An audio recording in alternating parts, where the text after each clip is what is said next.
Hi everyone, I hope you are enjoying the coverage of the FIDE World Cup 2025 in Goa, India. Look at the beautiful place I am in right now. While we are on this break, I want to tell you that ChessBase has just launched the ChessBase version, the newest version, ChessBase'26 and Mega 26, Mega Database 2026 on 12th of November. Earlier, ChessBase used to launch a version every 2 years.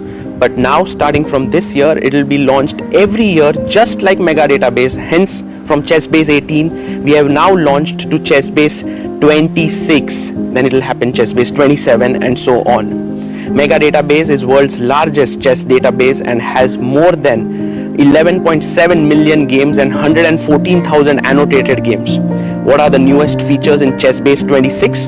Well, here's a short video for you to know all about it. ChessBase'26 is here, starting with the enhanced opening report, rating-based statistics for your favorite openings, instructive tactical training built right in, the history of each opening, its pioneers, and a fashion chart showing popularity over time.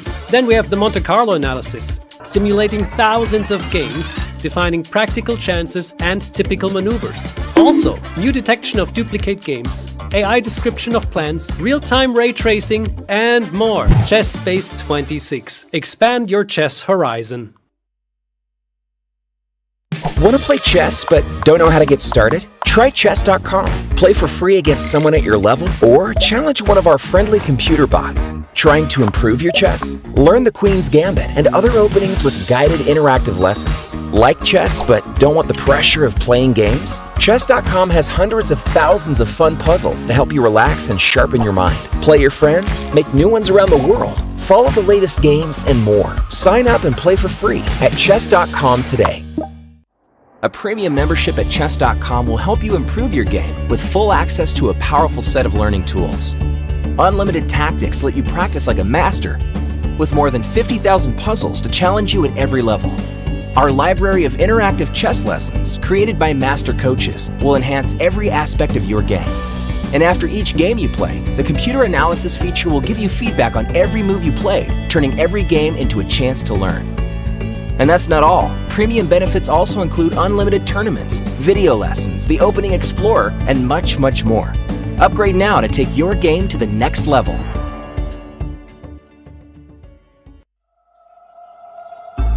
The crucible of competition.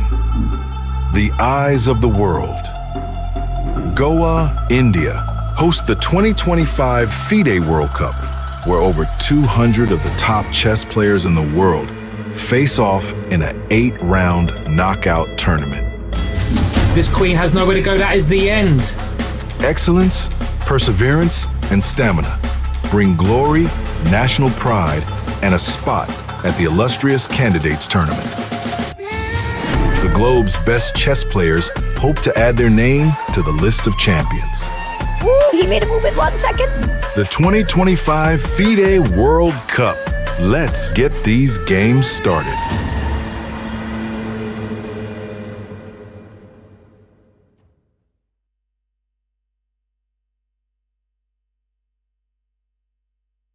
The most prestigious tournament in chess has come to India, the home of chess. अरे यार अरे क्यों चाल्यो घोड़ो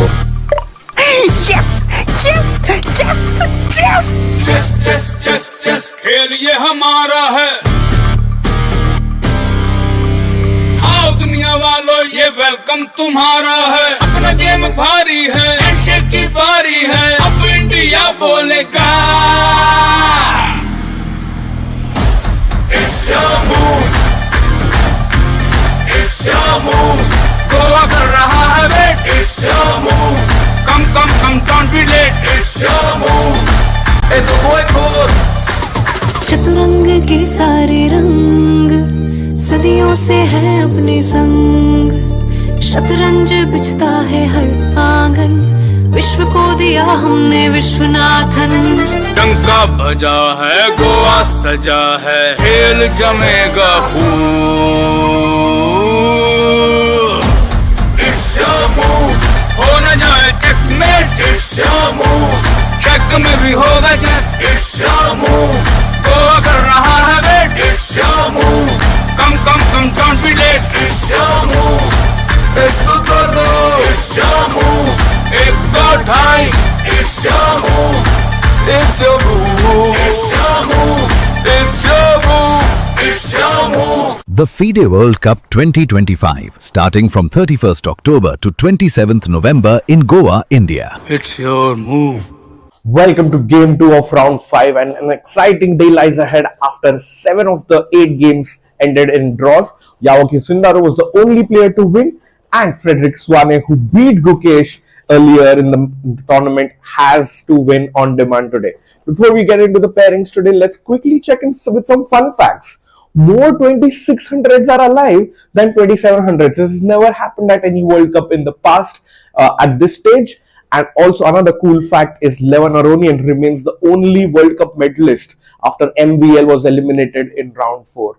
Very cool stat that out of the 16 players, Levan Aronian again the only one who has played the candidates, and with 3 candidate spots at World Cups, 2 more debutants at the Candidates 2026 is guaranteed now.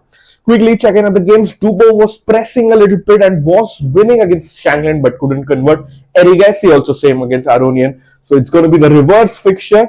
Swane is only on must win. And let's see who goes to round 6, the quarterfinals of the FIDE World Cup, or we'll see more tie breaks. Let's find out, guys. Back to you in the studio. Hello everyone, welcome to round 5. And what a day it has been. Yesterday was really crazy. Out of 8 games, we had 7 draws. We had Erigasi versus Aronian, Shanklin versus Dubov, Donchenko versus Lekuang, all of them ending in a draw. Sindarov, the only player to have won yesterday against Swane Frederick, the guy who eliminated Gukesh, the world champion, and Sergisen versus Yakuboev, Esipenko versus Grebnev, Sevian versus Veyi, and Jospem versus Hari, all ending in draws. Itne sare draws and only one decisive win. What do you guys have to say about these pairings and the round at which we have reached? I think कोई risk लेने को ready नहीं है अब. Everybody wants like a, होता ना one in the hand is worth 2 in the bush. Like everybody wants it in the hand right now. Nobody wants to go out and take risk. And we saw only one result yesterday. Frederick must be thinking, भाई मैं ही क्यों हार गया यार? सबका draw हो गया. But of course आज या कल मिला के 8 और प्लेयर नॉकआउट होने वाले हैं from the chess world cup. It's been a tournament of sets and मेरे साथ साज एंड अमृता, क्या लग रहा है आज कितने गेम्स टाई ब्रेक में जाएंगे? That was going to be my question to you, but really नहीं अमृता, सो ये बता दो आज एलिमिनेट कौन होगा and you cannot pick Svane Frederik. You cannot pick. So वैसे किसे बोले यार, बट कल टाई ब्रेक में जाने वाले. I would guess the number of games, it will be 6 games. Eliminate कौन होगा ये बताओ ना, थोड़ा मसाला दो. इसको हमेशा मसाला चाहिए. ठीक है, तुम स्टार्ट तो करो मसाला टिक्का से, पनीर टिक्का. टिक्कू से स्टार्ट करता है. चलो टिक्का जाने दो. You can't top that. Paneer tikka is the best. Definitely try paneer at the hotel. Great paneer. But meanwhile we have the brackets there. We can see कि यहाँ पे 2 ही इंडियन बचे हैं. It is Erigasi Arjun against Levan Aronian. Great opportunity yesterday. But कहीं ना कहीं Levan ने दिखा दिया भाई कि why he is one of the greatest players of all time. तो एलिमिनेट कौन होगा? टाई ब्रेक में जाएगा भाई, मतलब of course you have to support Arjun. Tie break में जाएगा वो 100%. I think Arjun, very good chance, but let's not forget Levan with the white piece is very very dangerous player. भाई क्या preparation है, and also if he doesn't know, I think he is such a capable person to find it all on the board. तो इसके लिए बहुत मतलब मुश्किल है उसको हराना. बिल्कुल. एंड नामुमकिन नहीं है लेकिन. हाँ बिल्कुल. लेवन आई थिंक 2 बार वर्ल्ड कप जीत चुके हैं. So he is the one who love to win the third time. And of course जो 2 इंडियंस हैं, हरी को अगर हम देखें कल काफी comfortable draw, they could end up and meet in the finals. क्या ही ड्रीम मैच होगा वो वर्ल्ड कप का, राइट? ऐसा हो गया तो आई स्वेयर. बट ये वाला भी मेरे को अभी लग रहा है कि टाई ब्रेक में ही जाएगा, क्योंकि वो vibe is of tie break. भाई बट अर्जुन का रूट देखो यार. First he has Levan to beat, then okay Veyi versus Sam, let's say Veyi because he's a stronger player on paper, then most likely he will have Dubov, and then he will have Hari most likely. It's like the road to finals is so difficult. I know, but about Sam, because the way he played the last tie breaks and beat Lorenzo, I think that one might go either way. It's high chance that even Sam, is able to beat UAE because it's his 5th World Cup. Absolutely, and क्या ही form में वो भी, so will be exciting to see. I don't know. आज मुझे लग रहा है कि do you think we'll have quick draws, or do you think both the players with the white pieces, that is Hari as well as Aronian, will go like gung ho कि आज ही जीतना है? I can predict one game जो बहुत जल्दी will be a quick draw. Amruta, any guesses? Oh, look. Quick draw के लिए ना? Any guess? हमारे प्रोड्यूसर साहब with the उनको भी पता चल गया ये क्विक ड्रॉ हो जाएगा वाइट से. बट ये काफी जल्दी आके बैठा है, राइट? जल्दी जाना भी है ना. ये होता है ना, जैसे कोच कहता है कि भाई कम से कम 2 घंटा बोर्ड में बैठना है, तो you come and sit half an hour early ताकि वो कवर अप हो जाए. ये भी लेफ्ट हैंड से लिख रहा है वैसे, देखो. I did not know that he was a lefty. भाई इतनी बातें करने के बाद आपको पता ही नहीं लगा लेफ्टी है वो. मतलब all exactly. Yes, never came up in conversation. Yeah, why to right diye ke lefty hai? Maybe he lifted a water glass to drink water and you saw which hand it was. I mean, is Aronian left-handed? Yeah, he is. Yes, because I think all creative players are left-handed. It seems like that. So Dubov, Oh, really, Aronian, left-handed होते हैं क्या creative players सारे? अरे बाद में वो once more करेंगे. दिखा ही देना हमको. ये दिखा ही दो अभी producer ji. Let's go! Look who we have. Though chat cannot really look. Welcome. Coming in number 4 to save India. Virat Kohli. Let's go!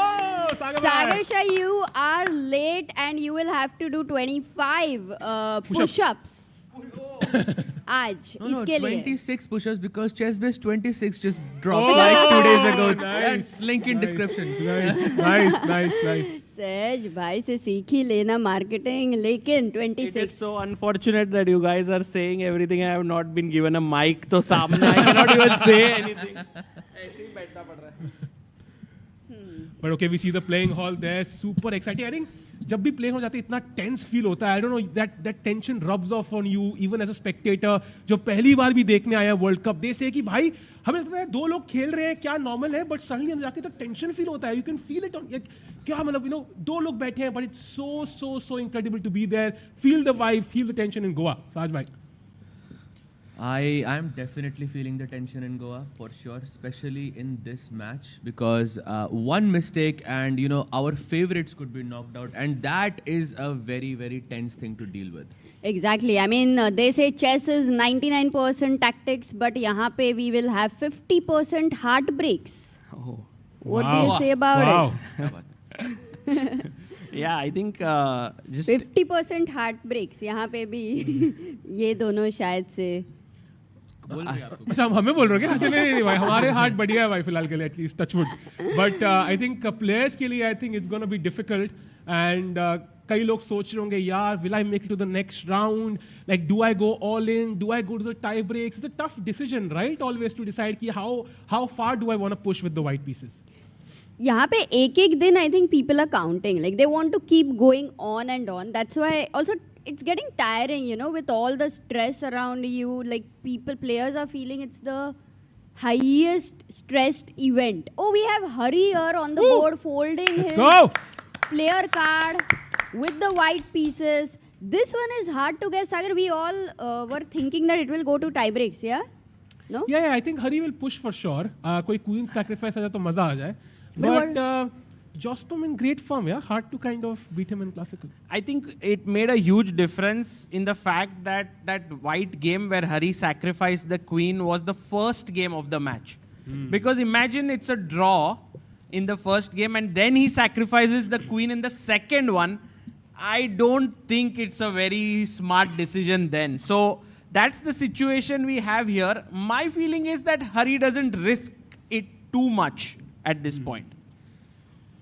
Yeah, I think I agree with you and it will go. That's why 6 tie breaks, 5 to 6 tie breaks हो सकता है कल के लिए. Everybody be ready with full energy. You are drinking coffee again. So you are saying there are 7 draws yesterday. So you said 5 to 6 tie breaks. So so 1 or 2 decisive games so today. Who is the decisive game for you?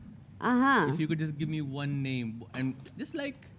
अच्छा एक बार Paris दिखा ही दो ताकि सागर भी देखे उसको and we will decide which will be the decisive game. Okay, let's go. Let's go. I think in this, the white and black color is not so clear, yeah? Like, this is just put up, like Arjun was white yesterday. Maybe these are the white colors of yesterday. So then we can those just who shift. are white will become black. As we have clearly discarded Dubov from the whole calculation. Definitely. Here, I do think it could be, it could be Nodirbek Yakuboev. That could be the decisive game. Ooh, against Sergey-san. Also, Grebnev, yeah? I think that's going to be an exciting game to watch. But eliminating Esipenko, no way. No, I mean, that's I thought the opposite, yeah? Esipenko eliminating Grebnev. But he's black, yeah? Yeah, but I still feel Esipenko in great form, eliminating like Vincent Keimer, yeah? That should give him a boost, for sure. Could be. What about, how do we feel about Wei versus अच्छा but किसी ने ये सोचा है कि Daniel डुबो draw पूछेगा और शाम विल से नहीं, आज शाम बढ़िया होनी ही है. Unlikely. तो सुंदर है, definitely draw बोलेंगे and tie breaks में जाएंगे. गोवा में एक और दिन confirmed. You have to do that, yeah? Yeah, exactly. I don't think that Sam would be unhappy with a draw because after all, Dubov is not a player you take lightly. So if Dubov offers a draw in first 10 moves, you take it. But here in classical, there is no such thing that you can offer a draw in 10 moves, right? Yeah, you have to play. And if only there is threefold repetition, you can do it. So threefold repetition has to be found. तो वो है ना अपना Queen E6, Queen D6 वाला. That opening line, everybody knows it goes for a draw. But Sagar, nobody has come late in the tournament, which is quite interesting because there was a fine of $500. Right. So that's good, right? Yeah, that's good. Amrita थोड़ा आज matching हो गया. अरे हाँ, तूने भी white and black checks पहना है, क्या बात है? It's almost like we're both here commentating chess. अरे let's go भाई. और तुझे कल वो कुर्ता पहनना है. अरे बाप रे. भाई आप आज कुर्ता पहन के क्यों नहीं आए? टाइब्रेक्स में ना, टाइब्रेक्स में जाएगा आई थिंक. ओनली टाइब्रेक्स है क्या? भाई एवरी क्रिटिकल डे. टाइब्रेक उनको हार्ट ब्रेक का ये होता है, तो इट मेक्स. अरे वाह. भाई जॉसमन बहुत अधिक कॉन्फिडेंट लग रहा है. हाँ ना, ये तो लग रहा है कि बॉक्सिंग के लिए आया है, ऐसा लग रहा है उसका. This is going to be a very, very, very tough match. And I think यहाँ पे नहीं decide होगा ये, but I think it's definitely going to tie breaks. And if it does, then for me, Jospem is, I think, more informed. Yeah, he won that tournament on Thursday as well, Amrita. Yeah, the 3-0, no? 3-0 That is event, incredible. The inaugural event. He finished above Hikaru, 9.5 out of 11. What is this? Which is why if you are Hari, then Blinkit se mangaya tha. Like, he literally, so he didn't even have his proper equipment. Acha, did we discuss what happened yesterday night?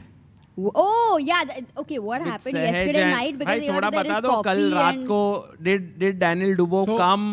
So we were commentating for the Speed Chess Championship. हम वापस आए, ठीक है? And we were like, okay, Dubov कितने बजे आएगा? I will not say the time. But जैसे ही हम आए, within 30 seconds Dubov came in, and then. मतलब wait कर रहा था वो. अच्छा. 30 seconds after Dubov came in, and then I left, and then Sahaj bhai to continue the story. कैसा था? मतलब was it a nice? We just discussed chess, and we just like discussed a lot of chess books, and we read a bit, and that's it. Read a bit. Yeah. And what chess books did you discuss? Which are the best we're ones? Talking about like our favorite players and stuff like that. मतलब किसका style हमें अच्छा लगता है. He also asked us a chess puzzle in the Budapest Gambit. Wow. We can go on. Please go on. So it's basically like chess nights with Daniel Dubois, right? In a way that you guys have.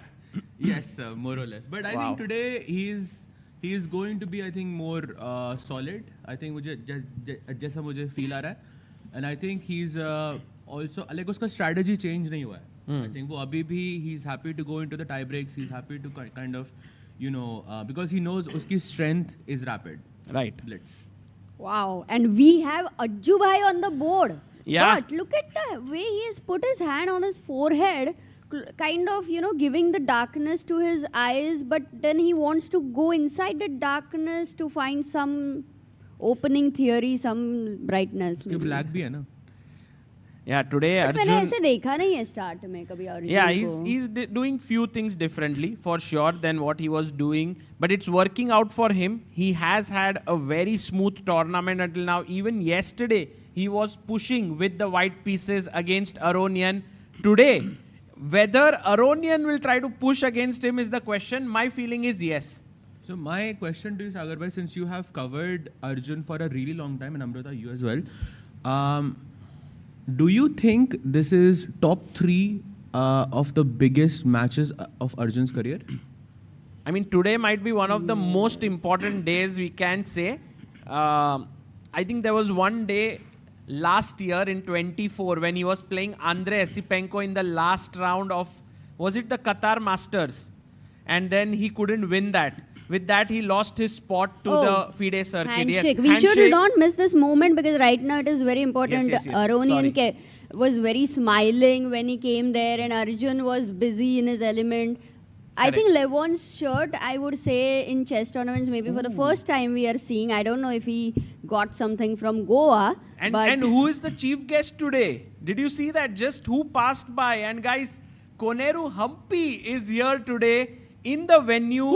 India #1 and 2-time world rapid champion, world championship finalist. And she is going to make the first move. And we are going to have her in the fan zone later in the day today. She'll join us in commentary. So it'll be a fun day with Hampi. Wow, amazing. They are making the... What were you saying though, Sagar? I mean, you can continue. I just wanted to point out the moment. No. Let's focus here. Too much action right now. Dubov, Shankland, Dubov looking so relaxed, calm.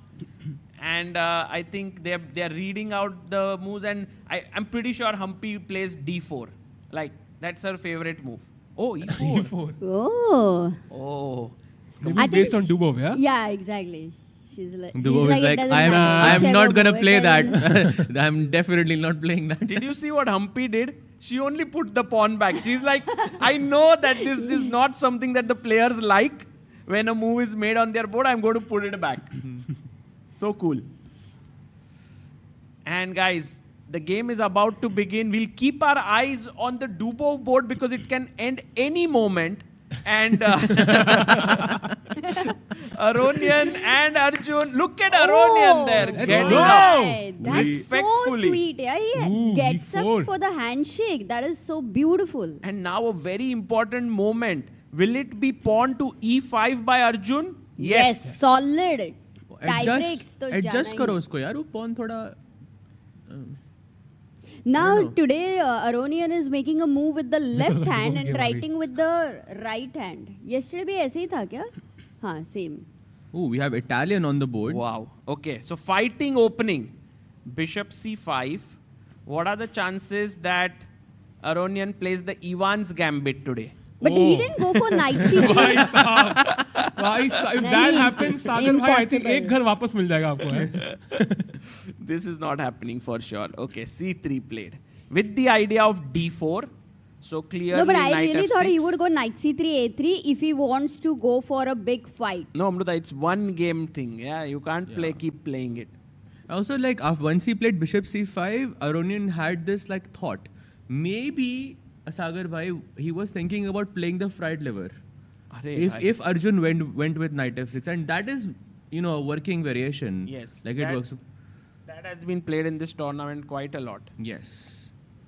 So, A5, very early A5 by Arjun. Generally, you think about moves like D6 here. You think about castling. A6 sometimes, but A5, very interesting. Little nuance there. But it would not be the absolute main line, right?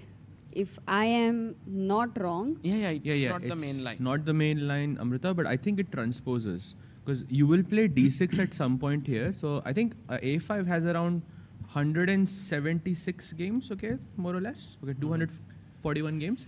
But once you play D6, it transposes to like other stuff. Unless Arjun has something else prepared here. Yeah, okay, he's going to play very quickly. Now he plays D6, yeah.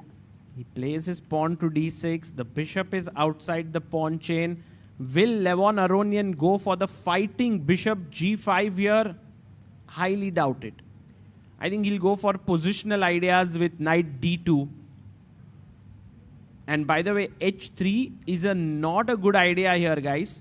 That's my understanding, at least of the Italian, that H3 before black castles is not recommended because then you can go h6, g5, rook g8 and g4. Correct me if I'm wrong here, Sahaj bhai. Yes, I think that is, you are 100% right on that. So no h3 for now. Has he played it or no? Not yet. Not yet. So Rook maybe you will E1. wait. You wait for black to go short castle and then you play h3. Yes. Maybe there is h6 that Arjun plays here or bishop a7 to keep the waiting game going, guys. You know, castling here, okay, he castles. He castles. Not afraid of bishop g5 here, pin.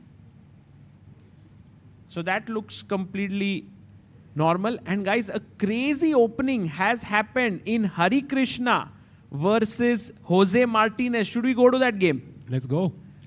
Sajay, move 5 पे क्या खेला है? I think Hari ने.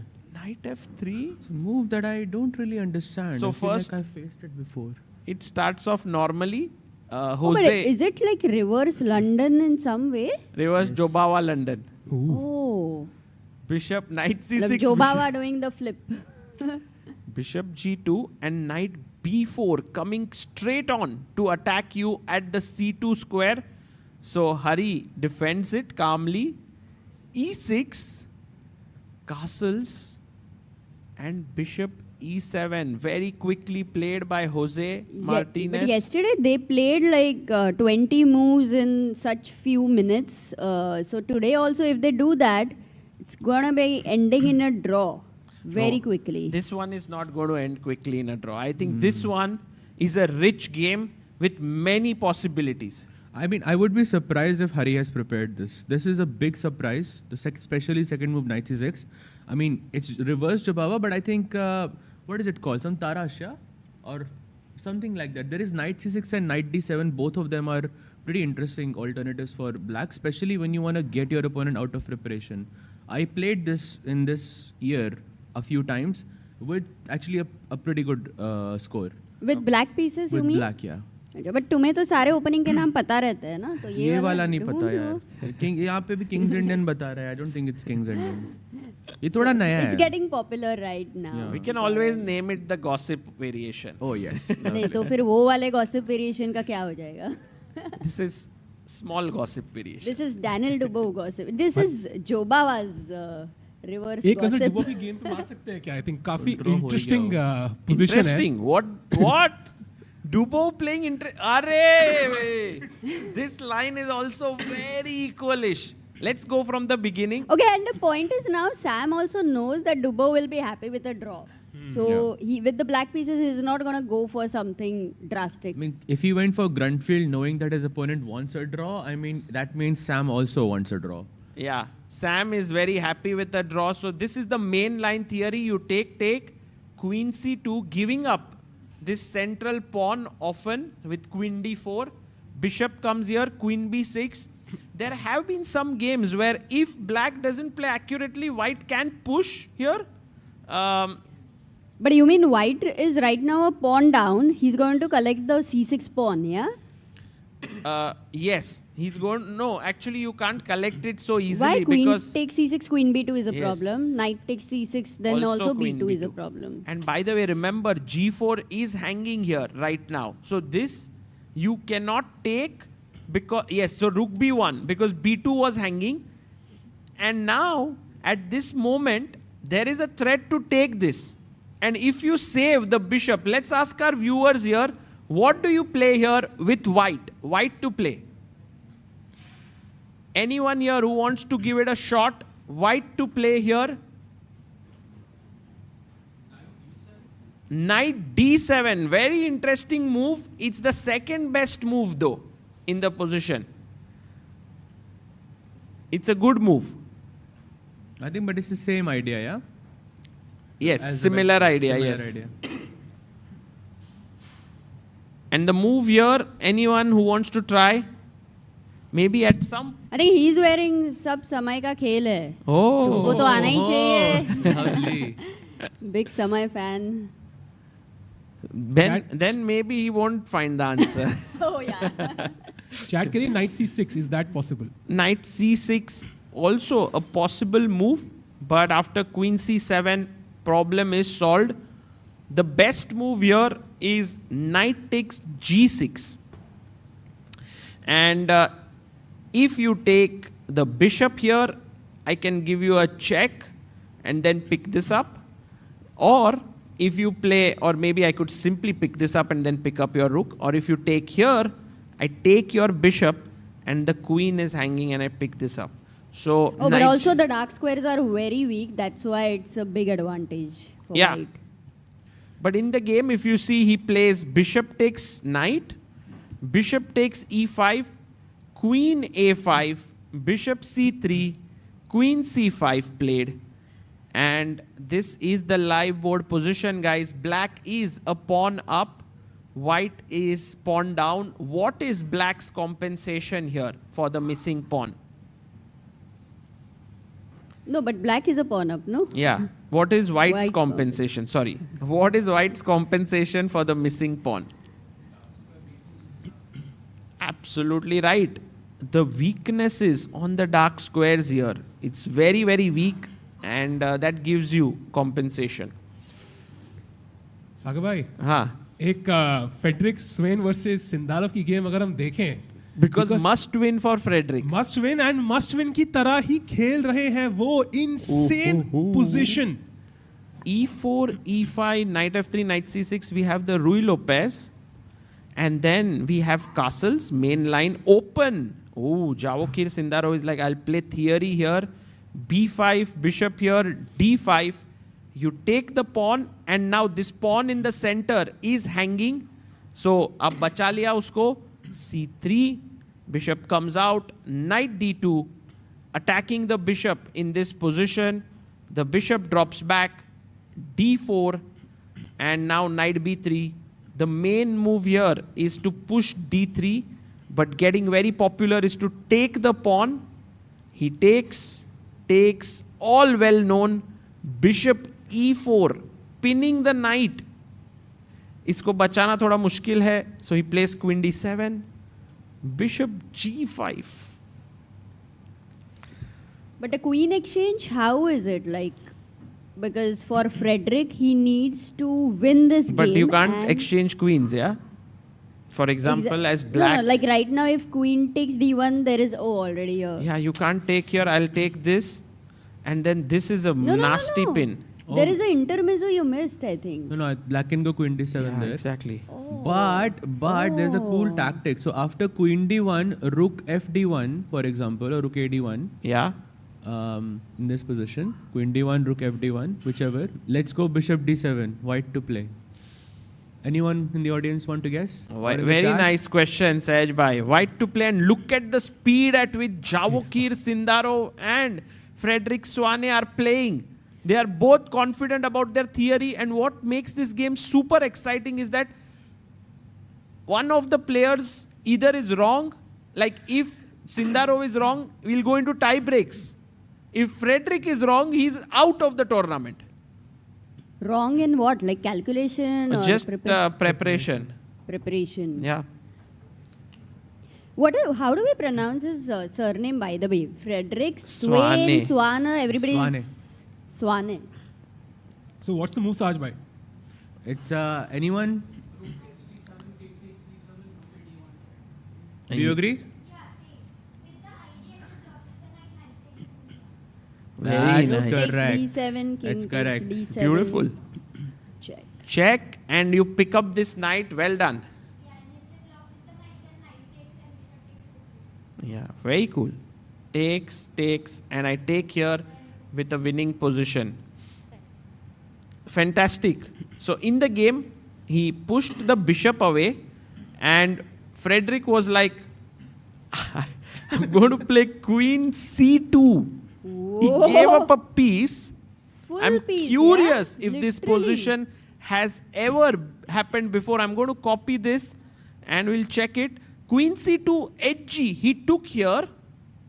Rook attacks the queen. So if the queen moves away, the knight would hang with a check and the rook would also hang.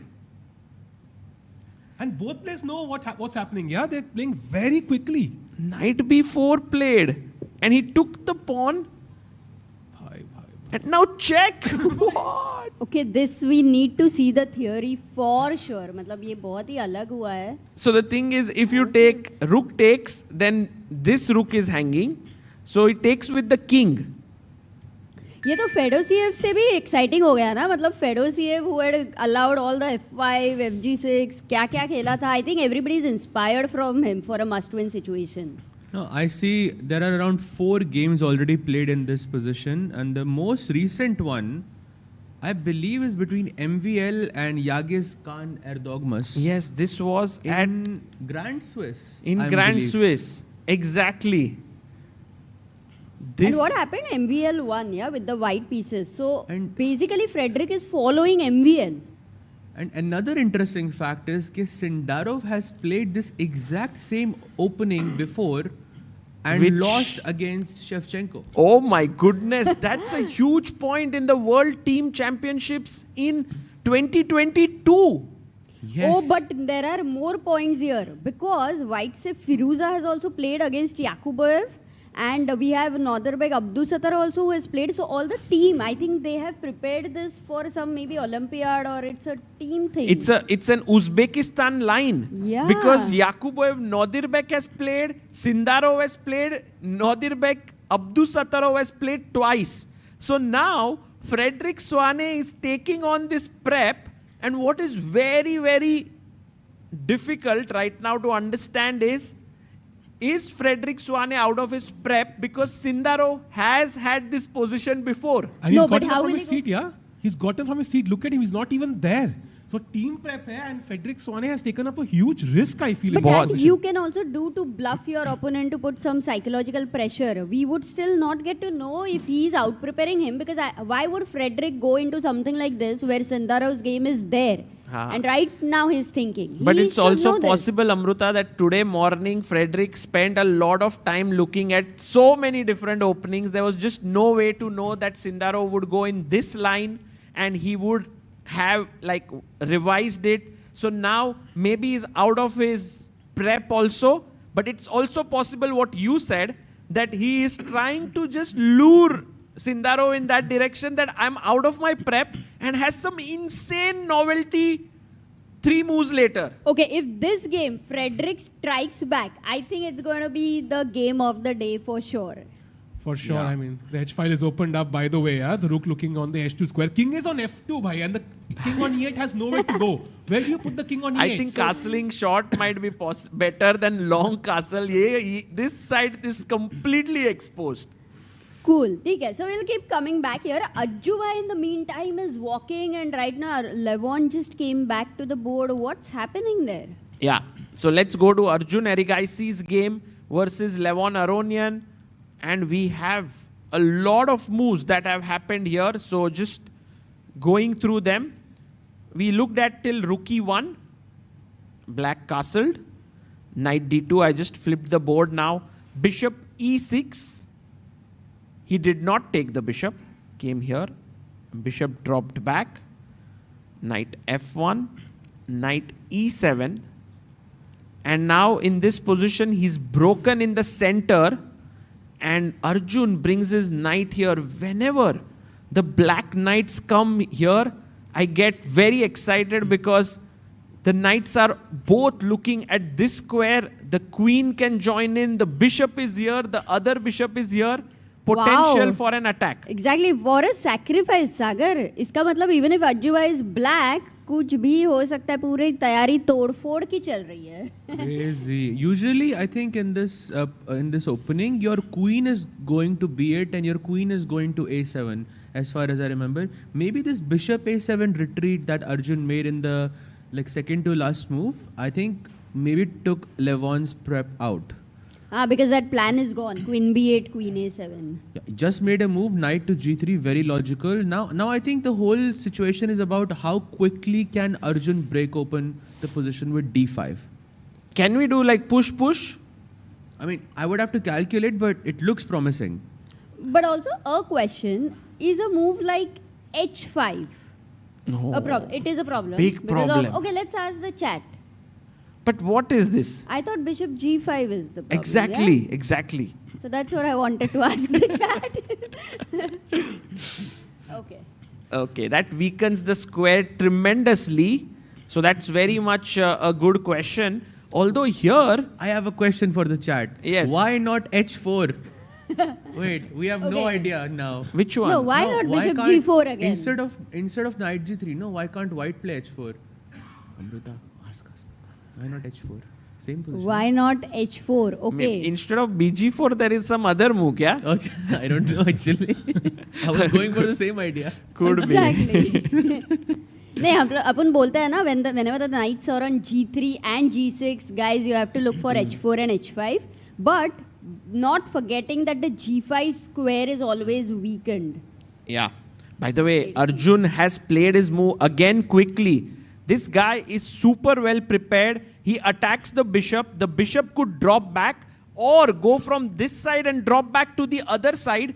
So Levon is taking his time. He's not blitzing out his moves. Hang on. First result incoming soon, I think. Daniel Dubow. And it's not a draw. It's not. Yeah? No. It's Veyi against Sam Sevian. Sam Sevian just blundered a pawn. What? A full pawn. What? No way. नहीं, it would be a sacrifice. ऐसा pawn कौन देगा रे? But guys, what the hell? Ek second. Wait. And that too in one of the most dull, boring lines. 4 knights with bishop b5. Okay, take, theek hai. Takes the pawn. This should be fine. Like, this is always fine. Take, okay. Take. Sab to theek hai. Bishop How f4. boring can this be, yeah? He goes back, which is also fine. Queen f3. And now, I think he blundered with bishop f5.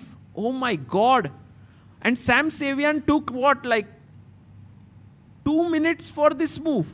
Just 2 minutes. Wait a second, but how many games are played? Like, is this like a main line? And if it is a real blunder, or is there anything free deeper pawn. than that? Nobody has blundered this before, actually. So for the first time, and imagine, losing your World Cup dream like this. This would really pinch. Oh yeah, it would. I mean, I'm shocked, by the way. By the way, this position before bishop f5 was reached between Lodici and Diach Bogdan in Title Tuesday. So there in one game, the move that was played by black here was queen f6. In the other game was rook e8. Both moves being pretty okay. But he goes bishop e6 is also good. He Okay, goes but bishop f5, 1 second, knight takes c6, Yeah. okay, which was played. Attacking the queen. Yeah, We now could- b we would have takes loved c6. to ask you this question, but you had It's on already seen board, the move. Double exclamation. Take. And Bishop now, d6. just take this, attack the rook. And you have to take, let's say, with the c pawn. No, you don't want the Okay, double you want to pawns, undouble at the least. pawns. Very nice. Queen takes f5, and we are in the major piece endgame, which is, very, very bad. But Wei just wins this. I mean, absolutely no chance of drawing, because they say that that's the best chance. And Sahaj bhai is opening his amazing preparation. Bhai, aapke kitne preparation hai, bhai? No, I was actually, I remember working on this exact position because I was working on a course for ChessBase and I was trying to find if I have this exact position there. भाई So I would have- ये trap है क्या? फिर वो course लोगों ने लेना चाहिए. भाई, लेकिन बहुत लेट हो गया, I think, Sam Sevian के लिए. Sam Sevian is He in has this to situation. Sevian here. कुछ तो There is करना ही no way पड़ेगा. to save. Maybe you don't take the knight on c6, just move the queen somewhere and hope कि opposite color bishops में after bishop f5, knight c6 like queen d7 and say कि भाई, opposite color hai, I can kind of try to hold this long Like term. queen d7, right? Yeah, and Just save it this way. And then I take here.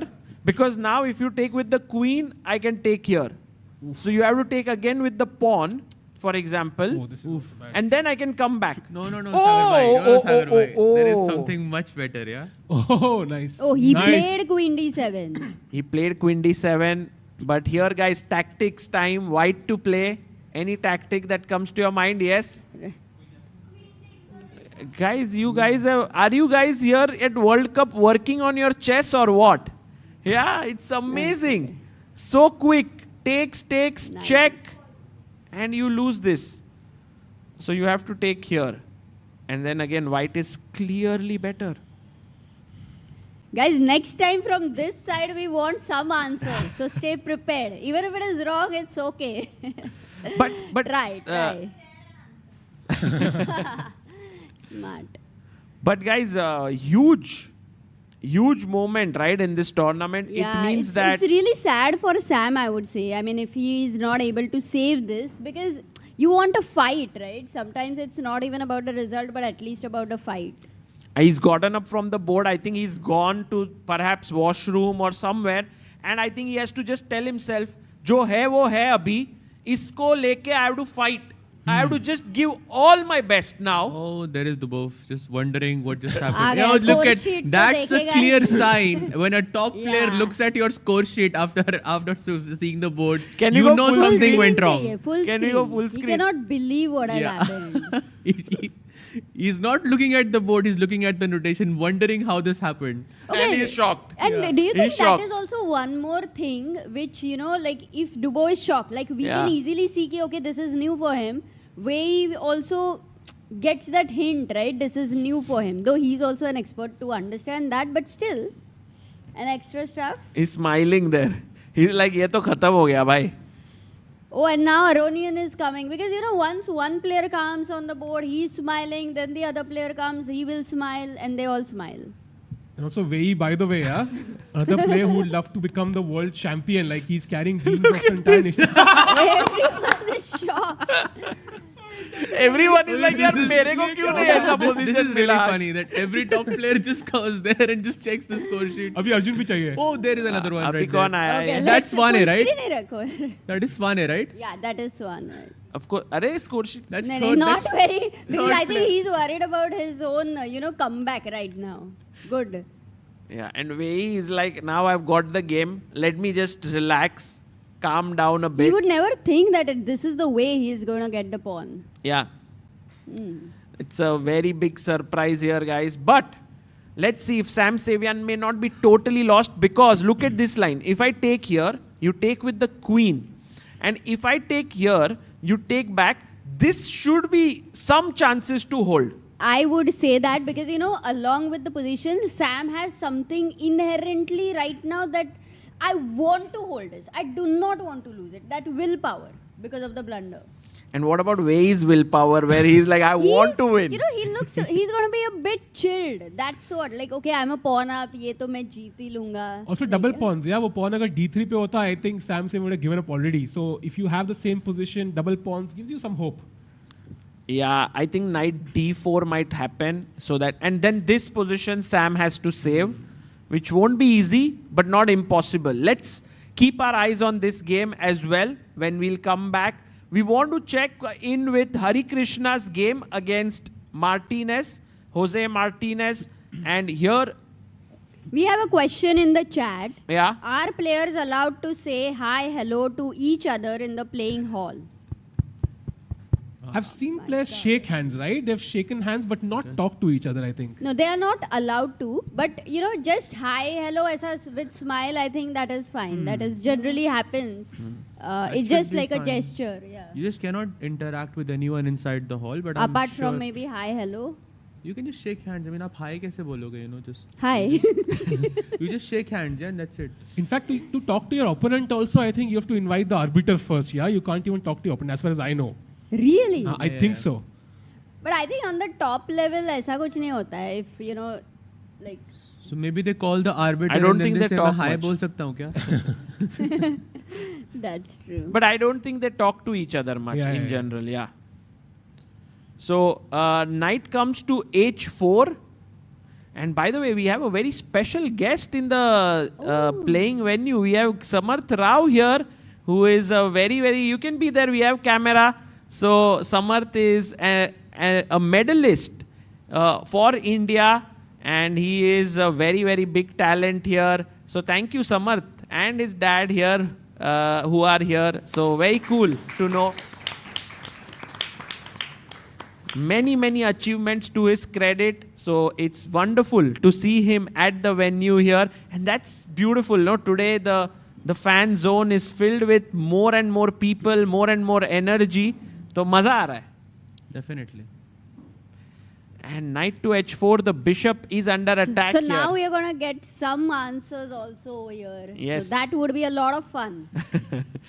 Bishop will drop back here on g6. So I mean, black's position does look a bit passive, yeah, at this point. I don't know, if you play this, I would take it, h takes, and maybe open up the position with e4. Why? I mean, Hari has a very pleasant, small little edge. Do you think now they are out of preparation already? Because yesterday, as we discussed, it was full preparation. Yeah, today I think both are out of their home prep. And that's in Hari's favor, right? I think he's the stronger player objectively, maybe has more experience, might just be able to squeeze this out. And also has white pieces there. Lekin, Jose loves to attack. And here he has the H file, which is open.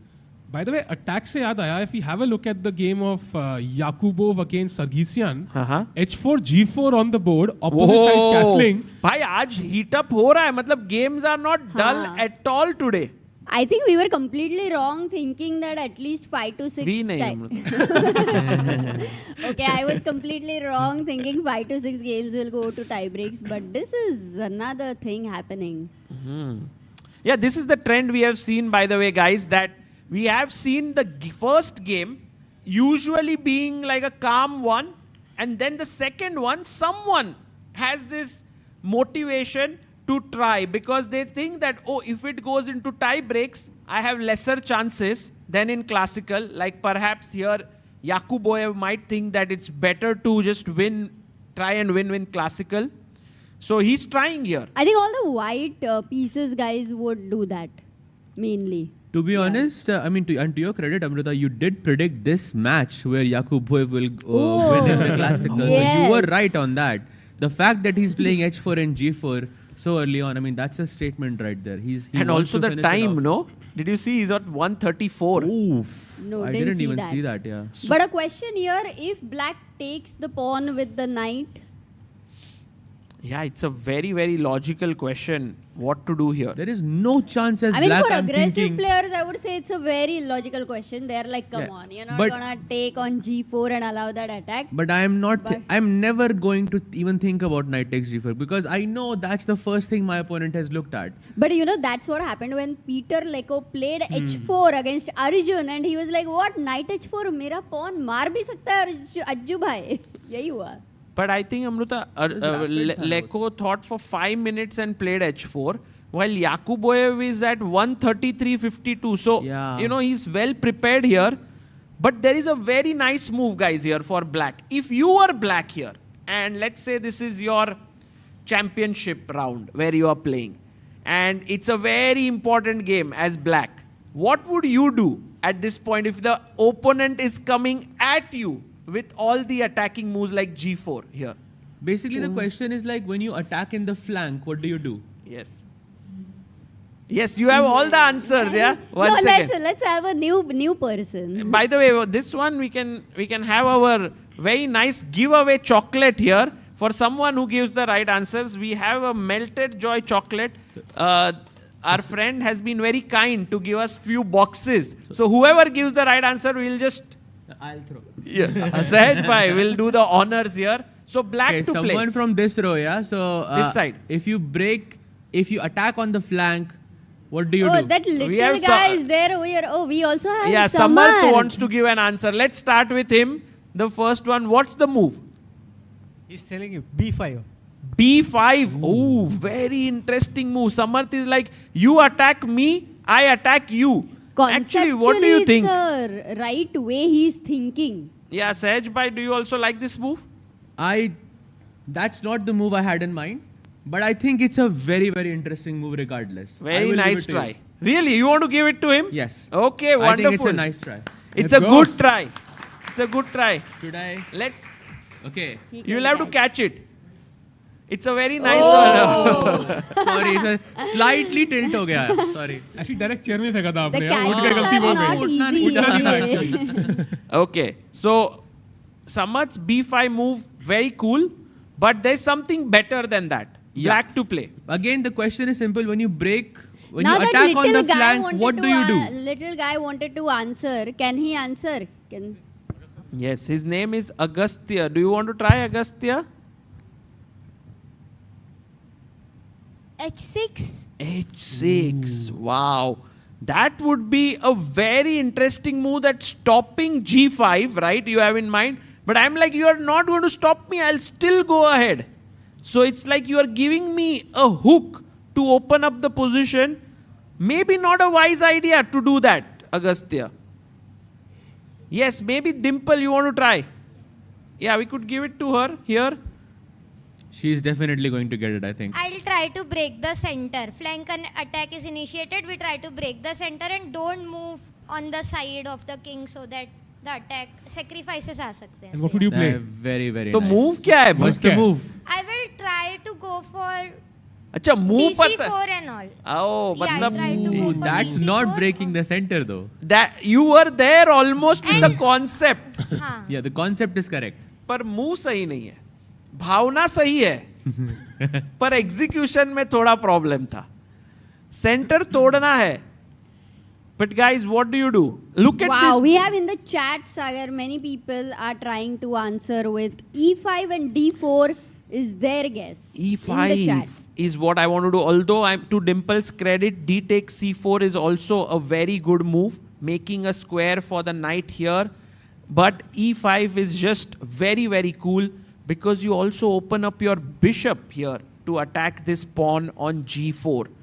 Wow, this game is going to go complete haywire, and I think If Sargsyan goes yeah, E5. definitely. It's also a thematic idea. The only question is, has his opponent seen this in this exact position or not? Because he's still thinking, yeah?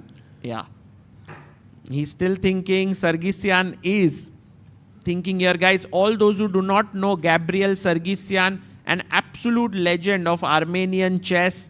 He was playing for board number 2 for years with Levon Aronian, and together they have won gold medals for Armenia in the Olympiad. Many people would say, oh, the Armenian team is not so strong. How do they continuously win medals? It's because of the team spirit that they have, which we nowadays see in the German team actually, which is very, very much like always together, Yeah, having their camaraderie, dinners together. Exactly. And I think that does make a lot of difference. Even in Olympiad, when India won the medals, they were talking like they really enjoyed the whole team spirit there.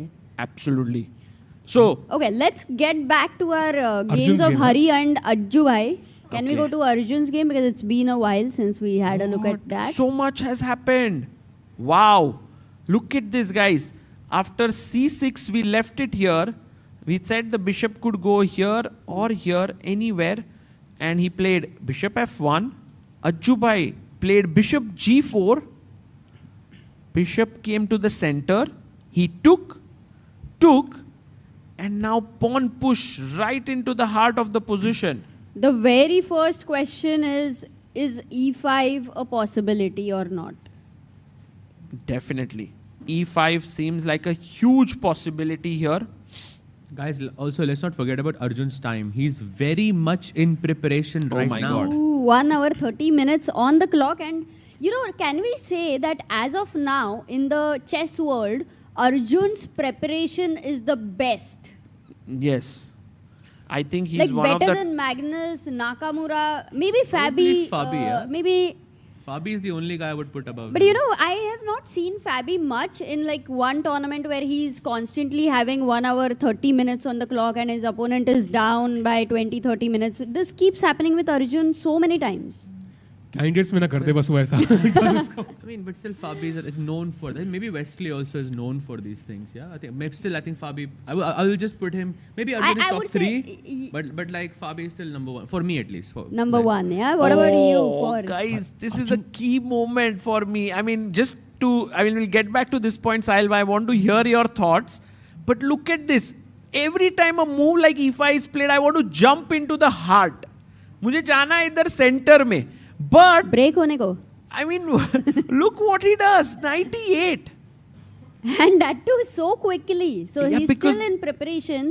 Has this happened in his games previously that later you should let us know? Yeah, I'll check. But the idea is to bring the knight from C7 to E6, it Oh, feels. but even the golden pawn at some point, do you think it's going to...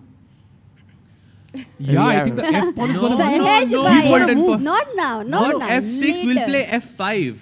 That's better because attack के लिए we can touch the golden pawn always. अच्छा. In fact, white का only move यहाँ पे H3 है to maintain equality. If you don't do it, then F5 or F6 and black is better. Guys, I must say one Indian player had reached this position after E5 here. Wait, can we guess? No. I mean, he's not a very well-known player. I mean, top player, but he's a very talented boy. His name is Yash Bharadia. He's 2-3-5-5. And in this position, Yash, who was playing in Armenia, which is also kind of poetic. Yeah, he was playing in Yerevan here. He went knight e4 with black. As you said, yeah, that's the natural instinct. You want to go ahead and jump over there in the swimming pool, like Harshit bhai. Yeah, we never released that video. Oh, yes. 98, yes. And Sahil bhai, you were talking about the preparation bit of Arjun bhai. I was just saying, actually, if we go back, instead of E5, actually, okay. I think there was a draw instantly if Levon wanted. How? So I think instead of E5, just H3. Okay. And if you take the knight, bishop takes, queen takes, knight H4, queen F4, knight G6, queen F4. So like Levon had that draw if he wanted, yeah. So he's going for the win, and Arjun just plays it so quickly, right, in a second. Like imagine the pressure. So you have a draw in hand, you push on, and your opponent plays the move in a second. That puts a lot of pressure on you. Wow. But are you assuming that if this position would arise, then Arjun would repeat with knight H4, knight G6? For sure. With the black pieces, I think he should be happy with the draw, I think. Wait, technically he doesn't have to. He could have gone knight takes e4 there as well. I mean, he had the option, yeah? True. Here, right? Like No, this. like if you play H3, bishop takes, queen takes. Yeah, that takes. And now knight H4 first, for some reason. Queen F4. And knight G6 is the repetition. But he can play knight takes e4 here. To defend this with the queen. Yes. And takes. And okay, white has the double bishops, but you have that weak pawn on d4. Playable hai. But in a way, I feel both have come to the board with a fighting mood, not with a drawing mood. So guys, all of you who have come here today, aapka aaj paisa vasool hai. It's a great day to be here because both Arjun and Levon are here for the fight. तो मजा आने वाला ये. Crazy. You know, there are some days where you go somewhere and it kind of becomes a defining moment in your chess journey. It happened with me in 2013 when I went to the Anand Carlsen match, and I went there only for one game. It was the 5th game of the match. And at that point, I still remember sitting there and watching, and that was the first loss for Vishy after 4 draws. And it's still so fresh in my head. All of that happened, 5-hour long end game and so on. So who knows, you know, today is that day when you all go back with a very nice memory of this game. Let's hope that. You really think that Arjun is going to pull a win today? Do you think that's possible? Well, right the now, position is like that, especially with the opening that has been played, it looks very exciting. Like even this just getting the knight here to e6, the d4 pawn is weak. Maybe b6, c5 in the center or directly c5. Looks so for Arjun, you are saying that he can also play with f5 ideas, and he can also think about striking in the center with c5 ideas, because d4 is the base of the pawn chain and it is a weakness not supported by other pawn. Yeah, could be that. Both sides. Actually, Then f5 that's is a big also an decision, interesting you know? move. I don't know. How did f5 move come to your mind? No, Amrita? f5 he said. I was looking at f6 earlier actually when knight e8 was played. Nahi, Amrita. F6 golden pawn. F5. Always F5. Always push 2 squares. अच्छा, engine से पूछते हैं f6 और f5. छोड़ो engine को. No, for example, h3. ठीक है, चलो सहज भाई के साथ जाते हैं. Exactly. I'm pretty sure h3 would be played here, and we take. Oh my God. There's a potential queen sacrifice incoming. क्या भाई साहिल भाई कहाँ? Not kidding. No Actually, way. Wait, so wait, white का h3 is the only move, right? I would take. So you and take now now. f5 definitely. So queen takes f3, and now you play f6. अरे. So you challenge the center. Makes sense. सहज भाई. And बोल now. रहा है. क्या सुन रहा हूँ मैं? मैं क्या ही करूँ What अभी? is going on? No, this makes sense, Sahaj bhai. Just to break this. So now, disco. white has to play either queen h5 or e6. e6 पहले देखेंगे because more E6 natural. is the logical आगे बढ़ो. move. 6 Now, one. black plays f5 now in 2 moves, and this is something दोनों you खुश हो play. गए. You know, भाई की भी सुननी है, अर्जुन की भी सुननी है. And now if white takes knight f5, knight h4. And suddenly knight takes h4 and you win the queen. And now there is a fork here, yeah, like. But queen sacrifice. It's kind of weird that you are. Knight h4, no?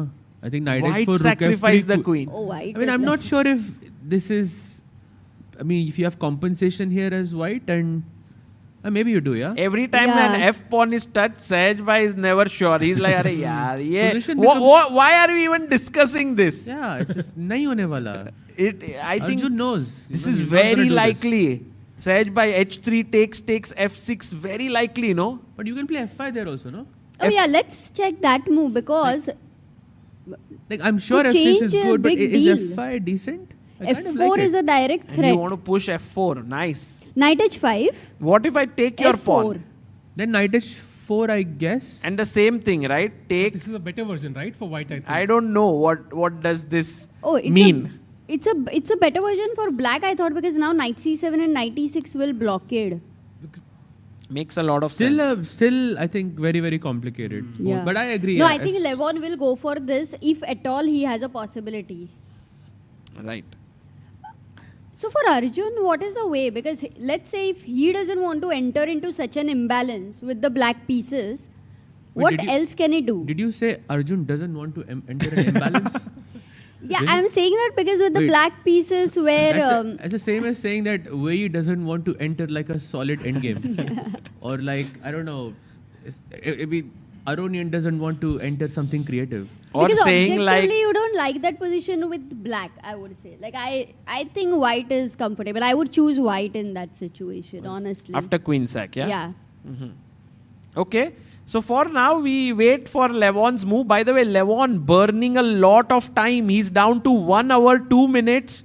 And Arjun has taken no time and he's walking. Can we have the top view of the playing hall, Director Saab, just to show our viewers that Ajju by there, he's walking near that boards, you know, like the sponsors boards that we have there. He keeps walking. He makes easily 10,000 steps every day.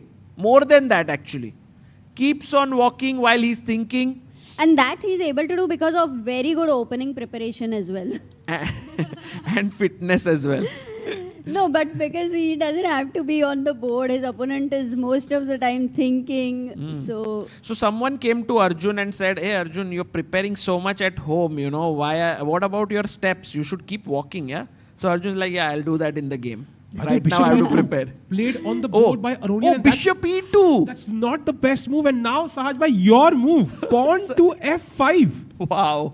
Oh, but यहाँ पे तो Let's advantage go. is with Arjun. Already one bad move, and that is what the opening preparation is all about. Right now, it doesn't matter if Arjun is black or not. I think वो चला गया जमाना. I feel F5 or F6 is kind of the same because white has to capture back on F6 anyways. Oh, Paswa is But forced. now I like F5 because it is forcing he takes F6, right? Same with F6, I think. But yeah, same stuff, I think. So for both. what you guys are saying is that once the pawn comes here, there is no way that white allows the pawn to remain here because I'm pushing forward. Is that correct? Yeah, big Yes. threat. No, how do you stop? F4 रुक सकता है क्या? Actually, it's very difficult. Yeah, I can't bring my queen up. It's anyway coming in. नहीं रे, that pawn is a gladiator. You have to take. Take. And then should I take with the queen? Should I take with the knight? Definitely should not take with the rook. Guys, why should I not take with the rook? Yes? No? Yes? Right. That's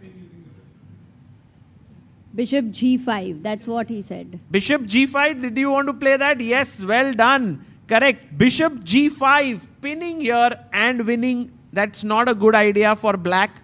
So we take with the queen or the knight? That's a... I think take Tough with the queen question. feels more natural to me, just to put more pressure on this pawn. And then maybe you want to go knight D6 and keep the options open for the root. Exactly. I think Arjun's opening preparation has been working like a dream. क्या ही line निकाली है जहाँ पे white has to find these only moves and 98, yeah? Something your opponent won't consider. हमेशा कैसे करता है यार? मतलब एक बार कोई करेगा, 2 बार, but he's just too good. That's why right now I think for opening Arjun is really the best. So good question here asked by Amruta is like, how does Arjun do this every single game? I think the answer to this is that he works really hard. I don't see any other way in which you can have a new opening idea almost every other game. You need to have a good team, but that's about it. A good team will give you ideas, but for you to remember it, you need to revise your openings, you need to work on it. I mean, it's a lot of hard work. I think when Shri was here for commentary, I mean, Shri worked with Arjun for a long time. Srinath Narayanan, yes. Sorry. It's a force of habit. But when he was here for commentary, he also mentioned that the difference between Arjun and a lot of the elite players who are also working very hard on their chess is that he has the element of surprise.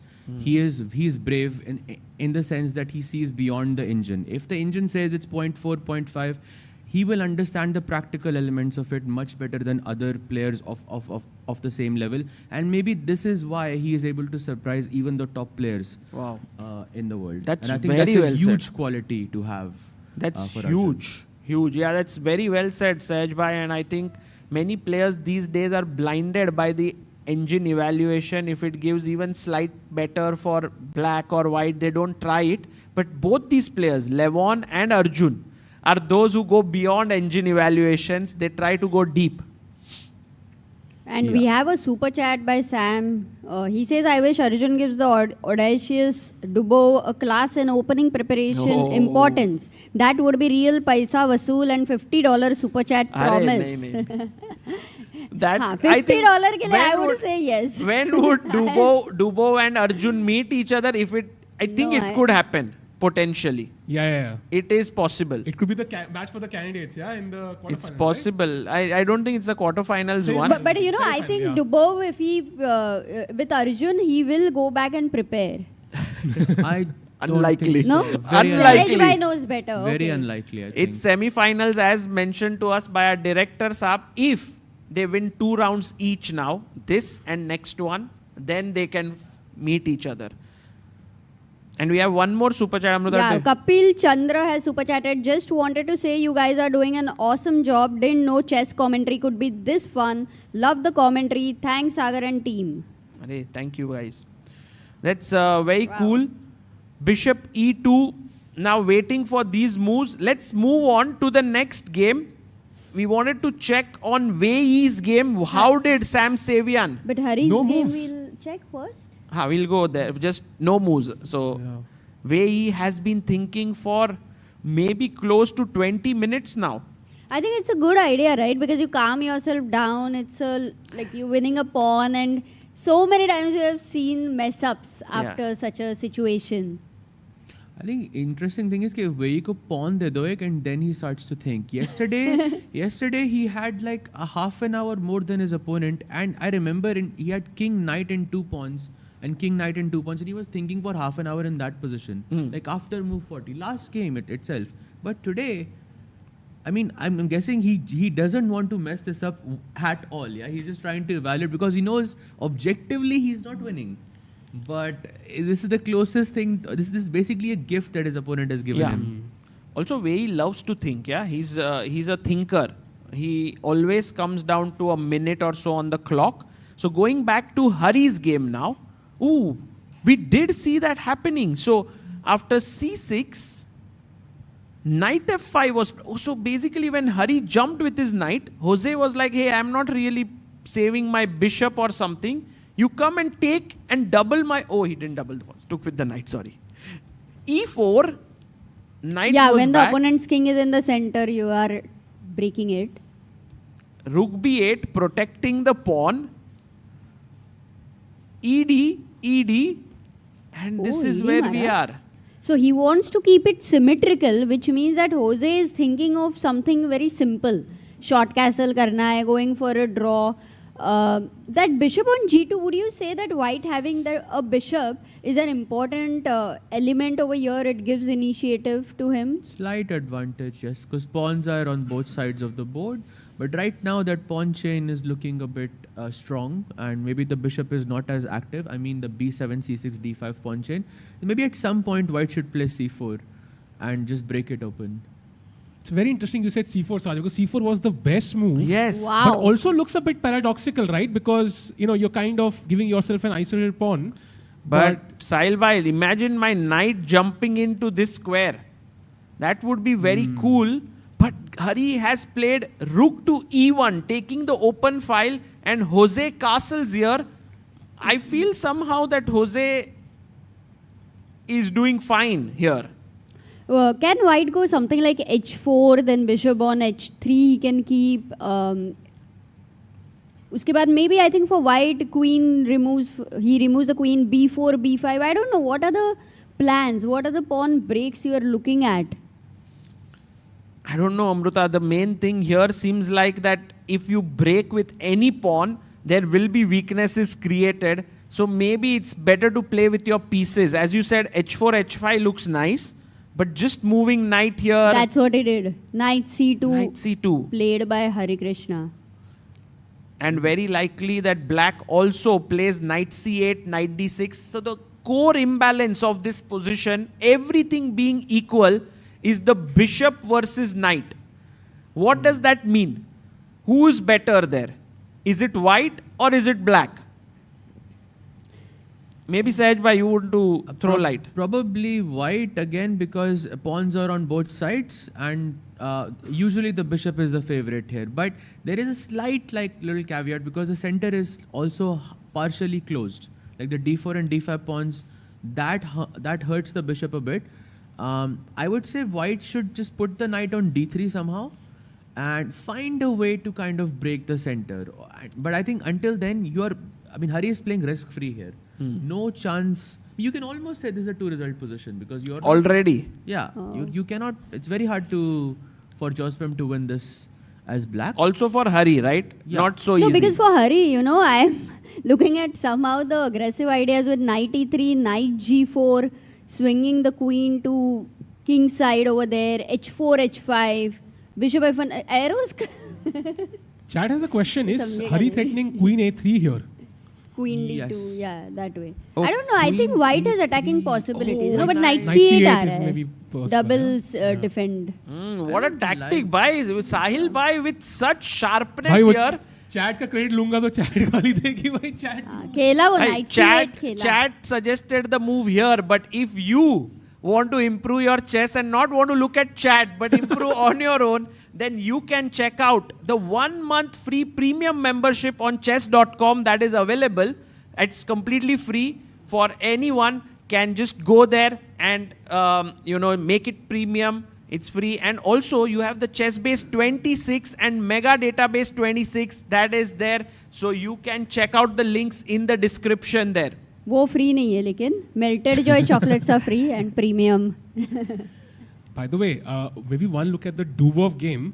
बहुत interesting position है, because if white is given a couple of moves, then it will be a lot of fun. One move, not couple. I Actually. need only one move, yeah? No, actually, you are right. Because if I play queen f6, there is queen d4 to stop the mate.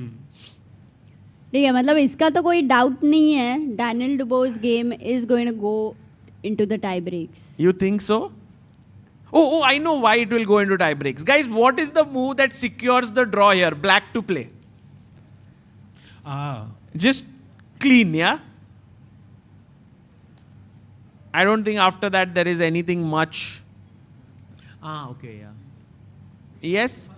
Bishop Yes. d5. Fantastic. Just move the bishop, offer the trade of queens, and if queen f6 trying to checkmate here, unfortunately black gets there first. So that's not happening. And once the queens are traded, you can very well just shake hands and go back home, because it's opposite colored bishops. And in such positions, even though black has an extra pawn, it's not leading anywhere. Yeah, because I think you also have access to the 7th rank. Yes. With rook b7, and maybe Dubov can still play on a bit here. And this is why I think I was considering going, instead of bishop d5, I was considering rook d7. Like, it's the same idea. So after rook d7, you will play queen f6, I think. Yeah. And then queen d4. So now the difference is, I think you will take on d4. It's kind of the same thing. Rook takes d4. And now I'm not giving you the 7th rank. If you play rook b7, I have rook d7. Maybe this is easier. And also this a2 pawn is hanging, yeah, somewhere. Yeah, exactly. So, Still, yeah, I it's think very draw. subtle. Very subtle and small point there pointed out by Sahaj Bhai. Of course, a grandmaster looks at every position a little bit more deeply. Oh, but he was about to touch the bishop just right now. Sam, yeah? Yeah. So maybe he's going to go for bishop d5. Forcing queen exchange. If this ends in a draw, Dubov and Sam's tiebreak tomorrow will be fiery.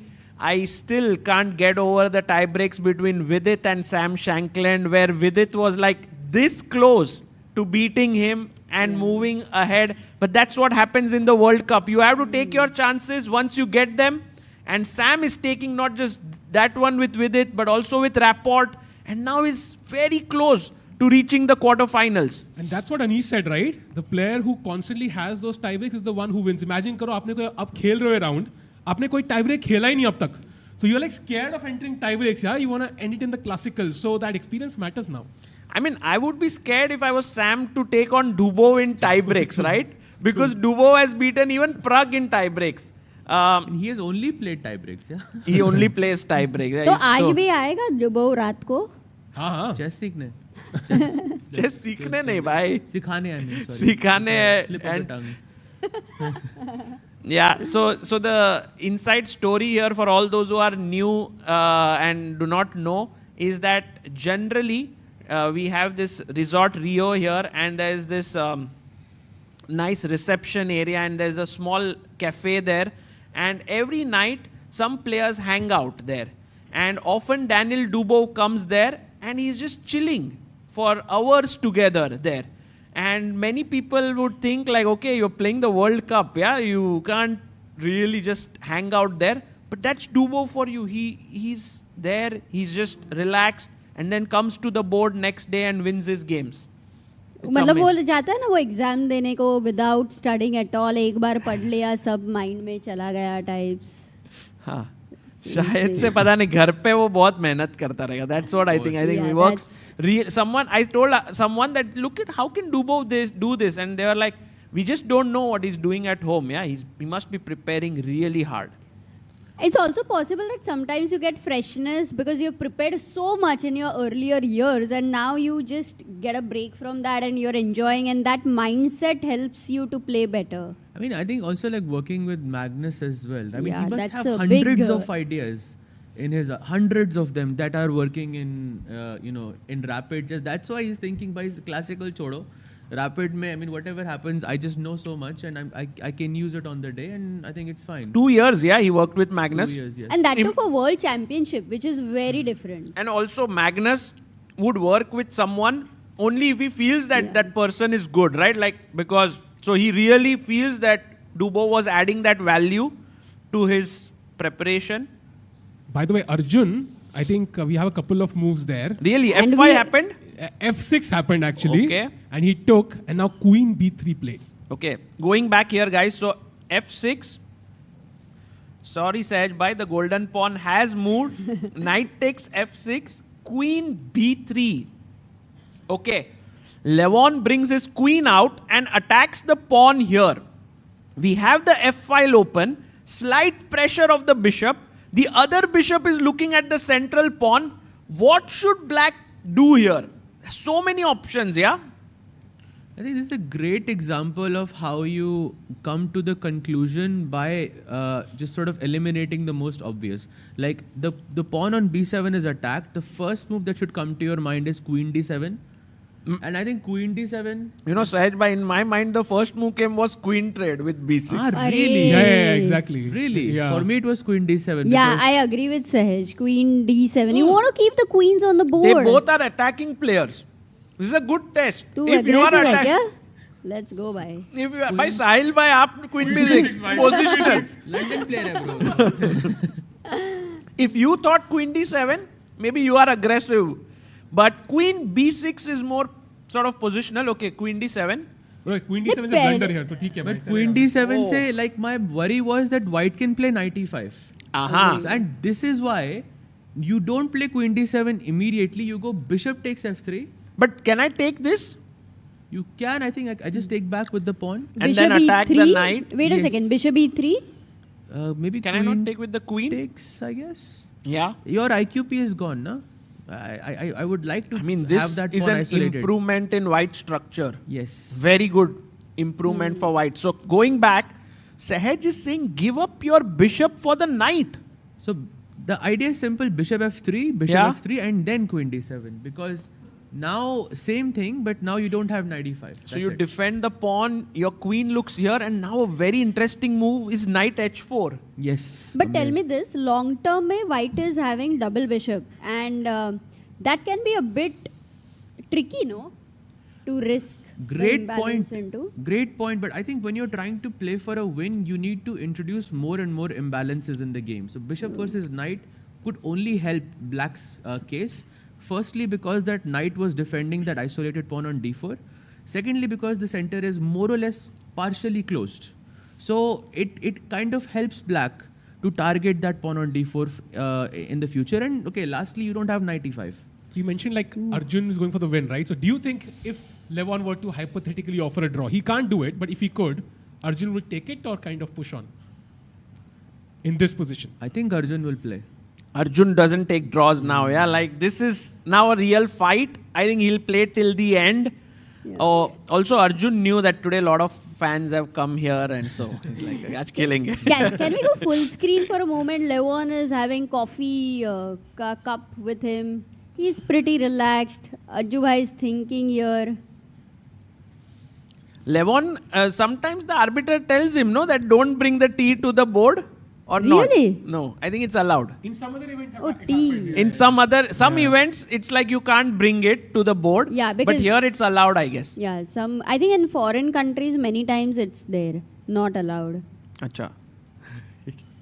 Okay, right now, I mean, for me, this move is not at all obvious to take the bishop, takes knight, and if Arjun plays it, it would be really, really cool.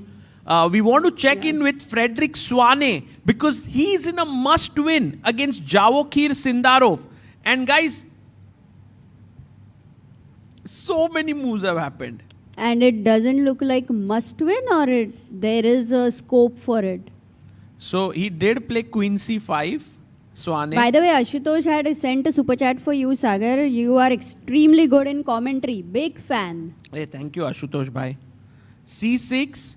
Knight takes pawn, rook h5, knight f3, queen a7, offering a trade of queens. I'm curious if this was the game that was also the previous one between Sindarov and Frederick. Sindarov had played it with someone. We can just check. I think it was a similar one because I remember some endgame happened there.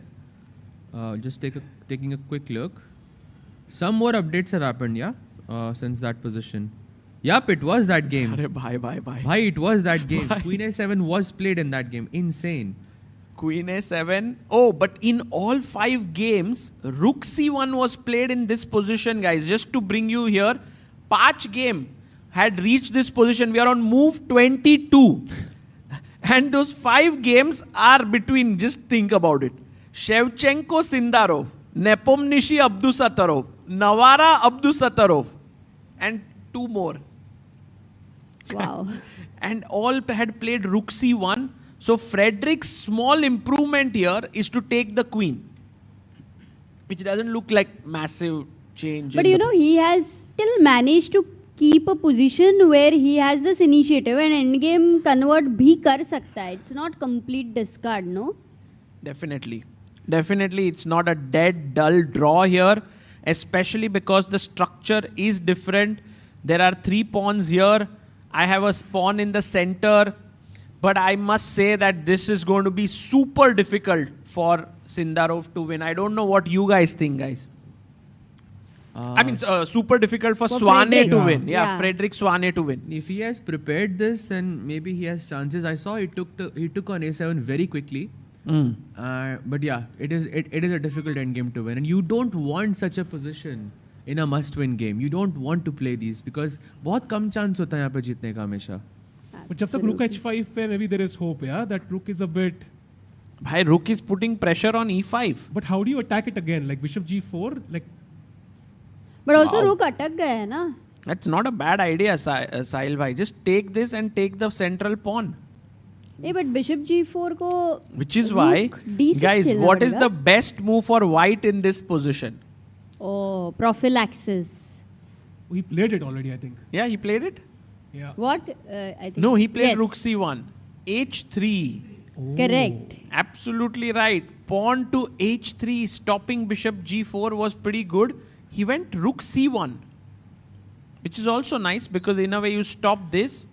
Oh, as but then this it will pawn go is to hanging. rook endgame, no? Like bishop g4, bishop takes c6, knight Check. takes c6, rook takes c6, bishop f3, king f3, rook e5, rook a6, and Pawn down. That is some oh, crazy this is a calculation, yeah?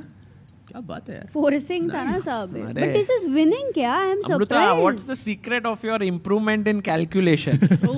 Puzzle rush, you know, 1 month का free premium है तो मैंने बोला बाद में time नहीं मिलेगा. Let's go. 15 days में इतनी improvement, imagine a whole month. That's going to be crazy. By the way, Arjun has played bishop takes f3. Whoa! On the board. Ajju bhai in full form here, finding one good move after another. Bishop takes knight, bishop takes bishop, and now black's move, which we were discussing and what Sahaj bhai had said, just go queen d7. So no queen b6. Basically, queens are not getting traded. No, I don't think queen b6 after. Ooh, let's make some noise then. Why? Queens are not getting traded. अच्छा. मतलब attack जारी है, attack जारी है. वो किसने कहा था? अलेखाइन ने बोला था कि thank God there's a middle game before the end I thought game. you were saying Alekhine said let's make some noise. Queen straight नहीं हो रही है.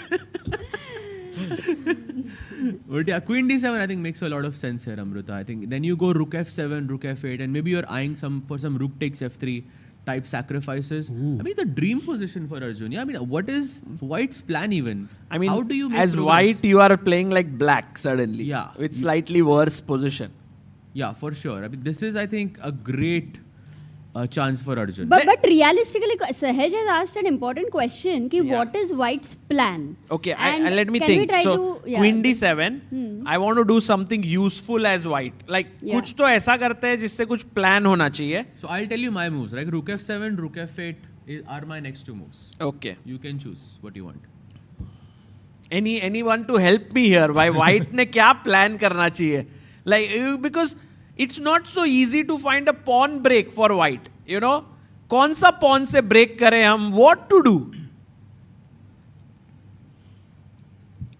No, Saga bhai, there's a reason कि कोई निकाल नहीं पा रहा है. क्योंकि कोई move ही नहीं है. Movie नहीं है, and in fact, one of the two best moves here is insane. Like it's rook f1 and Wait. queen d1 going back. भाई rook No, f1 rook का f1 idea you पता है can't क्या है? do it. Rook f1 का idea पता है क्या है? Rook To play F- rook ae1. Oh, that's too tough. नहीं, that's Come ये तो on. impossible. You know what I very would do? difficult. I was thinking bishop d1. bishop and e2 to d3. I thought. I thought bishop d1, bishop c2, queen d3 so that वो h7 पे थोड़ा pressure रहेगा.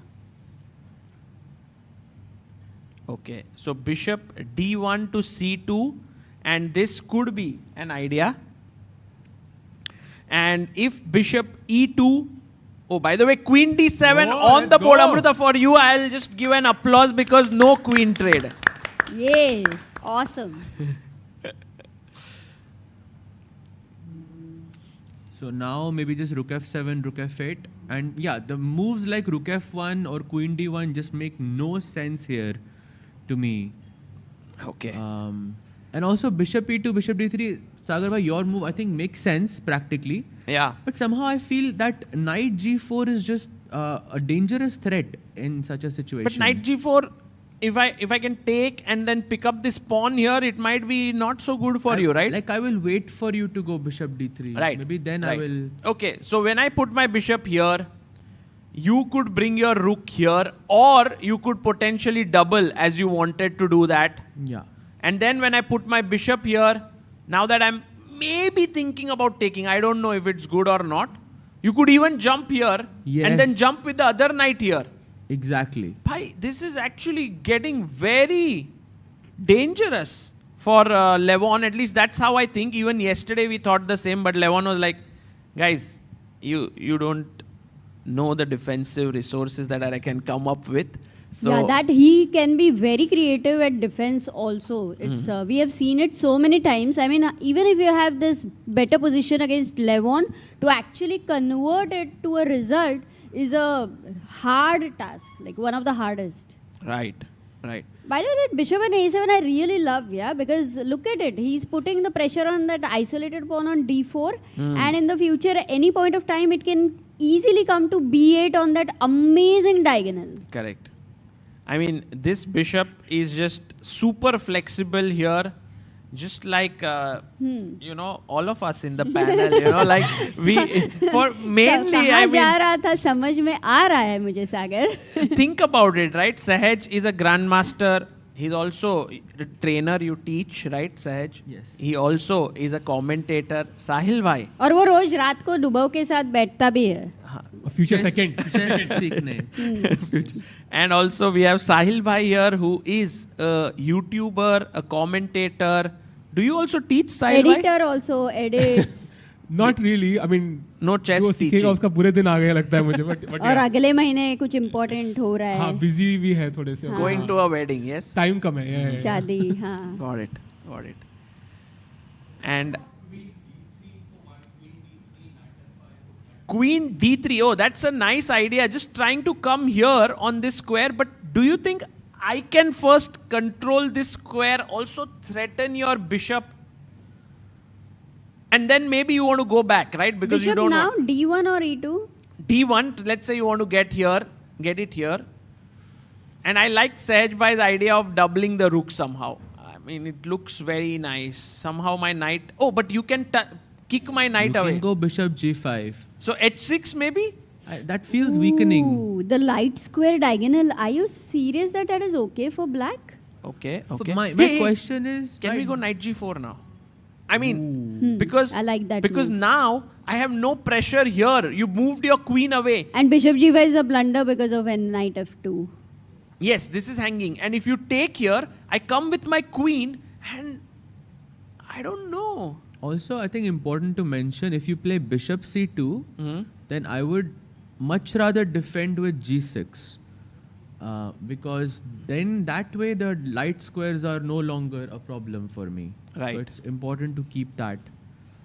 There is weakness on the king side for Arjun, yeah. I mean, so the queens are important, and endgame, whenever it converts, he needs to make sure that the 7th rank, if the white rook gets in, can get a bit risky. Okay, guys, so we are closing in on our first break, right? So let's do a roundup of all the games that are going on and give your thoughts. Ki bhai, aaj kya hone wala hai in the next 3.5-4 hours that we are together here?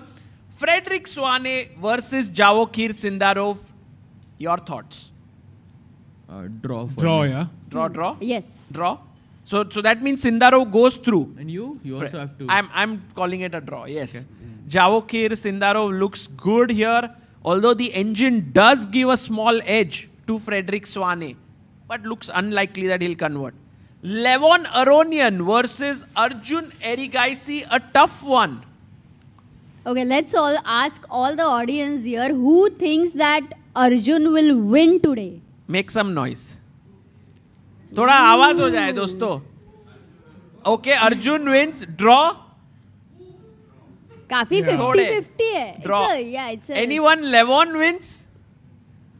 Not much noise there. Okay, makes sense. I would say that it will end in a draw today. Is my feeling. I don't know what you guys think. Same. Yeah, Draw? same. Draw. Yeah, I also agree with अरे you. सबने draw कर दिया भाई. तो मैं बोलता था ना ब्लैक जीतेगा.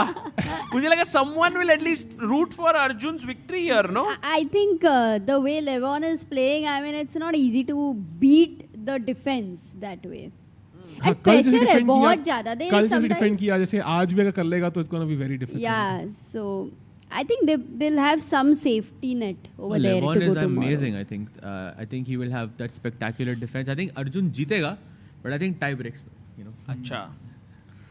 Guys, when I see such a position, I don't know if we want to cover all the games and go to the break, but there's one tactic that keeps coming in my mind. I don't know why. When the knight comes here, like let's say for example, bishop e2, knight here, and this. So somehow all the time my mind is thinking that the queen should enter here. And when he takes, my knight should jump in and something will be here that is hanging. This tactic is there. It's like a pattern in the head that, idhar aa jayega queen. नहीं, तुमने बहुत सपने देखे हैं सागर. Beautiful. So let's see if that comes true today. Let's look at Daniel Dubov versus Sam Shankland.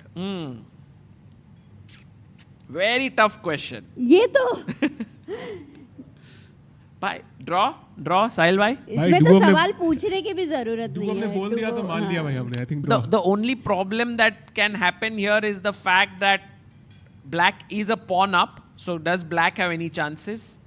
No, but rook on 7th rank, too much compensation. Black king is boxed in. Dark squares are weak, so not really. Draw. Agreed. All the four. The question is whether Dubov wants to play and probably not. So I think draw. Draw. We have Alexander Donchenko versus Le Kwong Liam. Pretty sure this ends in a draw very soon. Yeah. Very Draw. symmetrical draw. Yeah, very likely. Draw. Okay. Nodirbek Yakuboyev versus Gabriel Sargsyan. By the way, What? a shout What a out to mistake. Dimple here who had mentioned D takes C4. Your move is on the board. Wow. He did play it. Although she doesn't seem to be here. No, she Bishop. was just here, I think. Yeah. Okay. Can I make a bold prediction here?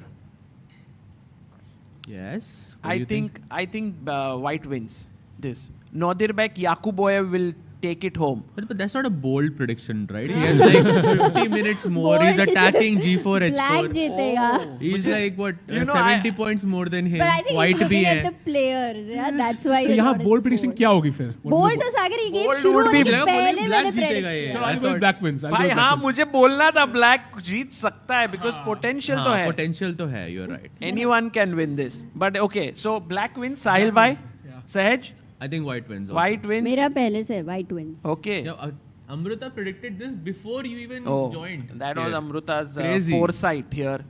And then we go to Grebnev versus Esipenko, the two Russians fighting against each other. Draw, I guess. Yeah, too symmetrical, right? Everything is same. If he plays almost same, yeah, Queen E6.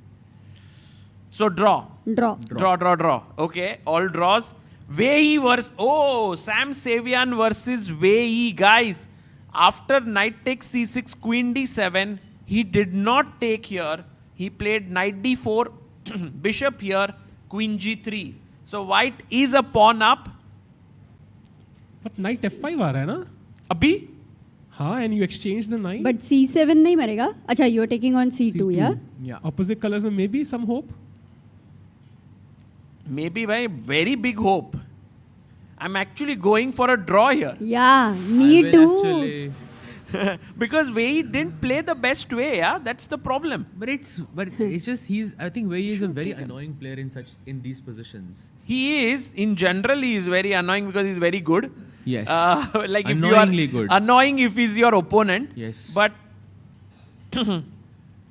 I remember playing him in the World Juniors in 2013 or so with white pieces. I had prepared this crazy line in Nimzo Indian Samish.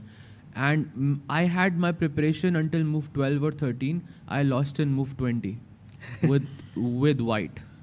Wow. And the guy played a perfect game. Like literally a perfect game. He's too good. He's too Unbelievable. good. Then the next time we played in 2014, I was black. I prepared until move 30. मतलब I didn't sleep at all and I was like आज इसको एक भी move out of prep नहीं आनी चाहिए and that I managed to draw. Wow, amazing. सहज भाई मुझे लगा आप story बोलेंगे and then I lost on move 35. It would be a great story but वहाँ पर I was very adamant कि ये अब वापस नहीं हारना है इससे. Nice one. Yeah. So this one I think draw and everyone thinks a draw. Wei wins. I think he will win, yeah. Wei will win? I think so. Yeah. I think draw. Draw, okay. Yeah. And lastly, Harikrishna versus Jose Martinez. Hari with the white pieces has moved his queen here. Slightly more active. Can't push the queen away because C6 hangs. Pawn to C4 could be on the cards. Open E file. Have I sold this I position think, well? Yeah, exactly. It just feels now white has the initiative. It's not a plain draw, yeah? Not at all. I think comfortable position for Harry, but mere liye still draw. Okay, but you can't you know- move the knight on c8. Look at this variation, by the way. Knight d6 from black. Queen takes Arey, मारो a7. मेरा pawn, free का pawn. White takes, and now knight f4. Black is better. Arey, because rook 8, queen trap threat. Ha, Oh and my c5 is god. controlled now. So I'm gonna go for a draw here, maybe. But wait, what if queen a3 and you run? But c3 Knight is c3, hanging, yeah? no? Yeah, c3 is hanging, and then black is okay. But you have a rook pawn as a passer. Yeah, but d4 is isolated. So, my bold prediction here is that Hari will press a lot and have chances to win. So, I think he'll win here for the simple reason that these positions are perhaps not Jose Martinez's favorite ones. They are a bit dry and dull, and I think he's a more aggressive player in general. Right. With white? I guess with c4 to push your pawn to c4. Like your idea is to get more scope for the bishop.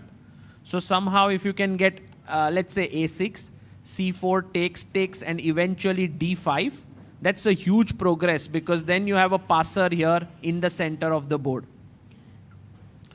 You know, Sagar, I just happened to read a story yesterday about Jose. I mean, not this Jose, but there's a guy called Jose who was traveling in a very small boat along with his friend in an ocean for fishing. And then there was a storm and he kind of got lost for 14 months. And he had to survive that by eating whatever raw, he could find. And 14 months, and it was a big thing because normally you don't survive that long. So it's that's the... On that note, guys, that story was not needed at all. We'll take a short break and be back on the other side. Hi everyone, I hope you are enjoying the coverage of the FIDE World Cup 2025 in Goa, India. Look at the beautiful place I am in right now.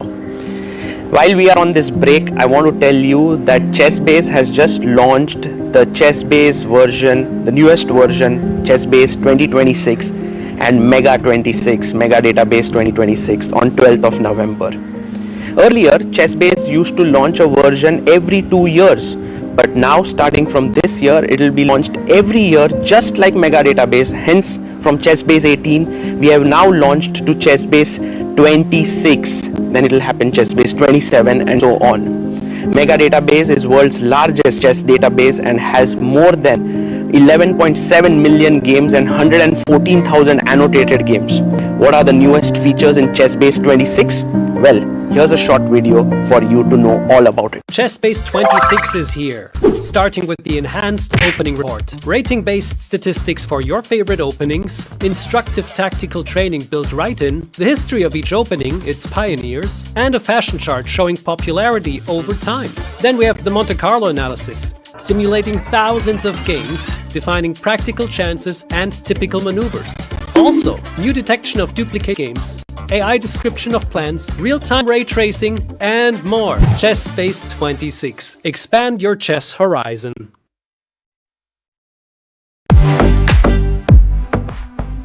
In December, the world turns to Doha, Qatar for chess at its fastest and fiercest. The 2025 FIDE World Rapid and Blitz Championships bring the globe's elite to battle under lightning time controls. December 26th to December 30th, Rapid and Blitz formats designed to reward precision, courage, and creativity. In the heart of the Middle East, Doha offers more than a board, a world-class venue, a cultural backdrop, and a stage worthy of legends. With a €1 million prize fund on the line and a title of world champion at stake. The 2025 FIDE World Rapid and Blitz Championships, the ultimate test of fast chess. Want to play chess but don't know how to get started? Try chess.com. play for free against someone at your level, or challenge one of our friendly computer bots. Trying to improve your chess? Learn the Queen's Gambit and other openings with guided interactive lessons. Like chess but don't want the pressure of playing games? Chess.com has hundreds of thousands of fun puzzles to help you relax and sharpen your mind. Play your friends, make new ones around the world, follow the latest games, and more. Sign up and play for free at chess.com today. A premium membership at chess.com.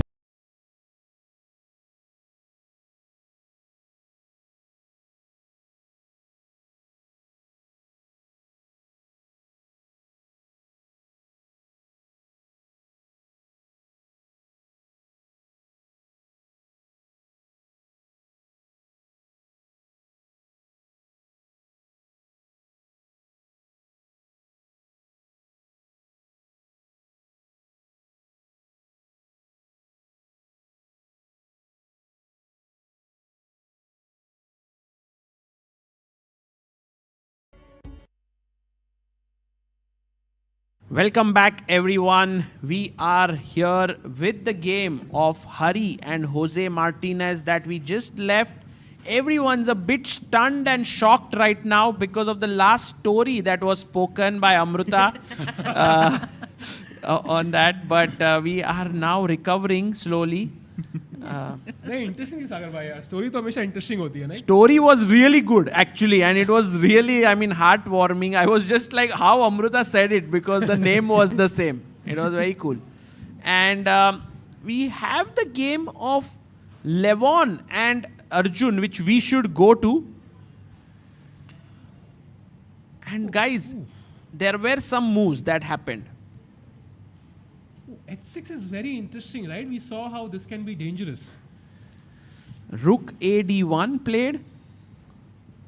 And then H6 by Arjun. And look at this. The engine suddenly is like, Ajubai, I do not like your move because the light squares get a bit weakened there on that diagonal. And now came the move Bishop E2. I think what Arjun did not like is after Knight H4, that at some point Bishop G5 would come and attack the knight. No, we were just discussing this, Amruta. I mean, because you were saying that if the bishop is on D1 and Bishop C2, something like this, and H6 was a possibility there. And looks like Arjun has made an inaccuracy with H6, correct? Yes. So I mean, yeah, you don't like the diagonal to be weakened, but if Arjun has made it, sometimes, you know, it's difficult to say that it's inaccuracy. Do you think it is? I don't know, because if my bishop is on d3, it feels like your diagonal is weak, and I think you will have to think twice before you play moves like knight h4 now. Yeah, you can't come back. Yeah, there's no coming back once you put it on h4. Guys, just very quickly, I want to see Dubo versus Shankland because I think it's ending. Oh, the can game we go full because screen the rooks are traded. Wow. Oh, but look at Shankland, right? He is in that zone. I don't think he'll draw very soon. He'll be like, he'll try a bit. That's my feeling. But even if he tries, I mean, Dubo looks so relaxed. It's a dead draw for sure, but just, I don't think it'll end immediately is what I felt. Bishop Okay, abhi khatam to hone wala hai. There's nothing you can do. Bring the king out and it's a fortress. How many moves have they played, by the way? Because 30 moves they need 37 they've played, yeah? Too many. Wow. Okay. By the way, guys, today in the fan zone, we continue to have very interesting personalities joining us. We have someone whom I met in Chennai, was part of the official commentary. We have Kincho here. She has come all the way from Hungary and she is a strong player. Maybe we could just say a hi to her. Can we give her a mic here? I think. Hi. Hello, Kincho. You are. Whoa. Let's give a round of applause Thank to you so her. much. Thank you. So she was the official commentator at the Chennai Grandmasters. Kincho, did you travel all the way from Budapest for the World Cup? Yes, I left yesterday at like 8 a.m. Hungarian time and I arrived this morning at 7 a.m. So it was a really long travel. but it's worth it so far. I love it here. The atmosphere is amazing. I love the nature here. It's something I've never experienced before. So it's been lovely so far. This few hours I've been here. Wow. And who are you rooting for in these 16 players that are left? Is there anyone that is personally your favorite? Because there are no Hungarian players right now in 16. Yeah, I just wanted to mention that it's unfortunate that I arrived right after all of the Hungarians, got knocked out. But, you're putting me on a tough spot here because there are so many amazing players. Because you are not the official commentator, you can be a bit biased. Exactly. Yeah. You can not biased, by the way. I know. I've been enjoying Hari's game a lot. And I am actually rooting for him these days.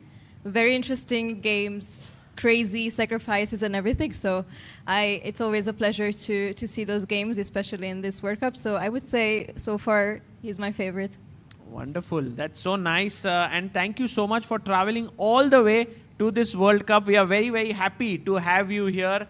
And guys, if you too are looking for an opportunity to watch a high-class chess event, this could be a great opportunity because such events do not happen every now and then in India, and coming to Goa could be very cool. I personally hope that the Indian players go further because I think it's one of the attractions to root for them when they come here. But and to even see them, wait outside for them, take their autographs. It's all a very nice memory and experience. Guys, over here, how many of you are not from Goa, Oh, majority. Wow. What are you saying? Wow. Crazy. That's amazing. I see someone back there. Maybe if we could give them the mic there. There's a wonderful couple sitting there at the back. Maybe if you guys can tell us where are you from and just a little bit about yourself. We are from Hyderabad. We've been following you, Sagar, for a very long time. Wow. And for me, I started following chess more closely since the last Olympiad when both the women and men's team won. And then the World Cup, it was very thrilling to watch your coverage. So I've decided to come this time to see you in person. Wow. That's so nice, so beautiful. And are you rooting for someone, one or two players who are your favorite? Arjun. Okay, Arjun is your favorite. Oh. That's so amazing. Thank you so much for coming. Yes, please, if you would like to say a few words. Yeah, just to add to what she said, I do play chess, but at a very rudimentary level compared to all of you. But I was there in Singapore, by the way, for the World Championship. For Gukesh versus Ding? Yes, yeah, wow. for the first 5 games. Oh, wow. Yeah, so more of a chess watcher these days. And you keep us very busy with your programs. That's so nice, so nice. Thank you so much for coming here. And we are very glad that you have traveled. I think this is very beautiful that people from across the country are coming here to watch chess, to also see some of these players in action. And you can also go inside the playing hall, guys, and you can spend an unlimited amount of time there if you take the day pass. So the link is in the description. Do check it out. Okay. But isn't it amazing that so many people are traveling from far, they're not from Goa. Like, obviously, the people from Goa were coming in the beginning, a lot of them. Actually, some school kids came, like, I Yeah, saw at some almost point, like 100 50, school kids. yes, exactly, 50 to 100 kids would come. So it's like the entire school, maybe a classroom would come, yeah, sometimes. Yeah, I think initially, and there were more players. I think abhi bahut kam hai, but it's also got more intense, guys. And Salbhai, kal to. We want more people to come, and the best way to make that happen is कि Indian players end तक रहे, right? Right. And जो एक player हमारे Arjun है, he has to now find an only move. Already he's in a position of he could be only move. significantly worse. What do you say? 1 minute. Let's just... And also full screen. He's about to play. Bhai. Okay. Arjun is in some trouble for sure. Because the knight is hanging, right? So let's just go. I would go knight h4. Yeah, knight h4 is correct. White plays f3. And then my idea of f3 is that I'm just stopping you from playing knight g4. Idea of and what, Sajbhai? The idea is to just stop knight g4 and it's aggressive move, yeah? It's just an aggressive move. Let's move on. And and can anyone in the audience or in the chat guess what black's only move here for survival is? Which is insane, I think. Very, very difficult to find.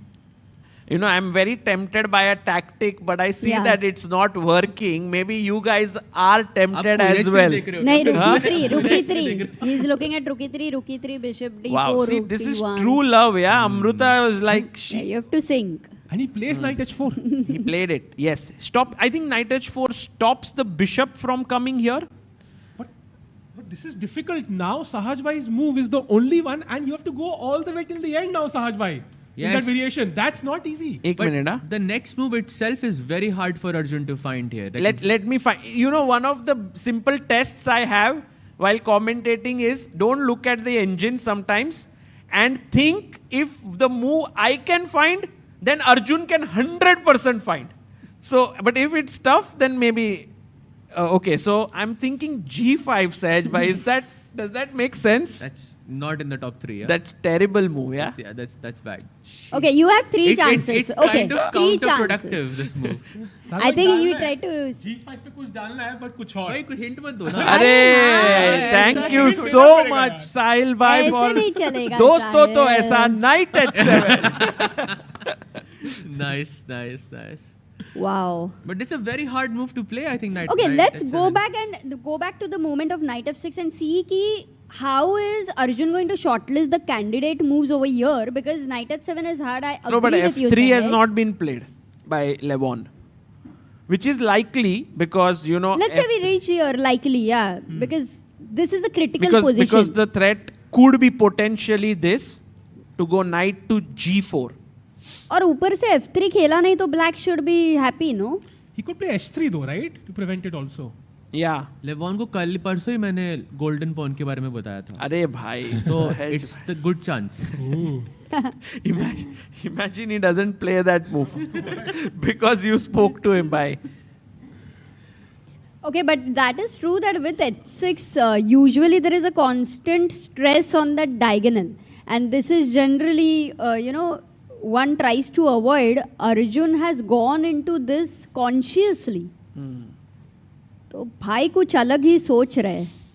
Yeah. By the way, f3 played, no? No, not yet. He's thinking here, Levon Aronian, guys, an absolutely amazing player of this format. If you do not know, Levon won the FIDE World Cup twice already.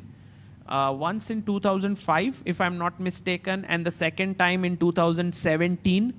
And he is very good at this knockout format. You know, if you say he's won in 2005, that means because he also won the World Juniors at Goa in 2002. He would be very young, maybe 21, 22 years old. He was 23 years old, I think, yeah. Wow, that's like right now Arjun or... Yes. Yeah? Yes, I think Levon Aronian has had this amazing longevity in chess. He's right now still doing quite well. And one could argue that, one of the little unfortunate thing in his chess career is that Magnus Carlsen somehow rose to prominence. Otherwise, for a long time, he was number 2 in the world, and he was really, really good. He reached a career high ELO of 2840, which makes him the 3rd highest rated player in the history of chess after Magnus Carlsen and 4th highest. 4th, I think. Yeah, 4th. 2851, right? Highest. Exactly. Oh, 4th. So Magnus, Fabi, and exactly, Gary Kasparov. So the 4th highest player, 2840, and so an absolute 30, I thought. 30. It was 2835. Acha. I Published. think maybe But somewhere in that range. 283. But like still in that sense, like if you look at the titles, World Blitz champion, World Rapid champion, World 2 times World Cup winner, freestyle champion, chess 960 champion. I think the only sort of thing that he needs in his feather is the World Championship title, right? Yes. And I think he's really inspired for it. If you speak to his better half, Annie, who's also here rooting for him, she always says that Levon is someone who should become the world champion. And so it's like they both have this kind of vision that they want to achieve this. So they are working towards it, which is very cool. And that's why this pairing for me is a little bit like, I wanted Levon to stay here. I also want Arjun to stay. So not so sure, you know. Someone will get knocked out at the end of tomorrow. And this one, like, this was the only bracket as we have known that it went logically that the higher rated players were beating the lower rateds. But बाकी जगह पे तो पूरा उल्टा पुल्टा हो गया है.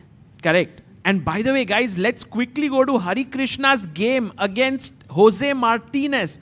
Queen D6 played by Jose. And do we trade the queens or not? Actually, But Hari loves endgames. Absolutely loves. do you take or not? Is the question. Like, do I do this or do I wait for black to take? Or is a move like B4 a consideration? But Because then, you want Amrita, don't queen you take think C5, like B take C5. this would get weakened, the C4 square? It will. With the queen hanging, but maybe not B4, like. Oh, Dubov's game. Handshake over Let's there. go. As planned, as everyone had predicted, the game between Daniel Dubov and Sam Shankland ends in a draw. कितना time लेकिन बहुत time तक खेले ना वो लोग 1 hour. And we have the toss. We have the toss happening, an important toss, because I personally think Dubov prefers to have black in the first game, no?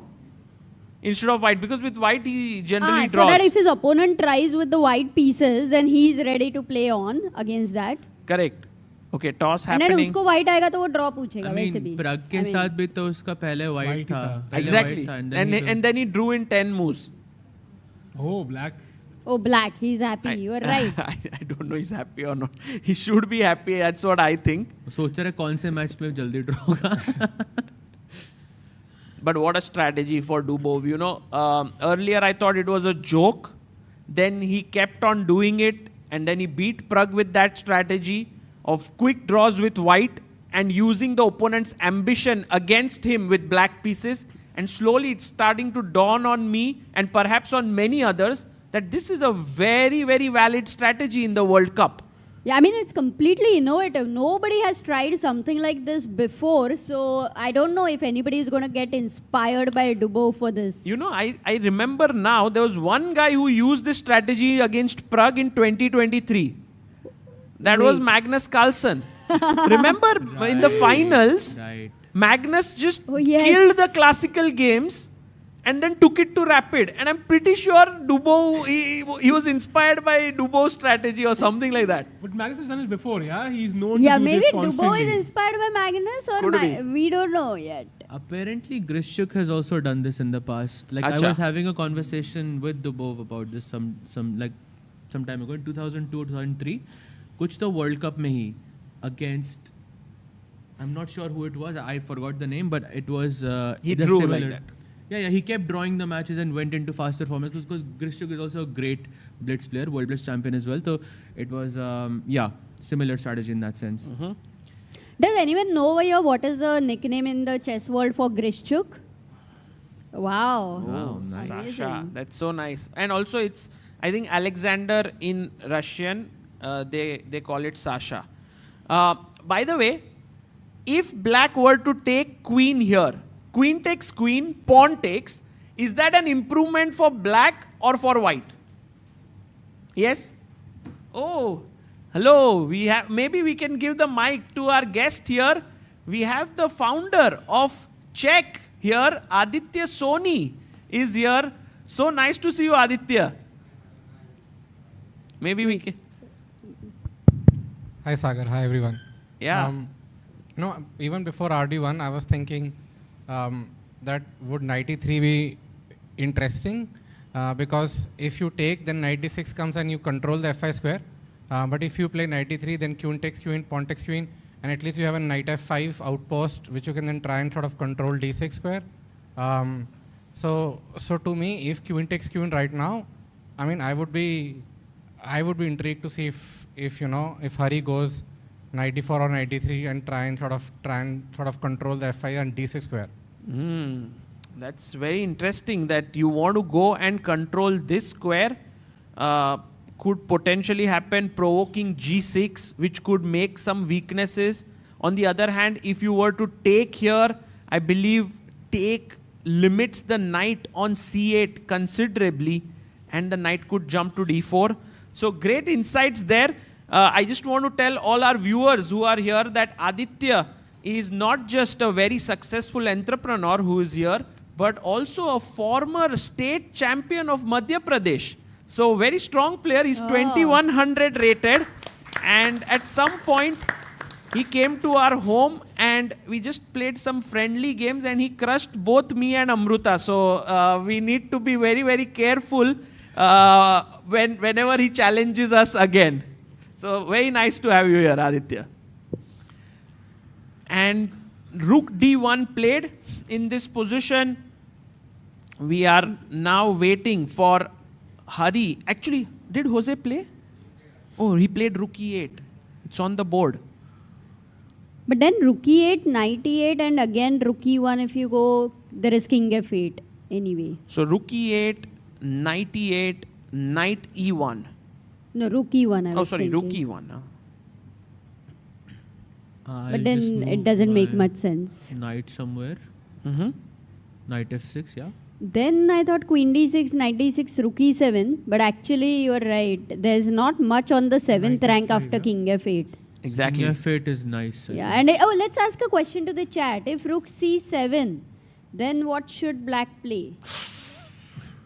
In the meantime, we also have a super chat.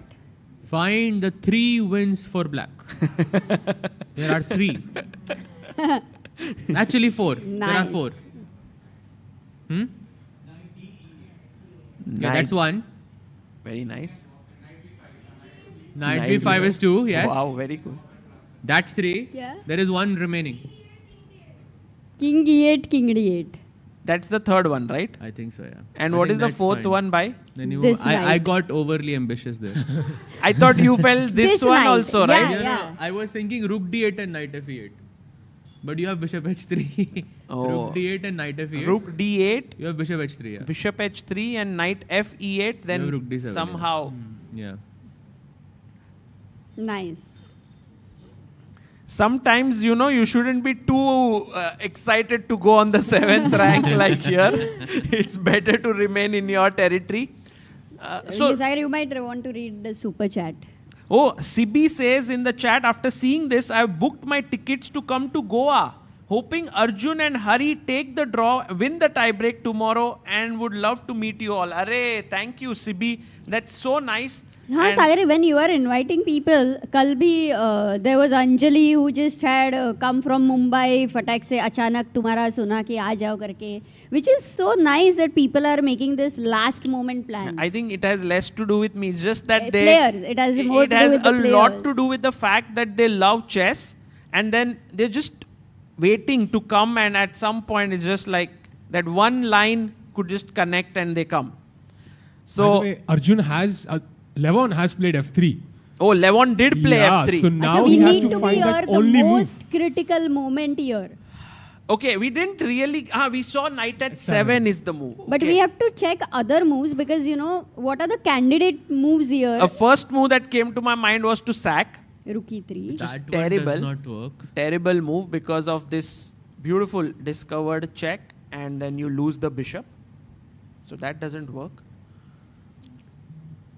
The second is, I guess, by logic, you can go King H8. Because if you sorry. can do the same thing without allowing the check. Oh, that's a nice Oh, I like suggestion this move. actually, and also it's away from that diagonal. Yeah. Sorry? Bishop F4. King Right. H8, Bishop F2. That's that's a nice move. So White wants to improve his position with Bishop F2 here. And also he stops the threat of Rook E3. So That's a very nice move. And in that sense, actually, if we try to say like King H8 and Sahaj just doubling down on their line, why is this position after Bishop F2 so favorable to White? What has happened? Again, I think it's just double bishops. Yeah. Especially light squares on black's king. So this move by Arjun h6 just feels wrong, right? More or less, yes. I think the pawn should be on g6 instead. I think white's plan with bishop b1 and queen d3 looks super scary to me. I feel for black, it is not clear how he is going to make progress. Now, if we talk about this idea of knight h7 and knight g5, which was the best, I think your plan is to sack one of the knights on f3 at some point, which makes sense, yeah, dynamically speaking. Correct. So in a way, just so that this plan is coming up for long-term edge with bishop dropping back and the queen creating that battery, we go knight h7. And now how does it change? Let's go white. White Bishop continues C2, same yeah? thing. No, let's say white continues bishop f2. Bishop f2, then one move more, I think, knight g5. And now some sack should be there, rook f3 or knight f3 or something. And not to forget. Ooh, no, I'm just nice. I'm just saying Ideas. someday No, to but keep it it could in. happen. Wait, Sagar, knight f3, gf3, knight h3, Does it knight work? takes Does it f2 work? ideas already. Wait, I have a plan. Knight f1, queen h3 is working. Wow, nice. You found a way finally to make Sagar happy. But somehow bishop h4 is unfortunate here. No, but GH3 doesn't work. Let's no. show that, no? GH3, knight h3, it must be working. What a beautiful finish here. Knight takes f2 check. King here.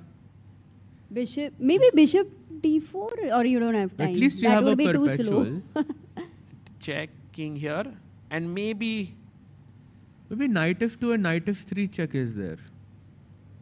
But then king, okay. Check, Yeah. king here, take. Yeah. King f2 and Knight then take E1. on e1. Yeah. The bar doesn't like it so You much. take on d4 and take the queen, no? Bar Here? rukhi raha hai. This way? Yeah. Oh, nice. I mean, at least there are these possibilities. Yeah, Yeah. knight d4 is a great suggestion. Sahil bhai. Queen on b3. Very sharp.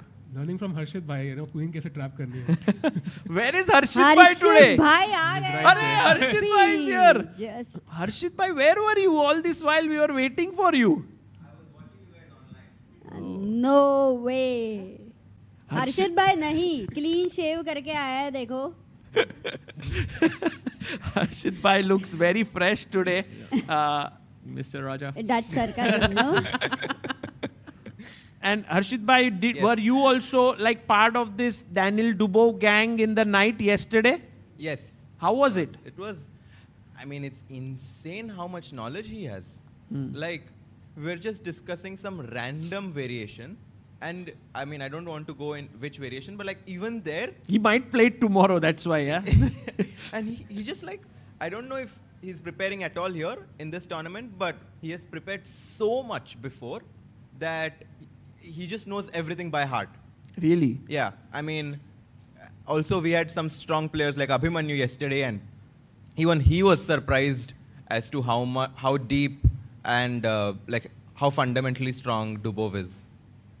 Wow. Oh, another draw. And we have a draw, the all-Russian encounter between Alexei Grebnev and Andrei Esipenko ends in a draw. They go into tie breaks for tomorrow. So 2 matches already in tie breaks. That will happen tomorrow. I am actually considering, guys, to just go home after commentary tonight, sleep for 3 to 4 hours, wake up, so that I'm in time to meet all of you at 2 a.m. It feels like an incredible. If you want to increase your opening theory knowledge, you should come here. Chess IQ, opening Chess theory, IQ definitely will be everything. improved. Yes, for sure. Wow. And the fact that tomorrow is tie breaks doesn't make a difference, right? You just, everyone meets every day. Yeah, Yes, no difference. every Yeah, day. no, it doesn't matter. Doesn't matter. I have a doubt that even if he by chance gets out, he might still just stay and every night over here with these discussions. Who knows? I think Dubov, very unlikely that he gets knocked out. Yeah, Yeah. His mindset is too good right now. Okay. I agree. By the way, Hari did not trade queens at this point. He goes queen a5. This is a sign of some ambition that is being shown here by Pentala Harikrishna. He moves his queen to a5. Ambition, matlab. Oh, he didn't trade the queens, you mean? Yeah. I mean, in Oh, I general, think he's that's just not playing for a draw. That's what I feel. Like he wants to try. साहिल भाई कोई interesting variation लेके आओ इधर. Variation मैं count कर रहा था queen कितना चल चुकी है. सो queen b3, queen a3, then I think queen went to some other square, then c5, then a5. Like इतना डांस कर चुकी है, like it's crazy. Where the queen will end up at the end, I don't know. Maybe b6 now to kick the queen further away, and then I settle my queen in here. I think the only difference is this small pressure that white has. Yeah, I mean the black knight on c8 wants to be at a better place, more active for sure, but abhi tak he's not getting that time, and that's where the initiative lies with Hari, because the black rooks are not connected and there is pressure. Right. Okay, guys, we have to go to a game where we all were like decisive today. That is the game between Nodirbek Yakuboev and Gabriel Sargsyan. The last move was rook c1, avoiding the trade of rooks on the d file. There is a pressure on the h7 pawn from the knight and the queen. And it's somehow the pressure is also on the e6 and f7 point, but Sargsyan pushes b4. मजा आ रहा है ये game में तो. क्या ही counter attack किया है. This is an absolute race of an attack. Knight c4, by the way, only move here. Only move, yeah. If you take this, it's bad. Yeah. It's terrible. It's that bad. It's terrible. Knight b4, I believe. And then the queen is attacked. Let's say I move my queen away. Oh, knight e4. No, not knight e4. The Queen e2. How do we finish this off? h6 first and then knight e4 maybe. h6, jump in with the knight so that if you take, my bishop comes in. Yeah, is that the idea? Yes. So h6, knight f3, come in here, and you are absolutely right, Sahaj bhai. This is a beautiful way to finish this off. That's why this position is so nice. The bar is at equal. Now, guys, this is how chess is so beautiful, because the bar is also equal at this game. You know, like for example, the game between Frederick Swanne and Javokir. It's also equal. But here you make like 2-3 inaccuracies, it won't move so much. While in this game, it's so sharp, one wrong move and it instantly goes into the winning section. Sagar bhai, speaking of wrong moves, Arjun did end up playing knight h7. No way. And right Levon move. has made a mistake after that. No, what? No way. Not a It's the mistake. right move. He had to play that. No, it's very good. Huh. For Arjun, yes, it's like great. sometimes you say, right, like, I got you an ice cream, and I'm like, no way. Like that, I said, no. You know, in fact, a funny story is that Annie, Levon's wife, was telling me that Zabel, their daughter, keeps saying, no way. And since then, it's been so many times that it comes to my mind, and right now you said it. Knight g5 played, he's about to sack something, yeah? भाई इधर तो लग रहा है bishop takes knight मारना पड़ेगा, He right? played. But that's a big mistake apparently. Oh, because rook takes rook, and do we? No, that's not happening. That's not, why is it a big Okay, mistake? why is it not happening? Bishop e3 back. Ooh. Let's show that, Sagar. No, bishop for e3 everyone. back क्या? So bishop takes g5, Yeah. rook e1, Mm-hmm. rook e1, bishop d4. No, you just take on g5, I think, first. Correct. But Yeah, this that's was what, bishop e3. This was the blunder that Yeah. you don't take the pawn. You just take this back so that this pawn is now under pressure. The bishop on a7 was very he made a patient, mistake, but I he think, goes yeah? queen c2 Slight and threatens maybe some checkmate ideas. A huge threat by Levon Aronian is to chop the knight and enter with his queen in. Guys, this game is sharpening up. And look at the best move. It's Wait. एक minute Now, don't tell एक minute Sahil. We have Sahil to bhai, find knight f3 is something which we all are thinking about. Sahil but bhai, have we reached a position where Arjun is better? Yes, I think so. But the move is crazy. Guys, we are on the verge of Arju bhai sacrificing something. We have a party popper here, which unfortunately cannot never open. pops. But we will still keep it with us, because here is an insane move. And if we can just show what's the insane move. Because you would say कि queen h7 आ रहा है, right? That's हाँ. the threat. So you don't want to move that knight. हाँ. But that's the knight you move. Knight g takes f3. No way. Okay. I mean, it should happen. Knight Gf3, pawn takes, knight takes, and then we take this rook, allowing a check. King F7, do we run or what? No. Actually, no. After knight Gf3, you're supposed to recapture with the rook. So this is, I think, very, very difficult to find. But Arjun is going to make a move. No, Arjun, wait, think. He has calculated it all. No! Arjun was so quick, he didn't take his time. That's a bad move. It's a decent move actually. No, it's +1 for... +1? +1, but यहाँ पे bar is showing equal. Wait a second, you have a stronger engine. I think so. You have a wrong position. Where is your knight on G5, Sahaj bhai? That's a good point. Okay, मैं डर गया यार. भाई आपका knight किधर गया था? That's a good point. वो knight को मिलने गया. Okay, guys, just to show you what was the line that would have given black the advantage. Maybe it's too much to sometimes expect players to play like engines. Take here, and now take with the rook.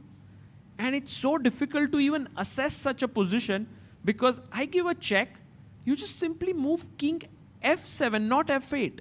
No, but F7. you cannot assess this as better for black in such a game situation where if you lose, you're out. So I think in a normal game, like normal tournament, invitational tournament, Arjun would have gone for this. But with the tournament situation, he has rejected such ideas. But then, I mean, this feels, I don't know, Amrita and Sagar Bhai and Tikku Bhai, I don't know if you've read that book, Improve Your Chess Calculation, by Arjun Ramesh. I actually went through some of the puzzles and it was, like, this feels like a puzzle from that book, like one of the harder ones. And I don't know, unless you know there is something there, you won't be able to find it during a game. But Arjun generally finds it, such things. I'm sure he would know this, but I think he has taken a very practical decision here. Yeah. It's a good question to ask Arjun, you know. I mean, I'm sure today he won't give interview if it goes into tiebreak, but an important moment to know. Can we just finish this calculation? Because the point is the bishop is hanging on E3.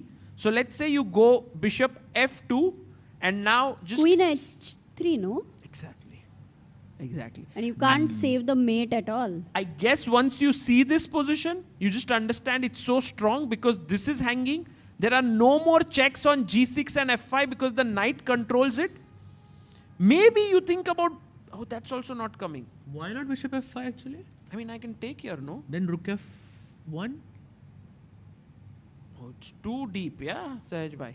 Maybe that's what he didn't like, because rook E3 by knight F5 was like it feels a bit off. Knight F5, rook F1. These are some very, very difficult moves, I think. Now knight F5. And now you're threatening here. I can't take here. But can I take queen F5, rook F5, rook F5, and then just play with this very good position? Like expecting Arjun to like find all of this and judging this ending is better for him. I think, I don't know if that's... Maybe during training he can find it because he knows something is there, but in a practical game, these are almost impossible. So I think, guys, in chess, perhaps the only difficulty that remains for these super GMs is not calculation, but is the understanding that this is the moment to calculate. Because you can't calculate every move. So if they are told this is the moment, they would calculate it. But they just don't know if this is the moment. And that's why Arjun missed this moment to take here. King H1 played by Levon Aronian now. You know, we have Vijeta who says, initially I cancelled my plans as our favorites are, as our two favorites are all eliminated. But now that our wonderful commentators are inviting so warmly, we changed our mind. So booking tickets now from Australia. Arey haan, yahi to the jo they were going to bring boomerangs, and if somehow we convinced Gukesh and Divya to come, they would have brought kangaroos. Remember? They had sent a super chat. Yes, of course. I now remember. they even cancelled the ticket. I to message them, Gukesh and Divya, that kangaroos and everything. No, okay, just joking, guys. But great that you are coming. Okay, amazing. King H1 played here. And we also have another super chat by Neha who says, you all are doing an amazing job. Would love to see Samay Raina in the show. That energy combo would be epic. समय के आने का समय कब आएगा? Oh, by the way, guys, talking about Samay and chess, Samay is going to play in the Super Pog Champs soon, where he will play from 2nd to 5th December. So that would be, I think, his public appearance in chess after quite some time. But कितना समय कितना chess खेल रहा है आजकल, लेकिन tournament खेलना will not be easy. Yeah? It won't be. There are strong players. I hope he is preparing hard for it. Unfortunately. But at least पहले तो he used to keep playing chess everywhere. Like flight में भी है तो भी वो chess खेलेगा. तो you never know कितना practice में है.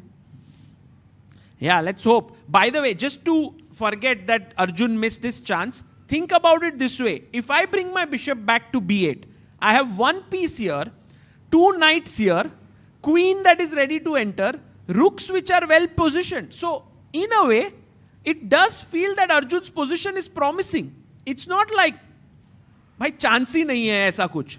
I agree with you, but there is one point I want to add, Sagar, that in the earlier calculation, if he had to, it was a decision where he needed absolute precision. So if he would have missed something over there, then he would be in a big trouble. So I think it was a good decision. To not go in and just play g6. Yeah, on a practical level. Got it. Yeah, maybe it's a smart call there. There's a nice idea here, by the way. If you go bishop b8 and white plays bishop f2, there is knight h3. It's quite nice. So basically what you were saying, Sagar bhai. I somehow do sense some knight sacks happening in this game. So knight h3, that's such a nice move. The main problem is we can't sack on g2 here, which would be so nice if he picks it up and our queen can enter and so on. Because every time the knight moves from here, this pawn becomes weak. So king h8 can be a prophylactic idea, yeah? But anyway, knight g2, queen g6 फिर भी आएगा. Yeah. Knight e1 दे देगा वो. Maybe king g7, maybe king h7, I don't know. Like if you just put that pawn back, it would be amazing. Yeah. Which one? Both, right? No, just the h pawn. The h pawn is... h pawn. Oh, h pawn, right. Okay, knight hanging होगा फिर हमारा तो. वो तो वैसे ही sack कर रहे हैं. It's okay. Okay, so while Arjun thinks here for his move, it hasn't been played yet. Time is 35 minutes to Levon, 43 minutes for Arjun, and we have Wei, who's getting quite some edge now. Sahil and Sehaj both were of the opinion that Wei will win today. Yes. And I think he's doing a bit of that. I think he's very, very dangerous in such positions. I mean, bishop versus knight already without the pawn, without the extra pawn, this position would be difficult. Like he would still push a lot in this situation, but with the pawn, it seems unlikely. And also Sevion just blundering the pawn in the opening. Yeah, it was such an oversight. Yeah. And Wei is quite interesting, right? So in Norway chess, जहाँ पे we saw Gukesh, Magnus, all these players play, even though Magnus won, Gukesh had defeated Magnus. Wei had the highest accuracy, I think, among all the players. He's very solid, and right now as well, it's 98.1. So he never rarely drops below 98. So once he has an extra pawn, he will not let it go. If Wei qualifies, by the way, Director Saab, do we have the brackets? Just because now what's happening is some players are advancing, some players are moving forward. Yeah, there we have. So if we look at this bracket, pretty sure that Sindarov goes forward to the quarters. And from Hari and Jose, it's not clear, right? Yakuboev, Gabriel, not clear. Liam, Donchenko, not clear. Dubov, Shankland already went into tie breaks. Grebnev, Esipenko also tie breaks. Wei could make it. And from Arjun and Levon, whoever wins will go and meet Wei next round. And, in Hari's game, do you think there is a possibility of any repetition? I was just thinking that because he just went queen c5 and the queen was just there a few moves ago. So a6, a4, knight e7, queen c5. But some things have changed, guys. Like if he goes knight c8, then maybe Hari will not go queen a5 again because he'll go a5 or something. Yeah, exactly. He could go a5. Guys, मुझे ऐसे लग रहा है ये हरी type का position है. Also, Aditya's idea here of knight e3 coming to f5, not to be underestimated here. G6, for example, stopping here, and suddenly, you can see that white is looking quite good after c4. Wow. Because- Generally, hurry type position is to not hurry. Ha. Nice. But is this the one? That's what I'm asking. Yeah, Hari loves to play these sort of slow grinding position, accumulate small edges, and he just is that kind of a player. Although when he sacked the queen here, that was not his style, but yeah, that was I mean, think a big surprise. But I think it's probably because he didn't want to go into tie breaks. I think today also, it's best if he doesn't. If he finishes it off in the classical itself. Because in rapid and blitz, Jose is strong, right? Yeah, I would say like it's 50-50. I mean, but Jose is young. I think he's known for fast chess. So that would be something that Hari should avoid. But yeah, if I go queen takes queen here and you go pawn takes queen. Right. After king f8, I mean, I see the bar went up just a little bit. Because I got this square, right, Sahaj bhai? Yeah, but what are you going to do with B4, it? B5, I was thinking. I don't know. Does that make sense? I feel the position is more simple here, and maybe I'm slightly worse, but I'm okay because at least Hari will not be able to grind as much as he would with the queens. But think about your knights, no? What are they doing? They have no squares. Just knight d7, knight f6, or you try to exchange the rooks as well. You go to the absolute simplest form of this endgame. So you go rook Even e8. if it's worse, just defend that, and that's it. And then just do this. Yeah. Something like this. Is it Jose's style though? Like he's a guy who really defending. Good question. I played something very I mean, similar. endgames. So I played against him like a month and a half ago, very similar situation, and he did something similar like that. Like usko dikh jata, he willingly goes into the worst endgame, and he'll start playing exceptionally fast after some point. Well, Jose is a very universal player. Yeah, he has played aggressively in this tournament. He can defend very well. By the way, He's not an something easy opponent. insane happening in the Noderbek game, because वहाँ पे कुछ ऐसी moves आने वाली हैं which might defy the laws of physics now. एक minute. I want to go there very quickly. क्या है laws of physics? एक बार बताओगे साहिल E भाई? equal to bishop f6 square. Because if we go to the current position, look at this variation, Saga bhai. Okay, so bishop g5 is the only move now. Knight e4 takes. Okay. White has to take with the bishop. Now rook d2. Yes. By the way, while we are looking at this insane line, can we finish it, Sahil bhai? Yeah. Because we have an incredible guest joining us. But I want to finish this line and then ask her about it. Yeah. Yes. So now bishop e6. Okay. You take on e6. Just give up the bishop for free. Okay. Black in turn just plays h6. Okay. And now look at this move. Bishop to f6. No, I think you took on g5 with the bishop. Sorry. हाँ. पहले bishop g5. Okay. Now bishop e6. Yeah. Now h6.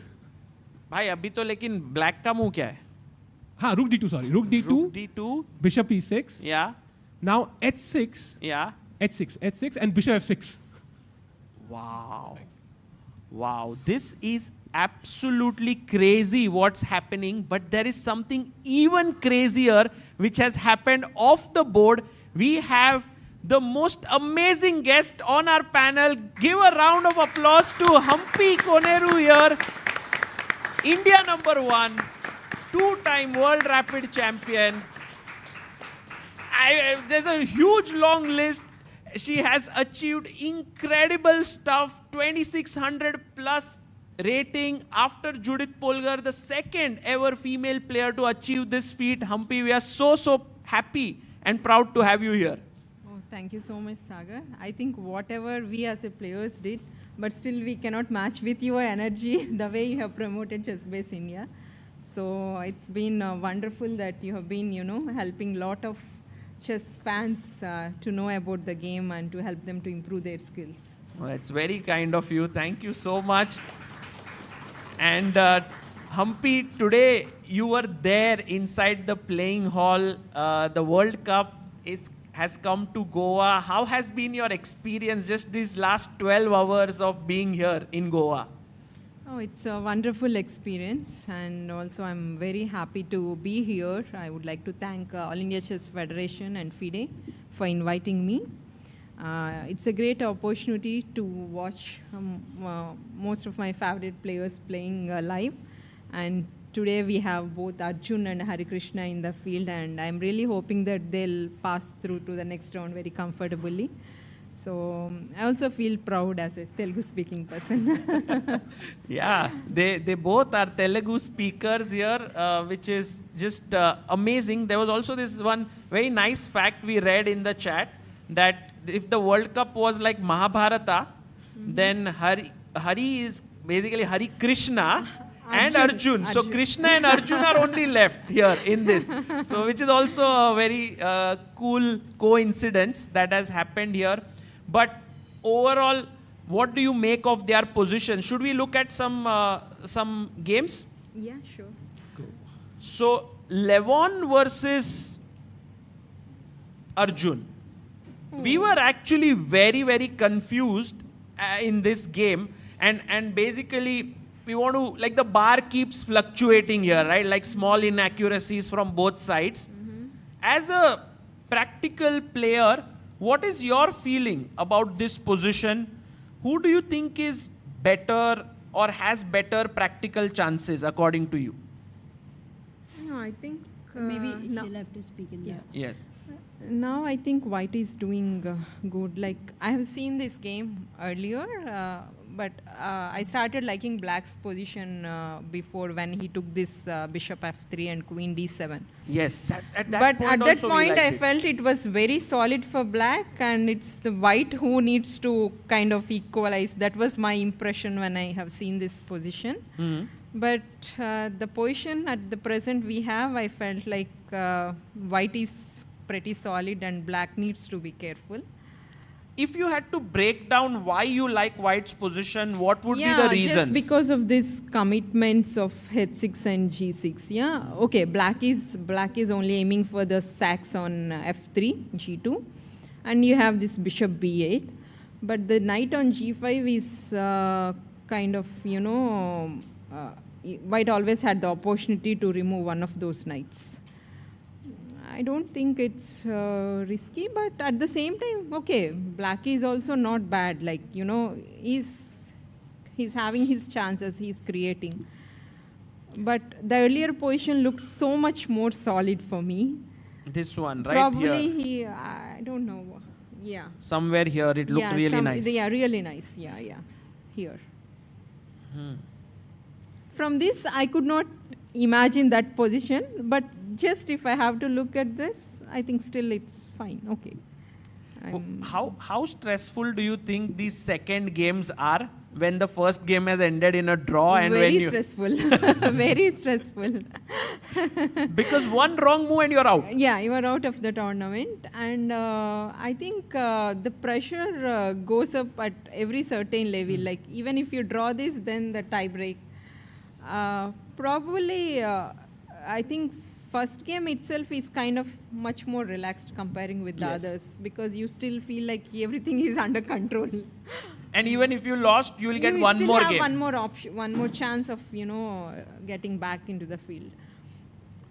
Yeah, so this one, somehow Levon has 27 minutes here. We are on move 27, 13 more moves to make, and 40 minutes for Arjun.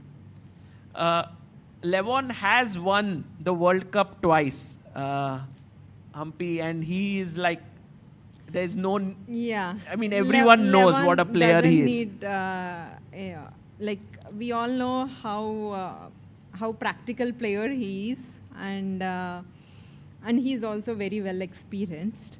But at the same time, Arjun is very talented, and we have seen him beating Levon in shorter time formats. Yes.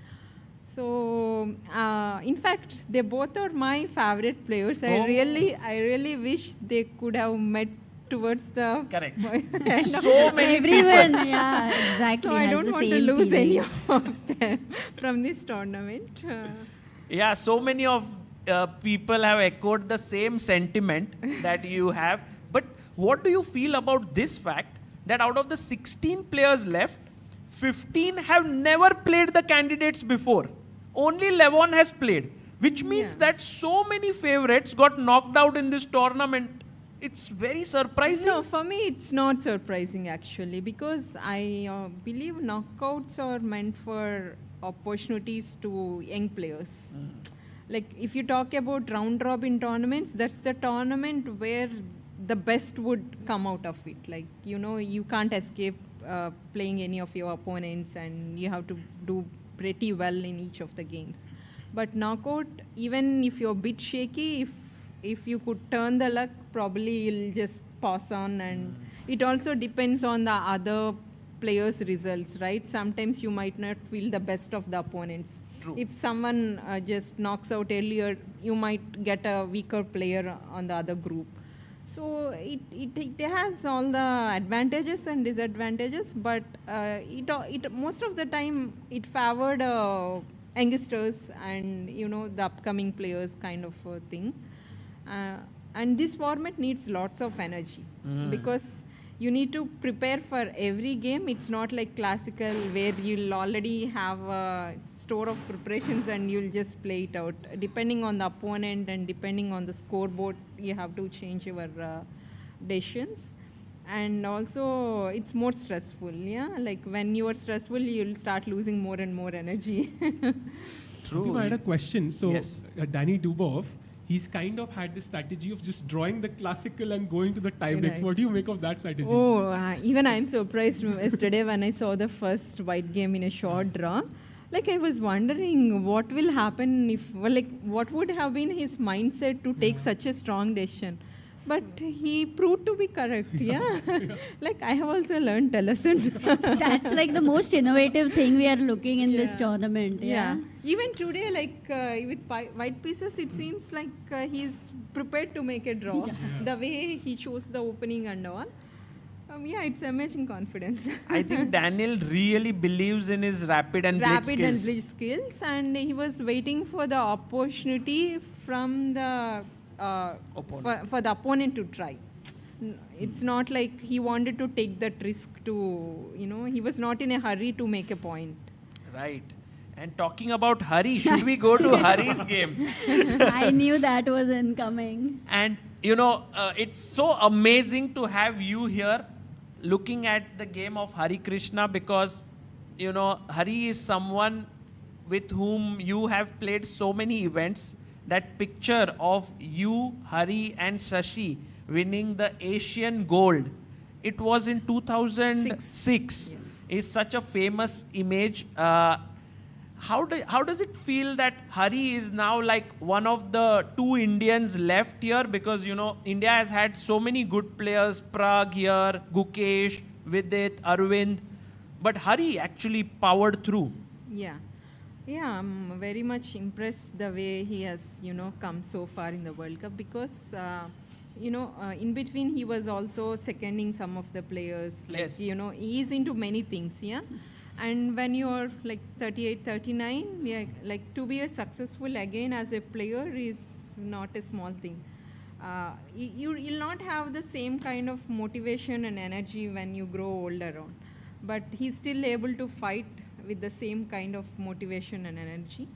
And I'm so happy for the results he's getting here, and I wish he'll go through much more further.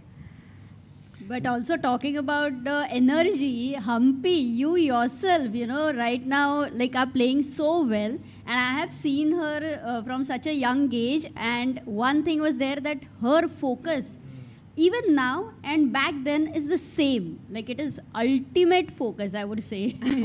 I have to tell this story. It was 2018 Olympiad that was played, and Humpy had just become a mother at that point, and she managed to make a comeback at that point after nearly not playing chess for a couple of years at that point.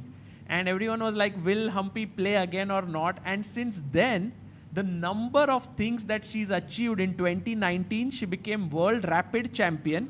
And the same feat was repeated in 2024 in New York, where she became the World Rapid Champion again.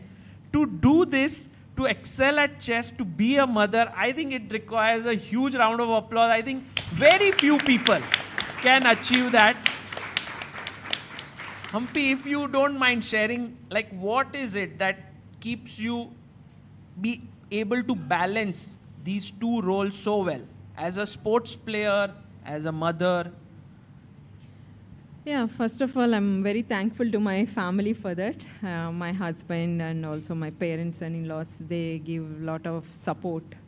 That's the reason that I could leave my child behind and travel for the tournaments. And secondary, when I started the game, I have only trained by my father. So far, I haven't gone with any of the foreign coaches or grandmasters.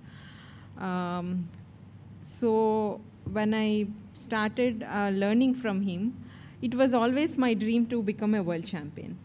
And I was like, I lost many times in the semi-finals in the World Cup, I think more than 3 or 4 times. And somehow it never went out of my mind that I don't wanted to give up as a loser. I always wanted to, prove myself that I could still do this.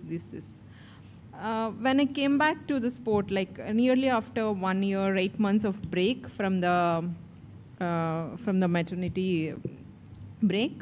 So initially, yes, as you said, I played in the Chess Olympiad and also in the World Cup, World Championship, Knockout World Championship. And I didn't do well, actually, in both the tournaments. I was very depressed. And I'm in some sort of a dilemma. When I went back to the home, I had a discussion with my parents because I'm leaving my 1-year-old child at home and I'm traveling. So I was confused whether I should, pursue the sport further or to look after the daughter because I'm not successful in the tour. Then my dad said one thing, he said, you don't need to prove anything, actually. You have already given your best, you have crossed 2-6, you became the world's youngest grandmaster at the age of 15. So what he said was, it's important now that I enjoy the sport as much as I can. I think that word really changed my mindset. Immediately after that, within a month, I played the Gibraltar Open. And there I started doing well. At the time, I didn't have any good preparations or I don't even have a second. So I was just preparing for every round and I gained around 10 to 15 points, classical rating points in the tournament. And it gave me a lot of confidence because I'm playing amongst the best of the men players. So that's when I understood that I should not chase for a victory. I should not chase for, winning something. I should just enjoy the game and try to play whatever best I could. And from then on, I started winning the Grand Prix again. And the same year, I won 2 Grand Prix tournaments and then the World Rapid Championship. So what I realized was okay, as an youngster, I'm very ambitious. I would decline draw offers. Even it's a dead draw, if they would offer me, I would decline and play, fight and lose. That's what happened to me. But now I'm a different person. Sometimes I voluntarily make a draw. Wow. Because now I understand, it's important to understand myself, my energy levels, whether I have a sufficient energy to fight against that opponent or I should just cross that particular opponent and to see the next one. See, off the board experience has also, helped me a lot to evolve as a player. So when people ask me what's your ambition? Actually, I don't have any ambition. My ambition is just to give my best. Wow. Whenever I had a failure, I tell myself this is not me. This is not the way I want to quit the sport or this is not the way I want to sit at home. I need to, do better and show that I can do much better than others. Wow. So that's the only motto I have. This is so beautifully put here, so inspiring, this journey, the evolution of a top sports player. In some ways, it reminds me of how Sachin Tendulkar, who used to hook and pull the ball, and at then some point had this back injury, and then could no longer do it, had to change his style completely to play. And that also happens in chess, right? As you evolve, you change your style and so on, is what you did to stay at the top, which is amazing to see. And also, you know, I've seen her dad and like since childhood, they used to be like the game was over, they would go back to the room, they would prepare, and it was again the focus. But recently, even her dad played the tournament, which was so amazing to see. You know, whenever we talk to Humpy ma'am, it's so motivating, right? It's so motivating. Just kind of give your best and you know, enjoy the game. That's the lesson there. And yeah. It's brilliant. It's brilliant. Ashok Koneru also won the Dronacharya Award. So that's not just Humpy is like achieved so much. The entire family has a huge number of achievements to their credit. Humpy, what do you make of Hari's position here? Any chances you think, or it's kind of a dead equal position? Okay, it's not dead. It's not dead equal for sure, but black kind of equalized, I felt. Like, did Hari missed out something after queen c5? Here, right? This position? Yeah. Or because he did it queen Even c5 twice. Before? So this was one position where the queen was on c5. Yeah, here like what this. happened? Queen c5. Queen d6, rook d1. Ah, okay. Like we were looking at positions with rook e3 earlier. So instead of rook a d1, you could double your rooks. Double the rook, yeah. So that was possible, but he went rook a okay, d1. There's nothing wrong with that also. Yeah, right. Here, takes, a6. And now we reach this position, and he went back and Hari took. I didn't like taking the queen on d6. Is it necessary? Like, maybe knight b4? So knight to b4, and you are essentially saying that black should take, and you want to take with the pawn. Then I wanted to take with the pawn, yeah, right. Correct. And so this would be a slightly better version. Taking f8, yeah.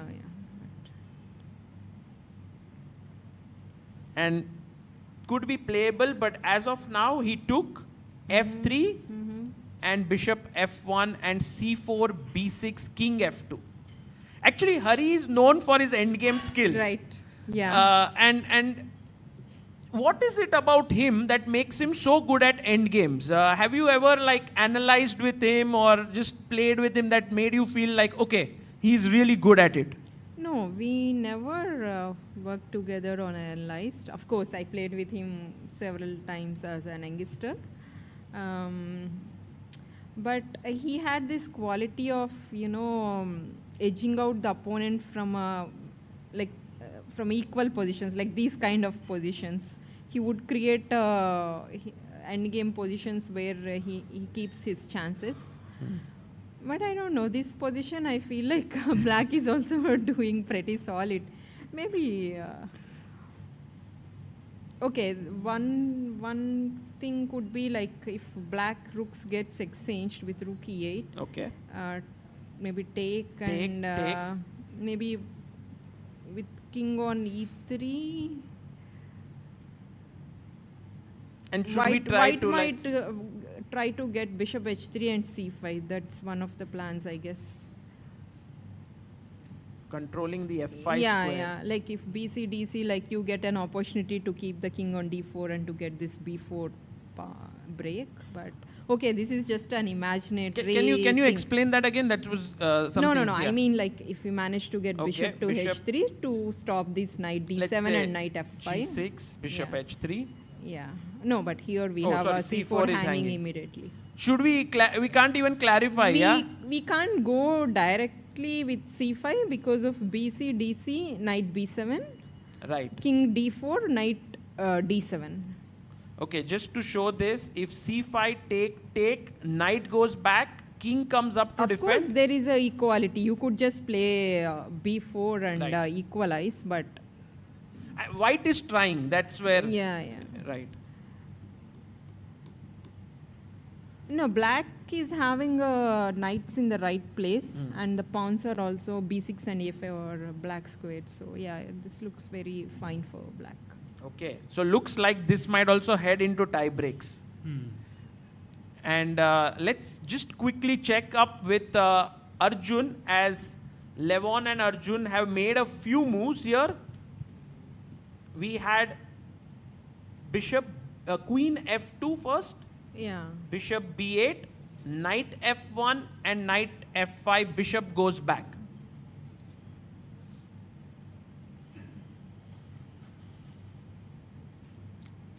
Some bit of things have moved along, but it's not even like this position will end in a draw or something, right? No, it's very lively. Very lively. It's very lively.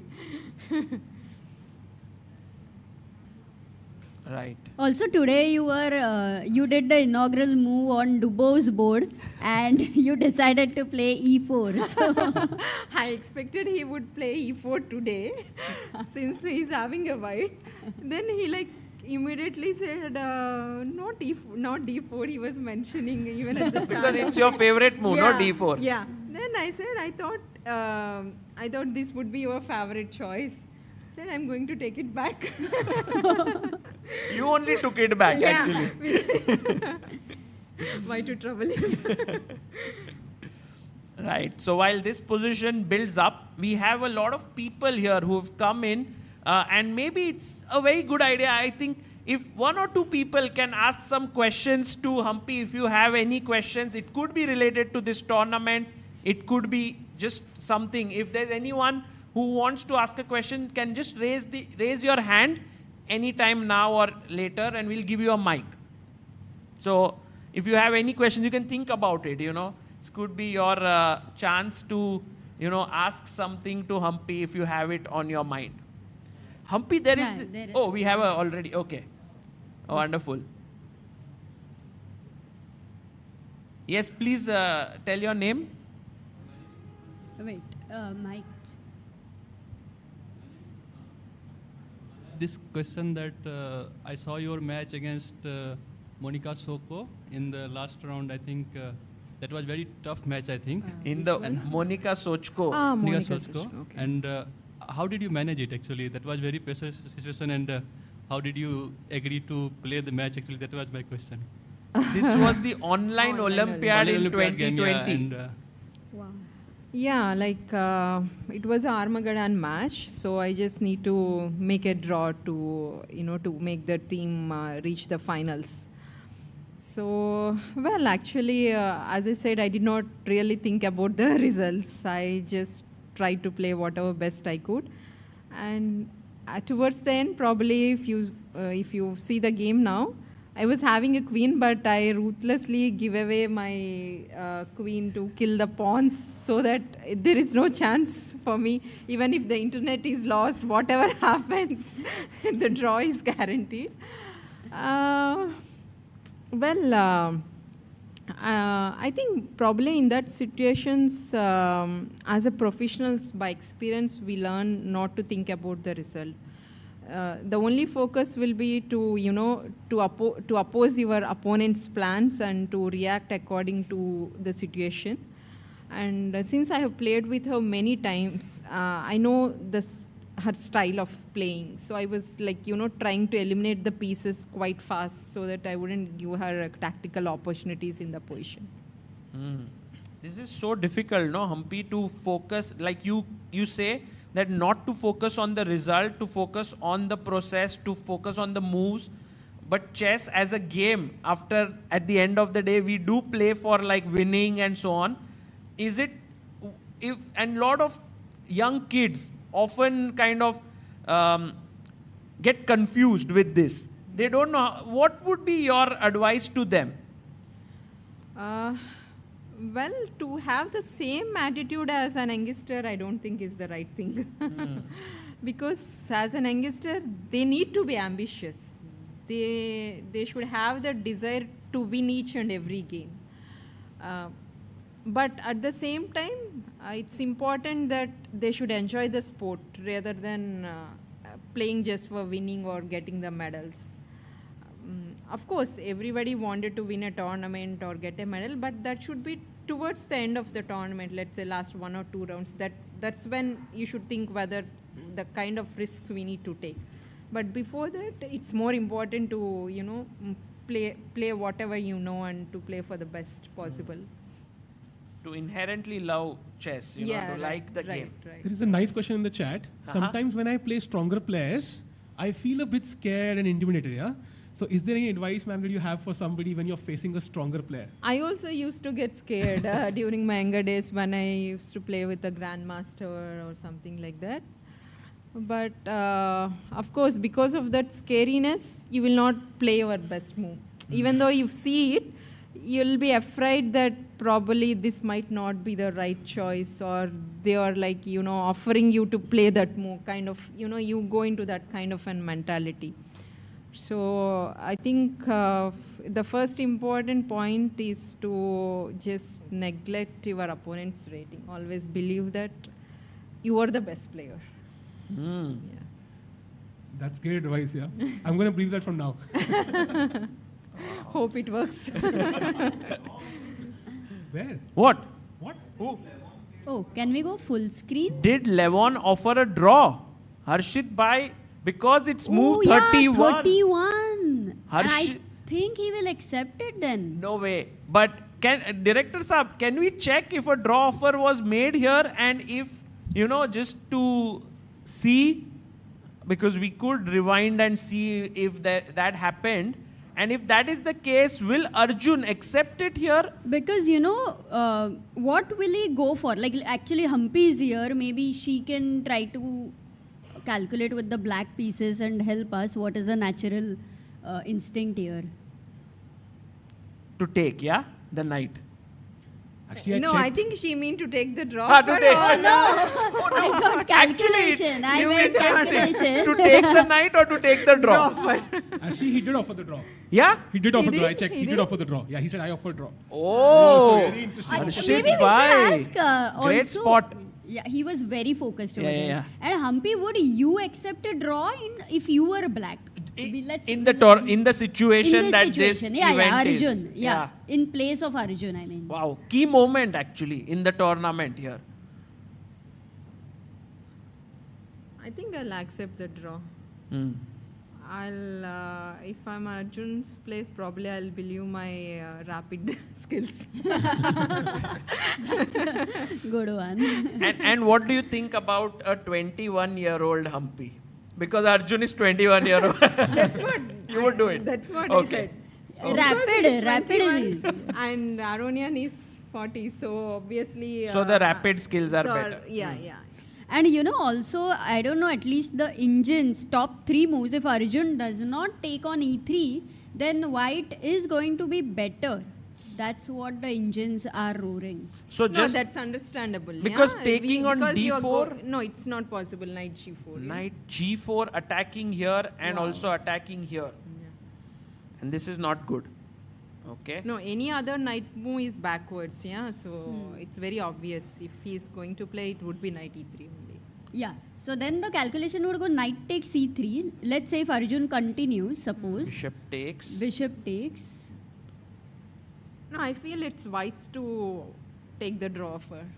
Actually, yeah, it does look a bit scary with those double bishops now. Can we go full screen on, and do we have that angle of just looking at Arjun? Because I think it would be a surprise if Arjun does not take a draw here and he decides to play on. It reminds me then of the World Championship match between Ding and Gukesh, where Gukesh was slightly worse and decided to still play on. And perhaps that could be very risky here. Look at Arjun. I think he doesn't I mean, he's calculating here. Yeah. He's looking at the possibilities of knight takes e3, bishop e3. I was wondering if here we have any tactical opportunities like knight e4 is, I think bishop e4, yeah? That doesn't work even. Because then the h6 pawn hangs. Or maybe it works. I don't know. Fe, queen takes, bishop takes, rook takes. Not sure.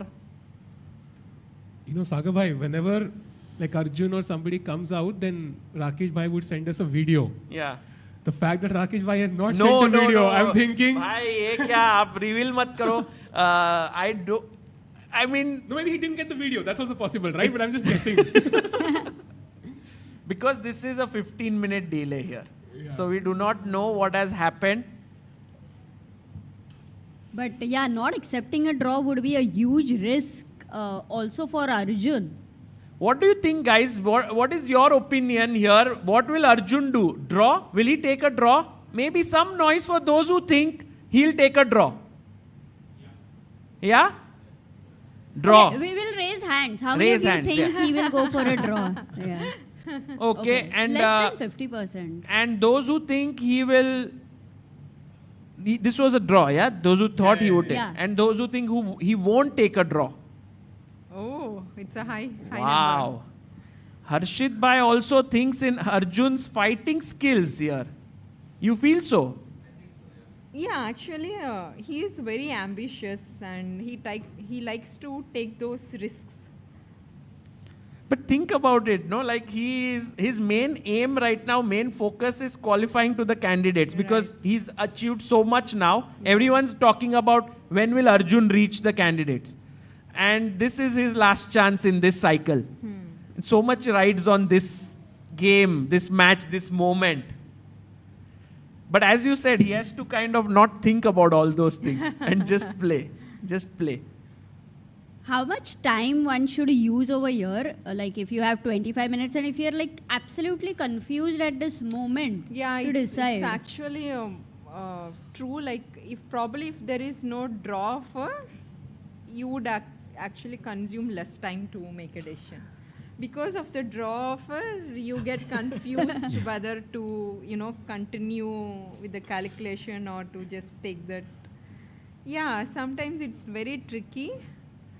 Do you know, Amruta, this Levon, he once told us in Chennai 2023 when he came to play that he makes draw offers as strategic maneuvers. I also did some things like this. He knows when the opponent will not take, he will offer it. Yeah, so that the opponent's mind is always like, oh, he offered a draw, something is wrong. Yeah. I think this is a psychological it's ploy. also a similar offer, I believe. You have done this before? Yeah.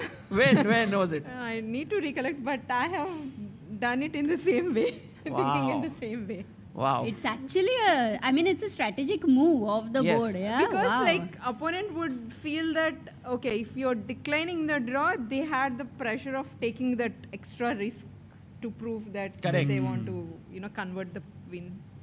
So Levon, very smart here, making this draw offer. So if Arjun takes it, he's ready for the draw. But if he doesn't take it, then perhaps Arjun will try to prove his advantage or something, which might backfire. True. Sahil bhai, your prediction has been usually right. So what do you think? I think he doesn't go for the draw. No? I have too much faith in Rakesh Bhai. Relaxing and drinking coffee instead of recording videos. So I think I'm going to You trust have a Rakesh Bhai. different information. He has more info there. Or Arjun was just thinking for 15 minutes. That's not a good sign, yeah? Wow. How many moves have been done, Sagar? Because 31 moves. So you can't offer a draw until move 30. Levon was like immediately after making move 31, he offers a draw. So 9 moves. 9 moves. But then also a risk for Levon in some way because rapid, Arjun would also love playing rapids and blitz.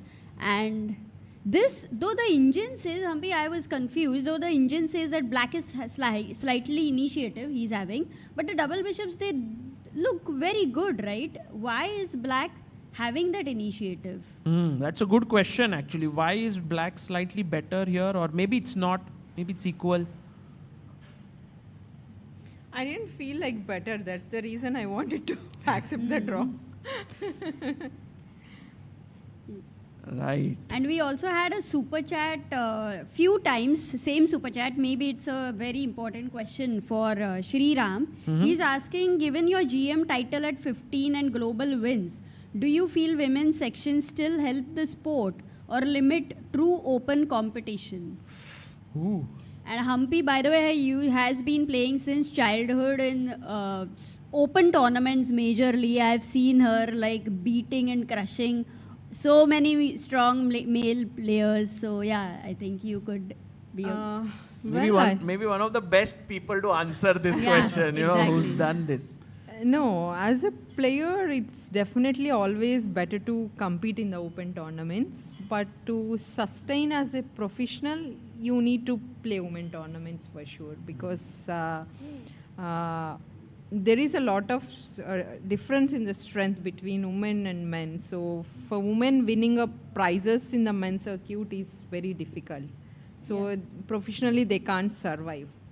So practically it's not possible. Like they could only take those men tournaments to help to improve their, improve their game and to come back to the men field and to be successful here. But do you think That's if there how are the any situation is any now. creative ideas found for this problem? Because I have met majority of the women players love to play in the open sections, and if the prize problem is solved in some way, then they would actually like to do that more.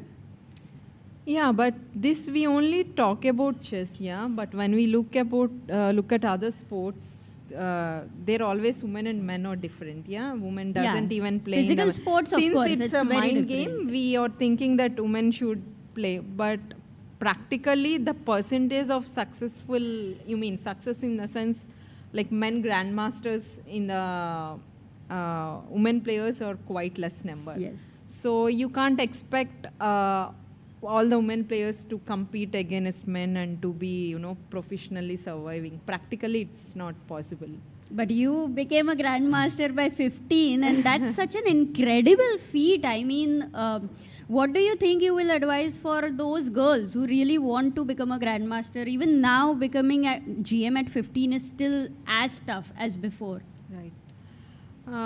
I think it's all, I believe it's all because of my determination probably, and also because of the combination of training which I had with my dad. Like probably if I had an outside trainer who might be much, much better, but I might not have a same kind of, self-confidence or the motivation.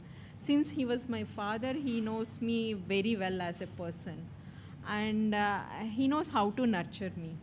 Wow. That's the key point. I think that's the main reason behind our success. Wow, beautiful, beautiful point she has shared actually with the world.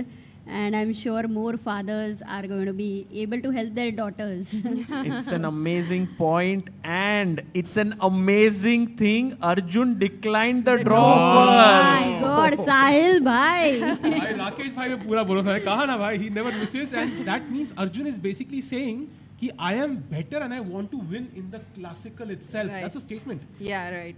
Wow. Can this put pressure on Levon actually? No, Such Levon- a rejection? No, I think Levon is prepared for this. I don't think, because Levon knows Arjun very well since they have played many times. This is Arjun's nature, yeah. So Wow. I don't think he'll be surprised with the decline. But what a brave decision by Arjun to keep fighting in an equal position. Let's see if this turns out to be right. Humpy, very quickly getting your thoughts on the games before we go to a break.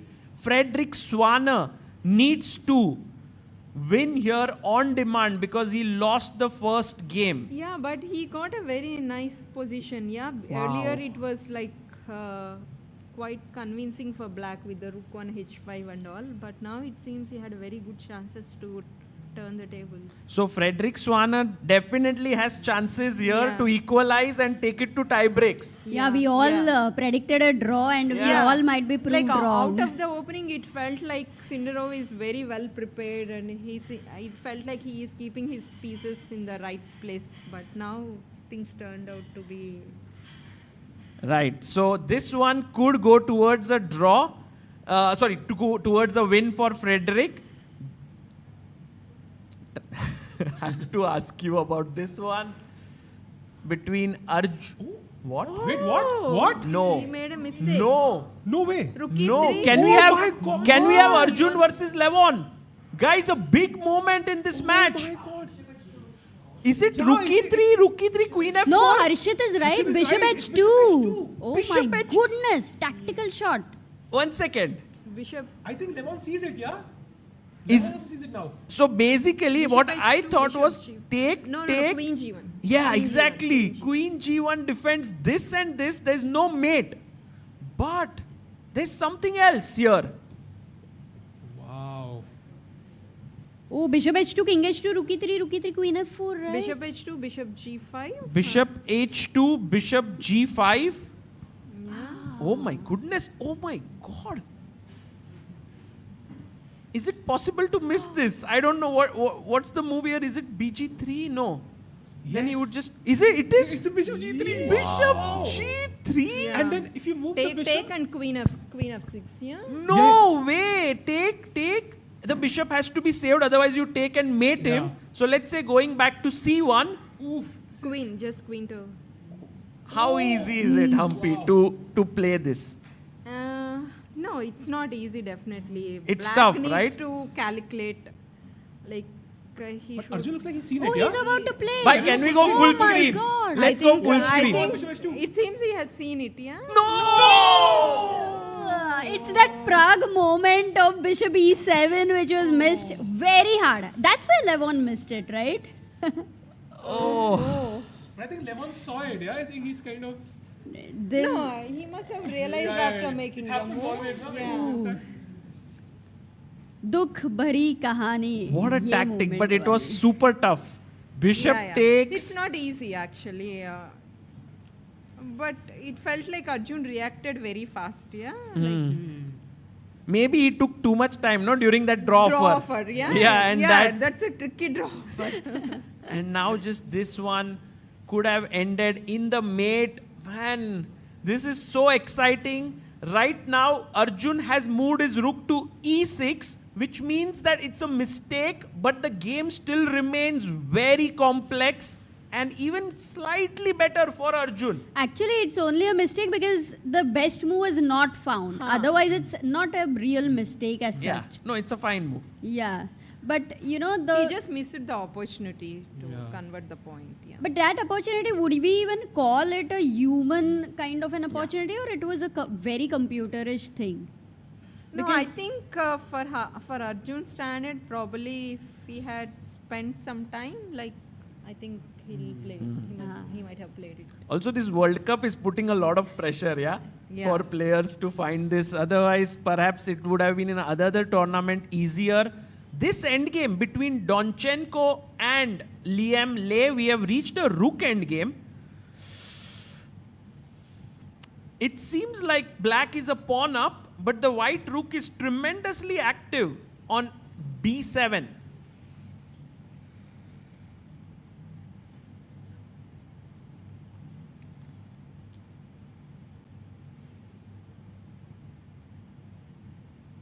Doesn't look like very drawish, yeah, in nature, this one? Or you feel so? No, I think it's still a game, yeah? You can't say it as... If you could just talk in, because the people behind might not hear you. Yeah, I feel still it's a game, yeah? It's black is still having chances. Okay. And then going to Yakuboev versus... This was a crazy game today between Gabriel Sargsyan and Yakuboev.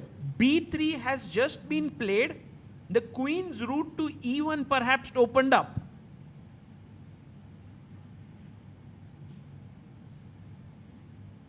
You could even go on this hunt, yeah, with queen h7 here, bishop d6, king e8, but there's no mate. No, but f7 is defended, no, so it's not a big he problem. goes in, but okay. You feel here white chances or?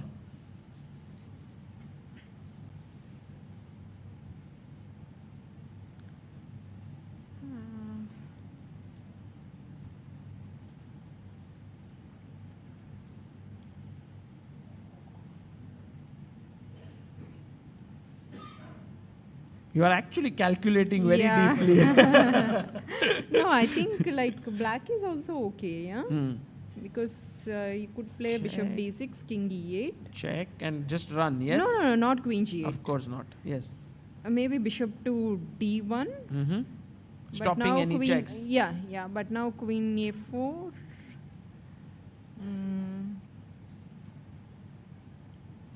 But okay. You Very have, tricky. Bishop. Yeah, very tricky. Yeah. Very tricky But bishop position to, here. Can I go bishop a3? He made the move, Sagar. It's by the actually way. what you are analyzing is perhaps one of the best lines of the engine, Humpy, and this is happening on the board. Bishop d6, king e8, and he has played bd1. Yeah, bishop d1 felt very natural. Yeah, you have to stop this queen e1. Right. And so here we Okay, could after queen a4, white had a choice like.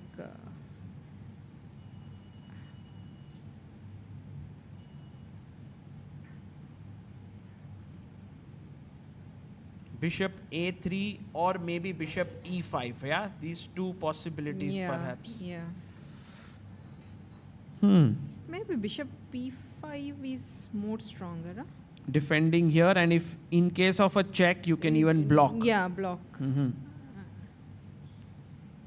Okay. So This is not at all clear. Very that means, complex like game. Actually, yeah. does Wei win this endgame? It's pawn up, but the doubled pawns here, and somehow he won a pawn early in the opening.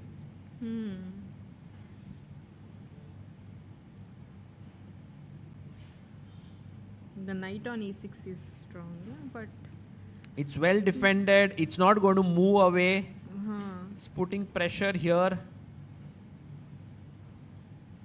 what if you play?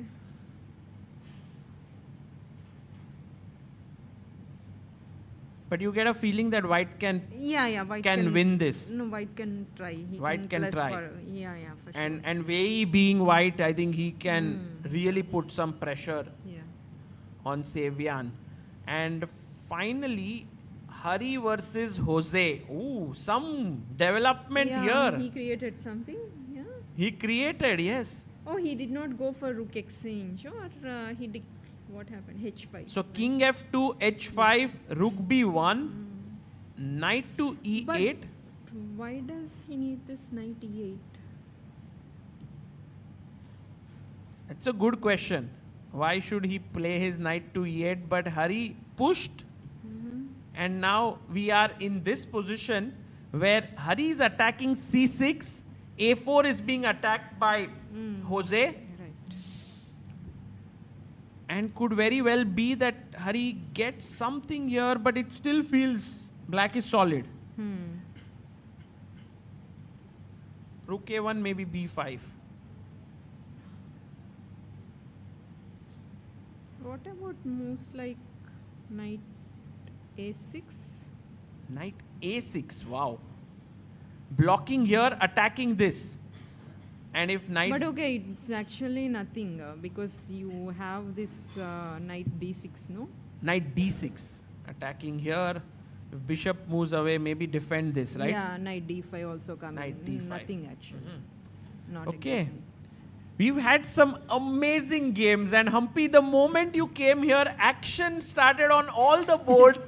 So much of ups and downs. Yeah, since I came late, Simon, everything happened in Before we go between. on the break, one super chat from Sandeep. He's saying, I'm a huge fan of Humpy, and I'm so glad to see her open this round and commentating here. I've been following for many, many years, and she's an absolute legend. Sandeep. Wow. Thank you. That sums up our emotions beautifully. Humpy, we are very, very glad that you came here, spent your time with us, and I think she deserves a round of applause for being here, for everything that she's achieved for Indian chess. And we'll take a short break, and on the other side, we will be back very shortly.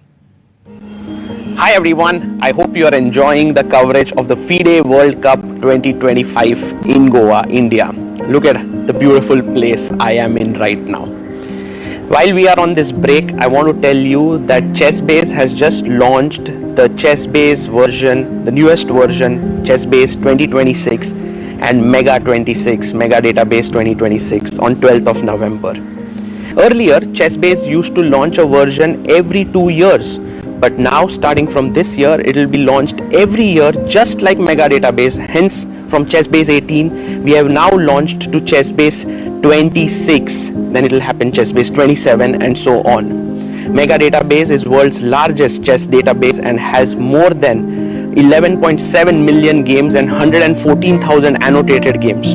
What are the newest features in ChessBase'26? Well, here's a short video for you to know all about it. ChessBase'26 is here, starting with the enhanced opening report. Rating-based statistics for your favorite openings, instructive tactical training built right in, the history of each opening, its pioneers, and a fashion chart showing popularity over time. Then we have the Monte Carlo analysis, simulating thousands of games, defining practical chances and typical maneuvers. Also, new detection of duplicate games, AI description of plans, real-time ray tracing, and more. ChessBase'26. Expand your chess horizon.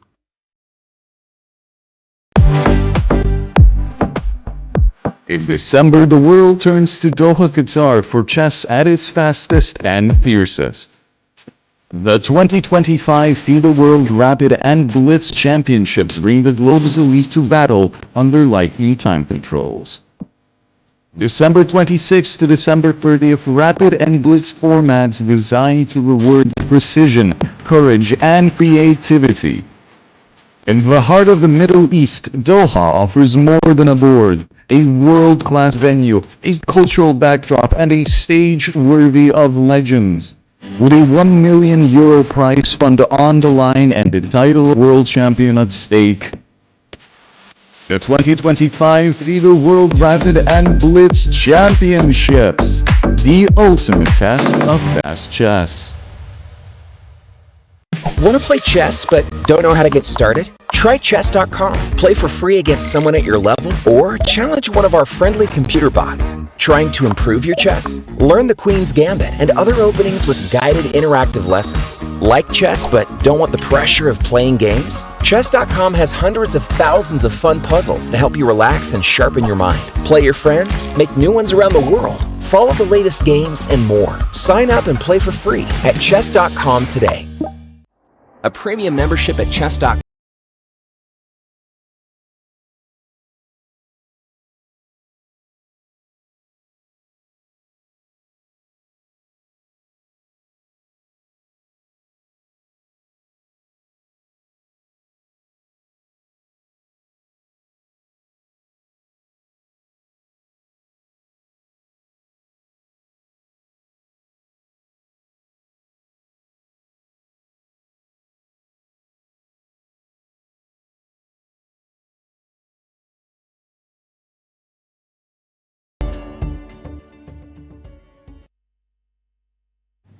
Welcome back, everyone. We are here with a few amazing surprises for you. One is that Humpy has decided to stay back for a bit more with us. So that is wonderful news. Thank you, Humpy, for that.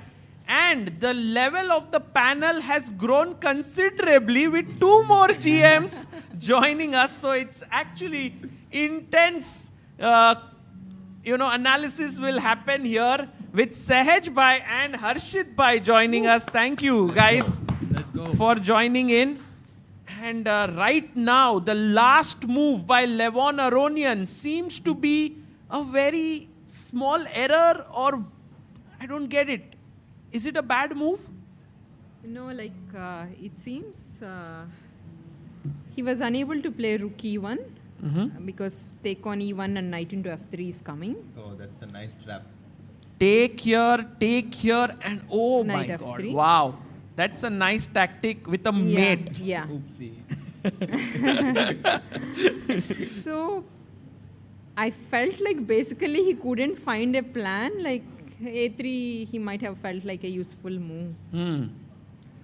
And Arjun now is thinking... like the decision Arjun has taken seems to be right, not agreeing for a draw. Like from then onwards, Aronian started making mistakes. First queen f1 and then he's making all the wrong decisions. And now maybe it worked as vice versa, after declining. But actually, for me, whenever my opponent offered a draw, I kind of thought that there is a reason behind it. And usually, like very experienced players, they don't offer a draw for no reason. They might be tired or they might be a bit uncomfortable with their position. And I think Arjun is trying to maybe capitalize utilize that. on that. Yeah, right. Absolutely. And right now we see h5 has been played as Arjun tries to put pressure on Levon. Is his idea to push h4, h3? Yeah, obviously. And also king got one more sheltered square as well. Of course, still the dark square bishop is on the board. Just in case if the bishops are not there, then it's a shelter square. Right. And by the way, guys, big news coming in. Harikrishna has drawn his game against Jose Martinez. I think our last analysis did bring that into picture, that there wasn't much that Hari could do after rook a8. And he actually accepted a draw right here. And we have a toss happening here for the colors. He got white, yeah? He got white. He got white. Black pieces for Jose, and what a tournament this is for Jose Martinez. The guy who's rated 2644 managed to knock out Nodirbek Abdusattorov and now also Alexei Sarana, and now has 1-1 score against Hari. Crazy. So, Ambiji, who will be your favorite? You can just call me Humpy. That's fine. I have tried many times in commentary, it just comes out, yeah. So, who would be your favorite between these two players, Hari and Jaws Pem, in tie breaks? Definitely. Oh, you were talking in terms of chess, yeah? Yes. Well, sorry to put you on the spot. Yeah. I think it's a bit tough situation for Hari because, I feel like he's much more better in a classical version against his opponent. Rapid, it depends on how he manages tomorrow. I feel the chances are high for the opponent. For Jaws Pem. Yeah. Yeah, Jose is a blitz and rapid specialist, so I think it's definitely going to be at least an even match, if not Jose being a slight favorite. By the way, instead of queen f2, I saw this cool idea. I mean, white never even in his wildest dreams wants to play h4. But if h4, we also have queen f4. Queen f4, queen h4, yeah. Wow. And if bishop f2, knight h3 is also possible, which is so cute. Mate. Sorry. I think I'm too excited. to entertain the spectators, you are overthinking. No, I know he meant knight h3, gh3, queen h2. That's what he meant. Just to be. I actually meant queen f3. Queen why not? f3, yeah. No, it was queen h2. I got you. Harshit Bhai and his love for making his opponents lose in some way or the other. I think that's what makes the ChessBase India special, yeah? Even if there are no tactics on the board, you'll create tactics with your analysis. By the way, queen f4 played here by Arjun. After queen f2 has been played, he's eyeing he this. wanted to play h4, yeah? And now the rook plan e2. is to h4. h4, h3 is coming in. And if white plays h4, rook e2, boom. You still did not leave h4, yeah? Oh, wow, this time it's a very, Yeah. very relevant line. Yeah. Rook e2 coming in. Wow, this is getting very exciting at this point. Queen f2 on the board and queen f4 as well. And Arjun has 16 minutes, only 3 more moves to make until time pressure, then 30 He has to minutes play will be. bishop d3, yeah? Bishop. I'm from long time, I'm like kind of waiting for this move from the time when he played a3, like I wanted to get this bishop to d3. You want to put the bishop back on f1 or just keep it here? Okay, if I manage to get on f1, I would do that to play rook e1. Okay, you want to play rook that's e1. very cool, because right now, guys, if you play rook e1, as Humpy has already shown this trick, knight takes f3 now, not working. No, because queen e7 now. King h6, bishop e3 is there. Oops. And Oh. it's check, yeah. Oh, this is not working anymore. So why was rook e1 a blunder then? Yeah, that's a good question. Maybe knight f3 now. Knight h3. Oh, knight Oh, h3. knight Knight h3. h3. Man, Harshit bhai, your moves It's are coming. coming, but in different positions. Knight h3, what a move. Takes, and now rook e1, and it's a mate. Yeah. And he plays rook e1. Wait, He what? played No! it. He played rook e1. No way! Yes, No yes, way! yeah. Look Knight at Arjun, h3. full No, speed! fast. Full screen. Can Arjun we go full knows. screen? I think Arjun Director? has seen it. He's out too late. He cannot believe. Arjun is through, guys. I think. Yeah. Knight to h3. One move away. Ajubai has found this moment. Oh la la. Guys, Come on. knight h3, queen f1. Does that work? Knight takes g1. Yeah, he's playing. Knight takes g1 Knight and h3. mate. Come on. Chop that bishop off. Mate on h2. Yeah. Let's go. Let's go knight h3. Arjun is like, "Bhai, khel raha hu, I have this."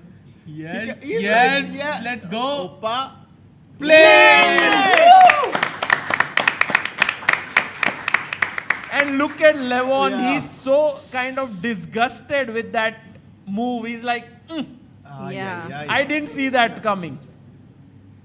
Beautiful. And also he has that smile on his face, which is like, how can I miss this kind of a move, right? Hi, how is Arjun so calm? I would be like knight h3. I think with this, Arjun doesn't even have to go to tiebreaks. He Right. seals his Amazing. spot in quarterfinals. Yeah. Wow, Humpy, you are the lucky charm. Yeah, thanks for staying back. How about extending your ticket for another few days? Knight h3, what a move here. Right. And now he cannot control it. Yeah, now he's like, okay. Gets up from the chair. And Levon, as soon as he was hovering around the knight, I think Levon saw it. Yeah. Well, also for Levon, it's a huge heartbreak, right? Because, I mean, this tournament was going so well for him. And of course, getting to the candidates is one of his dreams here. And to also fight for the world title. And it all gets over in like one move, generally. Like this one move and it's done. Yeah. There's no more chances. That's why chess is quite brutal in that way. I mean, we were talking about what is he doing, yeah, with his knights on g5 and h4. It kind of felt like it's not going anywhere, but now we see he was The waiting for same these knight tricks. is winning Yeah? the game, yeah? Yeah, absolutely. And if queen f1, there is this knight g1, yeah? Yes, GG. yes, Knight exactly. G1, GG. No, it's over. Like, there's nothing white could do, yeah? It's Yeah, lost. It's just lost. Yeah, it's Good. lost. Oof.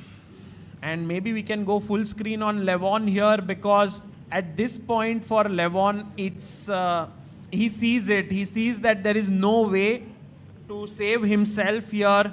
Just to show you guys, if queen f1, the line that we saw, because then you take g1 and you don't have time to take the rook because of mate. And if you take this with the queen, then this deflection just simply ends the game with a mate. Yeah. So there is absolutely no way now for Levon to get out of this. He could very well resign. I guess queen Yeah. f1, knight g1, g3 would be the last move that he maybe plays. I don't even know if he will try that. No, but what is the point? E1? Anyway, Yeah, you have anything yeah. he's losing. Yeah. Oh, he and resigns. resigns. And congrats. And he's like, He missed it. Yeah. He missed knight g1, he says. And one of the most beautiful things about Levon is always the way he congratulates his opponent after a loss. Yeah. It's so amazing to see him. But guys, Arjun Erigaisi is through to the quarterfinals. Woo!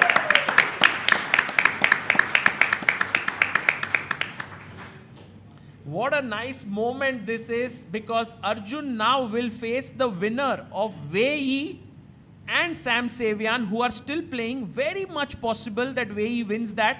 So Arjun versus Wei Yi, that would be a very exciting encounter. And a result? Yakuboev won? Oh, Yakuboev won!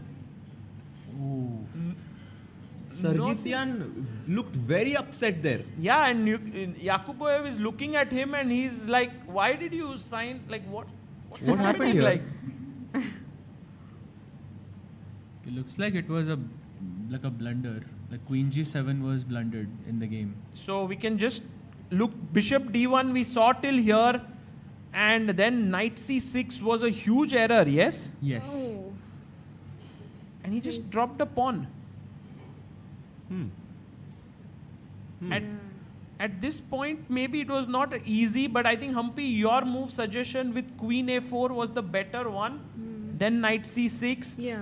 Wrong move order maybe, or something like this, or like maybe he What's the wanted to take on a4 first but played knight c6, or I don't know. Very hard to explain. Because f7 is hanging. Yeah. Yeah, it's like clearly. Check. And queen c5 was played, and Sargsyan was like, I just don't want to play this anymore, because in this endgame, he's already, I mean, he's not even pawn down, but all his pawns are falling. Yeah. Bishop f8. And king c3, and then this is weak. Yeah. So that means, wow, what a decisive day of chess happening. Director Sahab, can we look at the pairings there, that pairing one for the quarterfinals, which means that if Yakuboev has won here, he goes through to there and he will meet the winner of Liem and Donchenko. So Arjun and Yakuboev, two of the first, like two players to already qualify to the quarterfinals. Yeah, looks like, I think, maybe Sendarov is also very close. But very close, or this doesn't seem like it's done, no? Oh, actually, Close no. to what? Tiebreaks or? Wait, do I have bishop h3 here? What? Is that working? By white to play first. Okay. Wait, didn't he have bishop h3? Sahaj Bhai and his tactics here takes, and rook g8, right? Yes. Knight g5. Oh, knight g5. And take here king g4 and take this. Wow. Is this like rook c8? I don't know. And then coming into c2. Yeah, it will be some race because white always has rook a5. Like, I can always get the a6 pawn, so does look dangerous to play this with black. Yeah, bishop c8, but what a nice spot, yeah, Sahaj. Here, bishop h3, it's actually the computer first says that it's a mistake, like the weak engine, but then agrees with you. Yeah, I mean, I'm guessing bishop c8 also is okay, but it seems a bit more complicated. Yeah, it works somehow. So, right now the game still goes on. Sindarov has to still defend here. And if he fails to, we will have tie breaks. This endgame, the winner takes Liam Lay versus Alexander Donchenko. It seems like black position looking really nice because of the king now stopping these pawns. Rook on the 7th and the c3 pawn.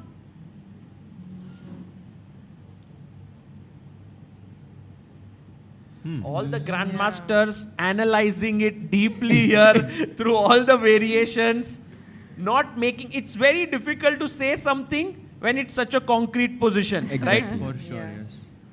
I think white also has to be super precise. So what are the moves you are considering? Is it rook takes e7 that is on your mind here? No, rook a8. Rook a8 also Rook A8 has to some keep merit. the pawn. But the problem is rook a2 now. And can I not just go rook rook b8 f2? check you have. Rook b8 check you have. Oh, Yeah, I cannot allow this. B8. B8 is And if you nice. take, then check Rook 8 and back. you lose the rook. So rook a8. Maybe rook f2? Rook f2, yeah. Rook takes f2. Problem is we can't go b5. B5, here. king B5. King b5, And just back, king yeah. b5 and back. So yeah. take a7, king b6, and somehow the king is in touch with the pawn. So Donchenko only having a minute to make 2 moves. So Oh. And this concept of like playing for a win with the black pieces is so new. Yeah. And something that we are only seeing in the World Cup, because usually it's in these close tournaments, we see that the white player is always playing for a win or a draw. But here, if you are black, it's like you get your chances with black. dangerous. By the way, looks like Samuel Sevian has just blundered and Wei is completely winning. Wow, what did he blunder? It's knight a4. I'm not sure why this is a blunder. So this is the moment. He was anyway in a very difficult position, but playing knight a4, does that mean that I can play rook b7, take on a7, go into this bishop knight endgame, which should be totally winning, or not? He played rook b7. He played it. Do you think it makes... Yeah, no. I'm not. She's the expert here. No. So what do you think? Rook takes a7 or no rook takes Or a7? b3. Yeah. b3 and knight b6 solid, yeah. though, right? But Knight that doesn't. b6, then A4. A4, yeah. Cimento. Just look at this rook. Oh, too bad on a6.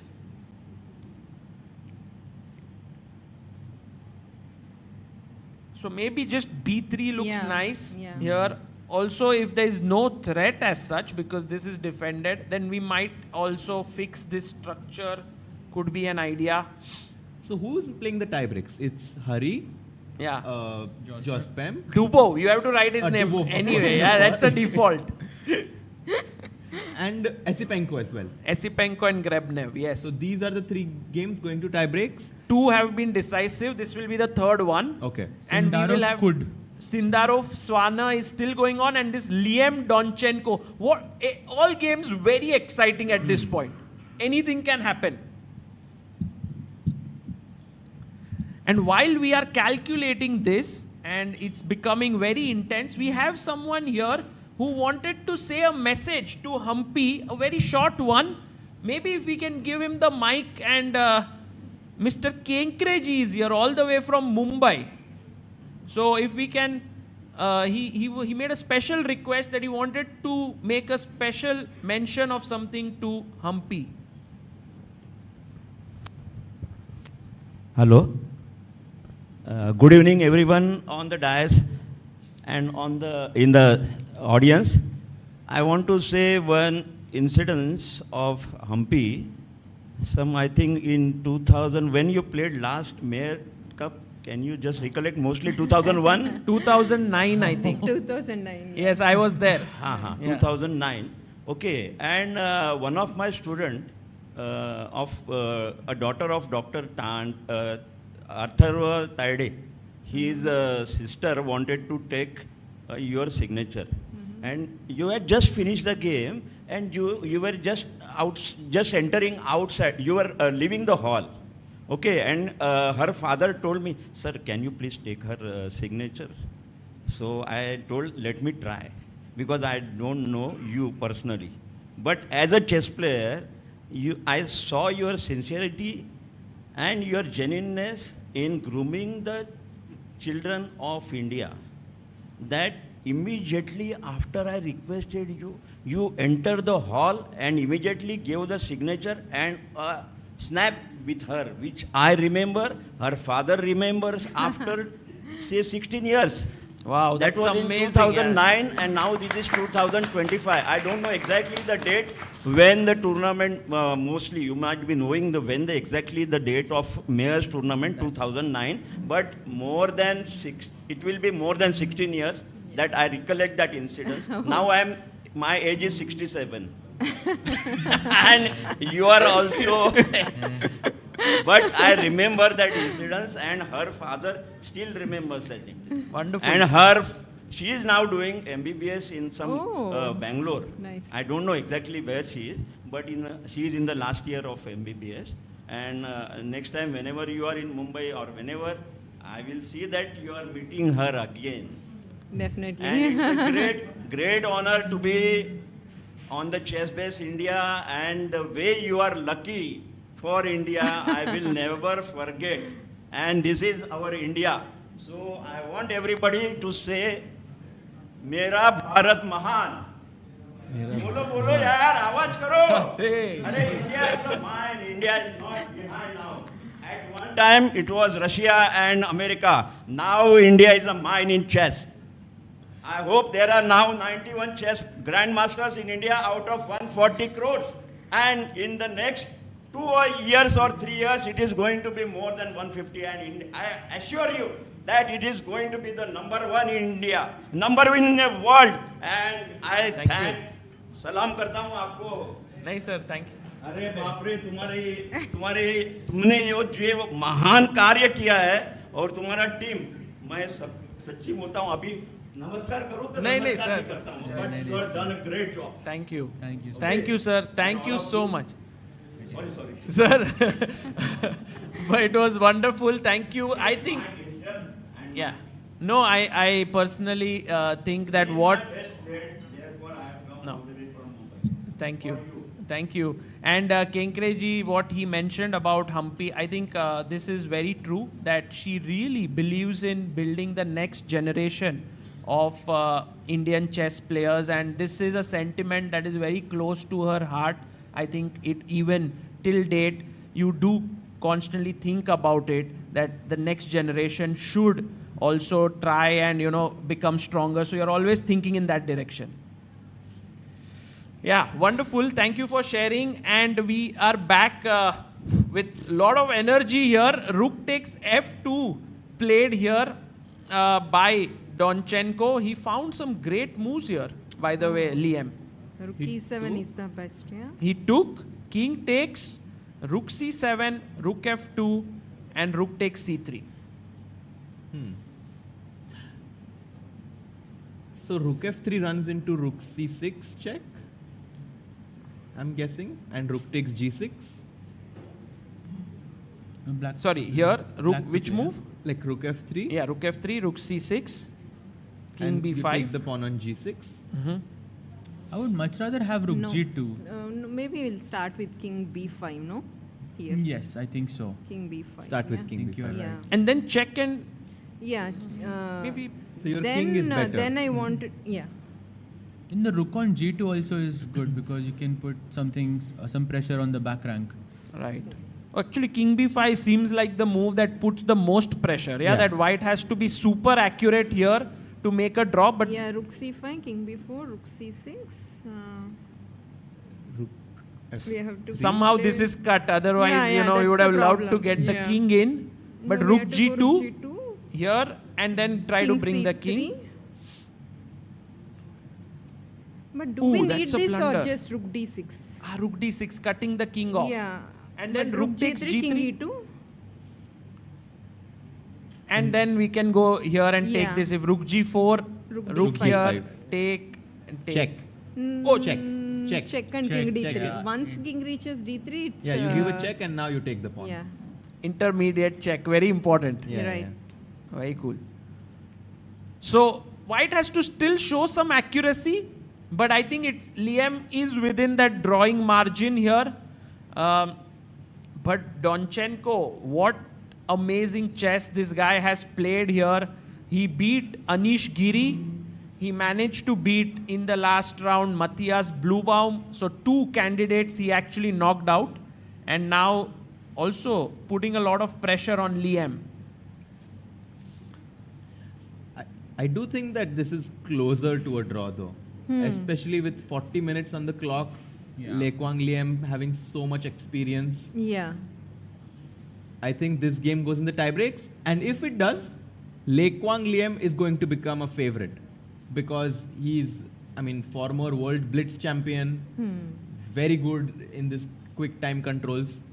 Split so many SCCs as well. Yes. Where he has performed fantastic as well. By the way, meanwhile, Sagar bhai, your choice actually happened in Wei versus Sevion, where he went into that endgame. Oh, this endgame without B3. Without wow. B3. I'm Oh. guessing it is still, you were still happy with this, yeah? I must be winning, no? Because of the A pawn perhaps, which is generally quite Yeah, strong. you also have this. And then bring the king here. Yeah. So 2 weaknesses, one the A pawn which is very strong, and second the G6 pawn which is weak. So another decisive game coming in, guys. Wei versus Arjun. Let's talk a bit about that quarterfinals. Very tough quarterfinals, yeah, for Arjun, that one. Yeah, it's tough, but Arjun seems to show a great form, yeah, from the start of the tournament. I haven't seen a single game where he's shaky or he's having a disadvantage position or something like that. He always had a comfortable position out of the opening, and in some of the matches he out-prepared the opponent. And today we could see like he assisted it correctly without taking the draw. Yeah. That needs a lot of courage when Correct. you're playing with black, and that too in the second game. So it seems he's in great shape. Yeah. So you do feel like that would be like Arjun will have great chances in that one as well? Definitely. I had a feeling that he'll play the finals. Oh, wow. Wow, that's so amazing. And also, Harshit Bhai, Sahaj Bhai, what are your thoughts on that? Because, there are 3 players who are the highest rated players, Arjun, Levon and Wei. Levon is out. So Levon, Arjun faced, now Wei is the next highest player. Rest all are around 2700 or below. So I'm just trying to understand if Levon was a harder match or Wei will be a harder match. I guess Wei will be a harder match because psychologically also I believe he had a very good score with Levon. Yeah. So obviously Wei would be neck to neck match. And Wei is someone who is very similar to Arjun in the sense that he's very calm and composed. He never gets he never panics. He never shows his emotions, right? So I think this is a very interesting match. Also, he's very good in blitz and rapid. Maybe Arjun is a teeny tiny bit favorite because of his current form, but I think it's very, very close. Neck to neck, yeah. No, I feel that it's a complete clash of styles as well. Like Wei is too solid, and at least, he's goes into very simple positions, tries to grind them out, and Arjun is, very chaotic. Yeah. Yeah, he likes playing very creative positions, like out of nothing. Even in today's game, like we could see he trying these knights, putting knight on g5 and knight h4. It's not a easy decision to weaken your king side and to place those knights over there. Yeah, we've been following you. You played in the World Cup so many times. This pressure, and to be so calm under this pressure, sometimes even being here as commentators, we can really feel how much the stakes that they are playing for. And I think everyone who has been playing in this World Cup, some of them, of course, went back home, but just to qualify to this World Cup, to come here is such a big, honor, yeah? That they have come all the way to India and being one of the top 208 players in the world. So it's amazing to see them play here. Yeah, absolutely. And so Wei versus Arjun very likely to happen here. Sam Savian doesn't seem to have any real chances here. The king is coming slowly this side to push the a pawn forward. And I don't think black can create much play on the other side. It's too slow. Yeah. That happening. So the intrigue remains in Swane versus Sindarov game. Another very, very interesting battle here. We have finished 40 moves. So 28 minutes to Sindarov, 34 to Frederick Swane. And no such tactics happened. Yeah, Bishop H3. Bishop H3 was, I think, the golden moment. That was like very interesting option. Yeah. Correct. Yeah, I think it could force a draw. Yeah. I think so. Is it like force a draw or still it's like? I think it was here. Rook d5. It doesn't show actually Bishop H3 at first, but if you play it, it starts to like it. I'm guessing this is the problem with King G4. Yeah.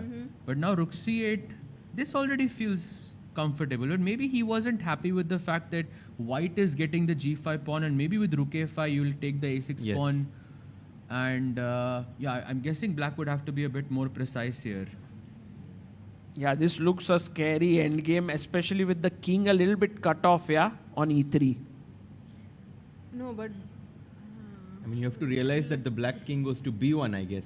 Yeah, because if you do B3, then this is a lost endgame, right? With the H pawn, because the black king is far away.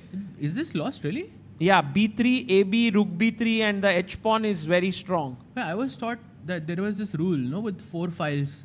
The king should be on the C But there is file. also a rank cutoff, no, bhai? You'll just king cut off is the on rank. the opposite. Yeah. You'll just cut me off. I'll the just. rank. Yeah, you're right. Although H4 is not working. What? Rook A4 maybe, no? Only move. Rook A4. Rook A4 is good, yes. Keeping the cutoff here. Yeah, nice. Yeah.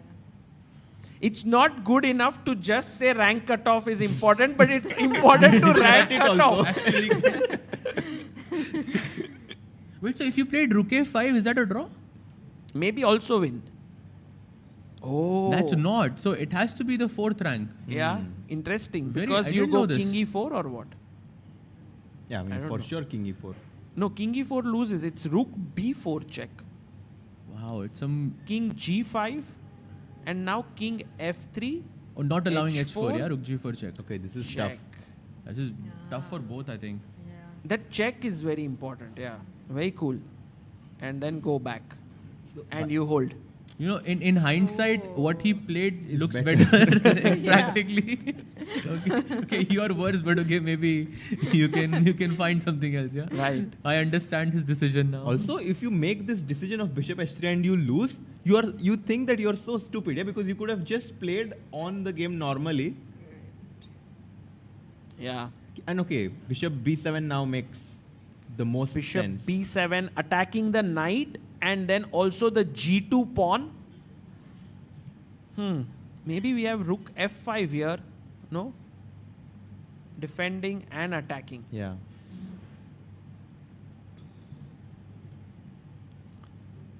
And maybe we can also check Liam versus, Liam versus Donchenko. Donchenko. Another rook ending. I think, Humpy, one of the things that is happening in the world of chess is this German players rising. You saw like Vincent Keimer, who's reached world number 4. Then we saw Bluebaum making it to the candidates. And now here Swane and Donchenko still being alive in the tournament.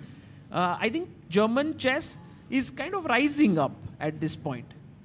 But I don't have the answer for this. You should ask them. Yeah, no, I spoke to them. What was amazing is their camaraderie. Yeah? They're all sitting together for lunch, dinner, always. And even when Donchenko and Bluebaum played each other, and Donchenko beat him, after that they were still together. So it's very nice. I think that's the main reason that chess in India also grew, no? Like especially in Tamil Nadu, because they are all players, all the players they gather, you know, quite often in one place and they start discussing about the game and analyzing. That's the main, I believe that's the main reason for Tamil Nadu to have so many grandmasters. So obviously if Germany is also following the same rule, yes, we'll see more and more players. So do you say, like, when there are players of good level together, because they will compete with each other in tournaments and all, it's a good idea for them to work together? Because sometimes you also share with each other certain preparation and so on. Yeah, it's always better as a player to have that improvement. Like, you know, you are not just competing with that one player, right? You have to compete with everyone else. So whenever the group of players gather and start working, they'll start improving, obviously, but they should make sure that they'll always work with a stronger player, not the weaker ones. Right. Arshit bhai, maybe we should like work a bit on chess, yeah, together. Harshit bhai did not say yes, bhai. What is this? No, he is thinking whether he is weaker than him or he is No, I mean, having enough standard to work. I'm not playing a lot nowadays, so... But when you play, when you play well, Harshit bhai. You had like a 35 game unbeaten streak. Yes, which was broken. Which was broken on the 36th game. But yeah, I mean, at some point I feel like both of you should play more. I mean... Actually, I was in Budapest and I was playing a tournament and I met Sahaj, and the way I practiced for the tournament was play like blitz with him until 3 a.m. or something. And then I felt very sharp and then you won the tournament, yeah? I didn't... shared first or something. Wow. Basically. Wow. That's amazing. See, there is benefits. I think everyone who stays with Sahaj bhai is doing well, yeah? Like, for example, Daniel Dubois here is doing...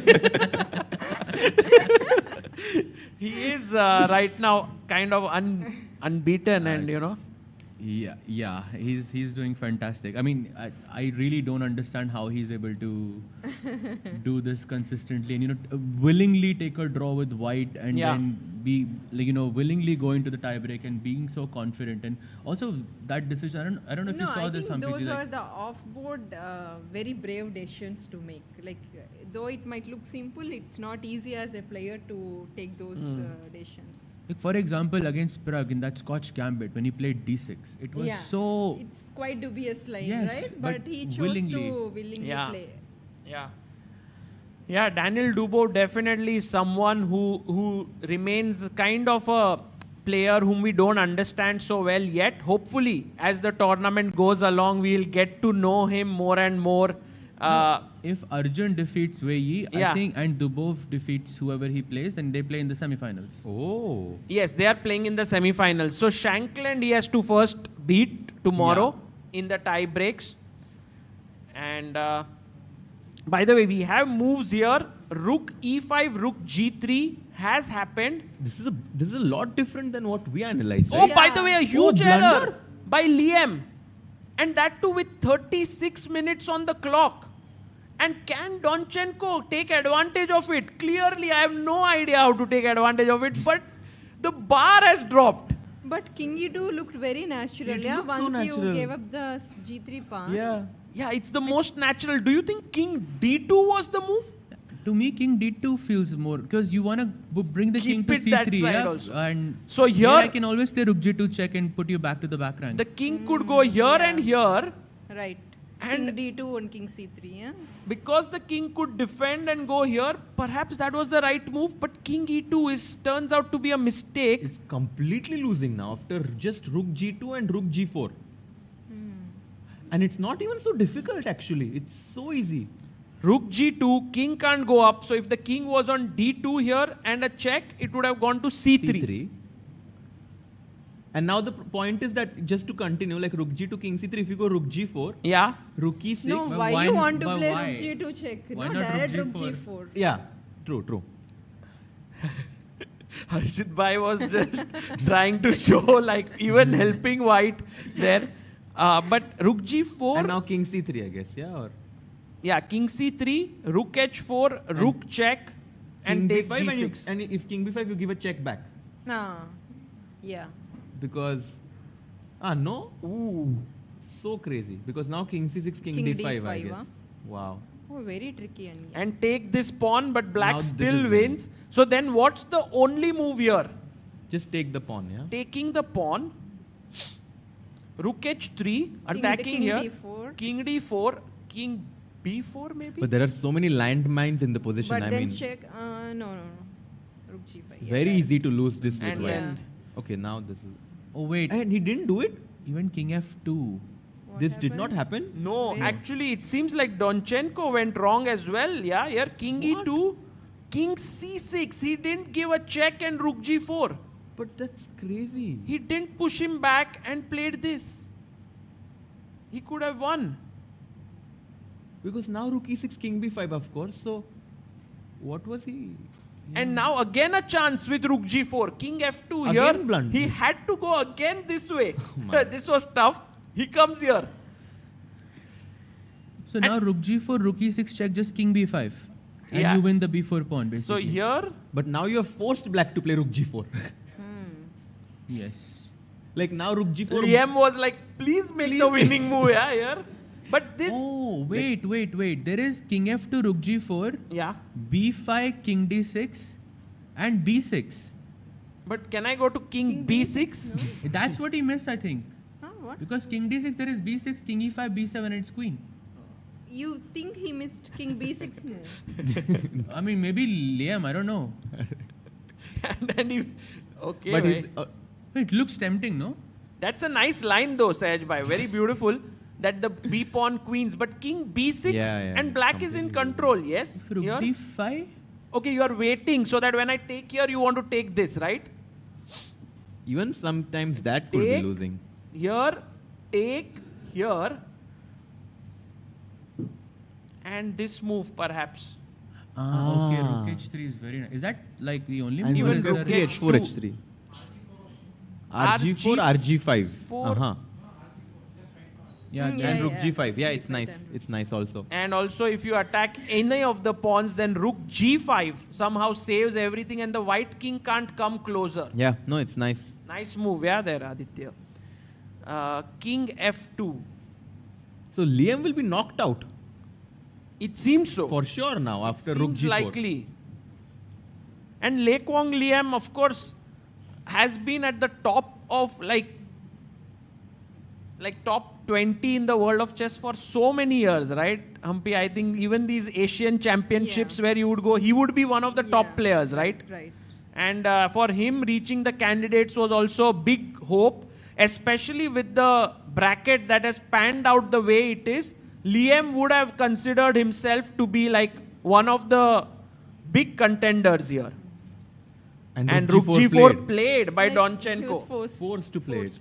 It's like this Pranesh's game, yeah, with Vincent. In the where he touched the pawn. Arbiter came and said you have to take. So there was this one moment where Pranesh was going to make a move and his hand touched the pawn on d3, and then he made a different move, bishop a1. So the arbiter said, no, you touch this, you have to make it. And turns out that taking that pawn was the better move than bishop a1. Bishop was losing. It was the only move. So the arbiter basically said, please make the better move, you know. So here it does feel like somehow Le Quang Liam kind of forced Donchenko to play the right move. But I'm just curious because he's thinking now, he has 36 minutes, but the damage has already been done. Yeah. He could have, of course, taken his time to think between E2 and D2, and it goes to show that even at the top level, the players are not invincible. Yeah, it also is very difficult to recognize which is the critical moment in chess, right? Yeah. That's one of the main problems at top level chess. That when is the moment to think and not. And here we have Liam thinking still, and we have Wei totally winning. What's happening His there? game, king went to E4, D2. So this is the live board position. So he's just bringing the king over. Just push the pawn. Yeah. He's bringing here. He just made sure that there are no entry points here. And now just winning this. So can we look at Wei and Sam Savian on the screen? Yeah. Wei is not sitting. I think one of the rare occasions where we don't see Wei on the chair. Because generally he's there calmly waiting for his opponent to move. And also, maybe irrelevant, but also helps that the bishop on f2 is of the same color as the pawn on h8. As a square on h8, I mean. So. Right. And Frederick Swane. Oh, so after bishop b7, rook f5 was not played. Bishop b7. We saw this. He played knight h4, not rook f5. But I like bishop. I like this Rook move. f5, no? Yeah. And now the knight is a bit dominated, right, by the bishop here. Exactly. And at some point, king d4, f5. This concept of f5, f4 is going to happen. Do you think g4 makes sense here, or it's too weakening with the rook coming in here? I would not play g4 because king f4, rook d8, and suddenly mating threats are coming, yeah? Yeah, big trouble for actually white here. I just wanted my king to come to g3. That's why I was trying this, but maybe it's not good. No, in hindsight, I think Sindarov made the right call. Yeah, if he went into the rook ending, it would have been way more difficult, yes. If Sindarov manages to hold this to a draw, then but what must have made him to play this knight h4? Like rook f5, what would be the response for? I love how Humpy is really thinking, because I think no, this looks very natural. This move he would consider, right? Yeah, that always would be the first choice for everyone for sure. But by any chance, could it be rook c8, rook c2, or that's too much to give up both the pawns? Is this ever a consideration? But then even when you go knight h4, that remains, no, as an idea, rook c8, rook c2 or not? Because the rook is on c5. Rook is on c5. Yeah. So maybe yes. Which rook f5, rook c8. Yeah. I feel taking on f6 might be wasting a move. You want to play h4, huh? No. I mean without before. Without taking on f6, just h4. h4 immediately. The bar doesn't like it. Because with the bishop, it's always a bit scary, right? Because I can just always give it up. Give away the bishop, with the bishop e4. And then eventually get the bishop here, or maybe start with it. I don't know. Rook f6. And I take? Take the b2 pawn. And then take the a2 pawn and then Who is winning here? So maybe he didn't want this rook to anyway come. So in a way, Knight h4, you want to go rook d8 or what? rook d8, rook c2 maybe is his idea, or but then there's bishop e4. Well, now also we have this option of going rook c7, rook e7. I don't know if that helps. But rook c7, bishop e4. So yeah, But Sindarov began with bishop e4. Somehow I mean, this is a very strong move by him. Bishop right into the heart of the position. I love this. And now for white, it's not easy. Frederick Swane needs to find ways to keep this position going, or else he'll get knocked out. I think knight h4 is a bit too passive somehow, I feel. Like, he had to go for this pawn race for better or worse. Because now with the knight on h4... And that too, he's in a must-win situation, Yes. right? So he doesn't have an option. And then where we saw Liam and Donchenko game has a couple of moves. Rook g4, rook c5. King comes to d6. And one might even wonder if after rook b5, we can even just go king e6, king f7. Like, just say that I'm going to collect the h4 pawn and come back. Do you want to go to c3 with the idea of cutting the king off and trying to push the b pawn? But you're rook c3, rook h4. You're not in So time. you take the pawn. And rook h2, rook b2. Push. There's no time. And even if you come here, I mean, there are too many pawns. Do I not have king g2? I'm going to use your pawns as a shield maybe? Where? Here, you mean, instead of b5, you okay, mean pawn here? is like on b4. It's the pawn is It's too far behind, yeah? So you are trying to dominate the rook. I think even sometimes f4 is winning. Yeah, it should be. F4. And you must take Maybe start with rook g4, huh? rook g4, king f2. King h. King And f2 maybe I can play h4. h4, yeah? h3. Aha. h3, king h2, maybe then f4.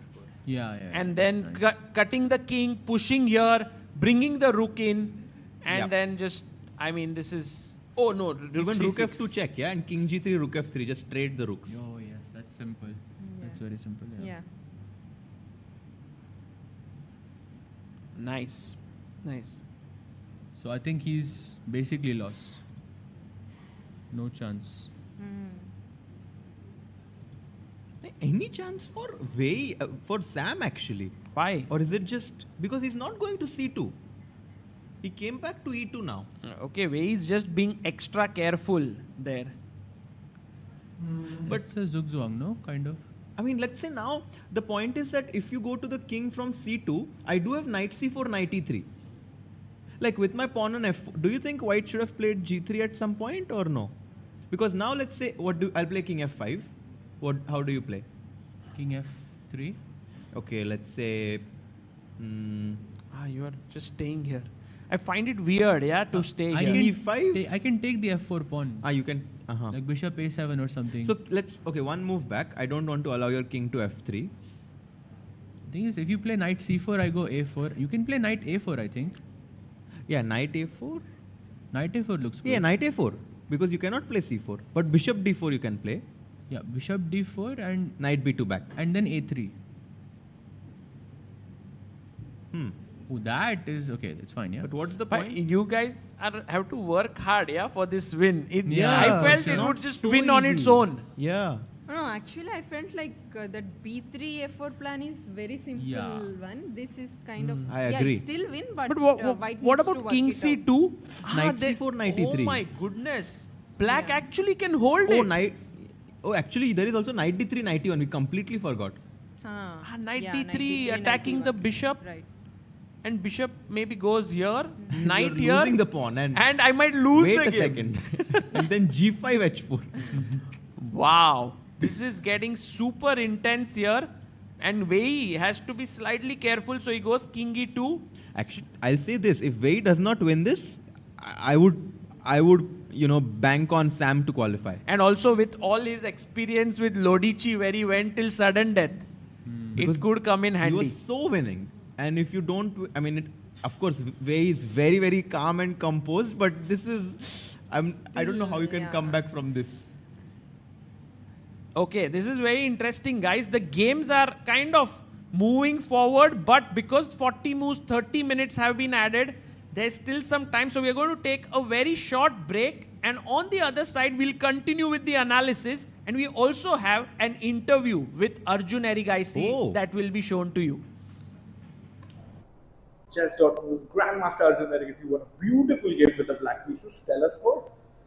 Yeah, it was a tough middle game. Like it was very tough to evaluate. Like when he played bishop e2 and this bishop takes f3, this thing happened. I thought I should be the one slightly better, but later on I made some moves which I was not sure about.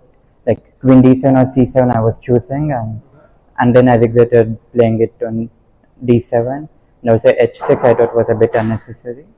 But and then this bishop e2, bishop d3, he did this nice manual. After f3, knight h7, I started feeling better. Not that I was better, but about the game, how it was going. And it was still very weird position, tough to evaluate. And only after I got after the knights got traded, it was still equal, but I was confident at that point. And he offered a draw after knight e3. Tell us how did the psychology change after that? Yeah, like I said, I was not sure how to evaluate it, and after he played it, I spent quite some time, and I felt it should be roughly about equal, but the fact that he was ready to settle for a draw, I thought I'll try to use it in my favor. You are in the quarterfinals of the World Cup, playing on Indian soil. How are you feeling about the fans and so many people asking your autograph and photograph? Yeah, firstly, World Cup is one of the very tough events in chess, and I'm happy that it came to India this time. And firstly, there are benefits that I don't have to travel too long, and also the no visas. Yeah, and the food is great and all this, but and it's also apart from all this, it's also very nice that there are so many fans. I think apart from India, I can think of very few countries where there are so many people coming for chess players, and it's very nice. And speaking of food, what's your favorite food or cuisine? Are you getting it here? I'm not sticking to anything particular. We're just ordering. And one favorite dish, if I may ask? During this tournament, I'm just not. It's just comfort food because it feels like home food, Indian cuisine. Those are maybe. And lastly, Sam Sebin and Wei are still playing. You have some history or played some games with any of them? In match format, very few. Okay, I played with Wei in the Champions Chess Tour, but it was without increment, and also we both had lag during that match, and it was I dirty flagged him, so I don't want to read too much into that. But he's definitely a very strong player, either Wei or Savian, and I look forward to. And lastly, your mom is also here with you, and you have a nice support system around. Tell us how much important that is, so you just focus on chess. Yeah, for important tournaments, it's I think definitely important that someone close to you accompanies you, and I'm happy of course she cannot come to all the tournaments because she's busy with the hospital, but I'm happy she can make time and come for me when it's a very important tournament. Congratulations, Arjun, and good luck in the next game. Thank you.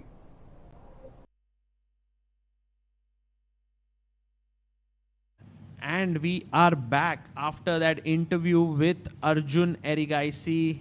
Very calm, cool, composed, and the joy of finishing a knockout match in classical games is unparalleled because you get a rest day. And I think that's very cool. You get one day to just not think about chess. And you must have also felt that, yeah, when you win. It's not like he won't be thinking about chess, but he'll be having enough time to, enough time to save energy and also to look at the ideas. So he'll be having a more clear mind rather Correct. than playing the tie breaks. You'll feel exhausted for the next classical game. So he'll save lots of energy. I have one question for you. Imagine that you won in classical format and you have a rest day. And what would you prefer, that your next round opponents have also finished and you know it, or they are going into the tie break day and you don't know it? So you have like one day to just say, oh, I don't know my opponent, so I don't know what to prepare. What is a better scenario for you as a player? I prefer my opponents to play the tie breaks. It's not that I don't want to prepare, or anyway I'll prepare. I'll be guessing someone, like there will be some player in my mind, and I'll keep some basic ideas. But I want my opponent to get more and more Tired. exhausted, drained, and to show more and more ideas. That's a good point. That's a good point. Okay, guys, we have a question for all of you here, right? We have some chocolates here. So someone who guesses the right question, we have a picture that is put up here. And the one who guesses it right gets this. It's a tough one. Very tough. We have Humpy's family here. Your job is to answer what is the name of her husband and daughter. If anyone knows this, will get a chocolate. No Googling. Don't Google.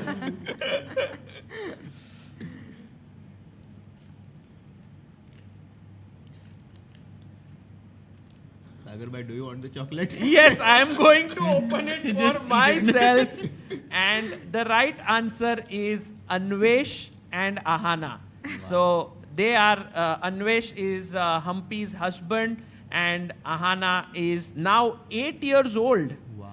And that is amazing. She was born in 2017. Yeah. So 8 years old, and she is very much missing you right now.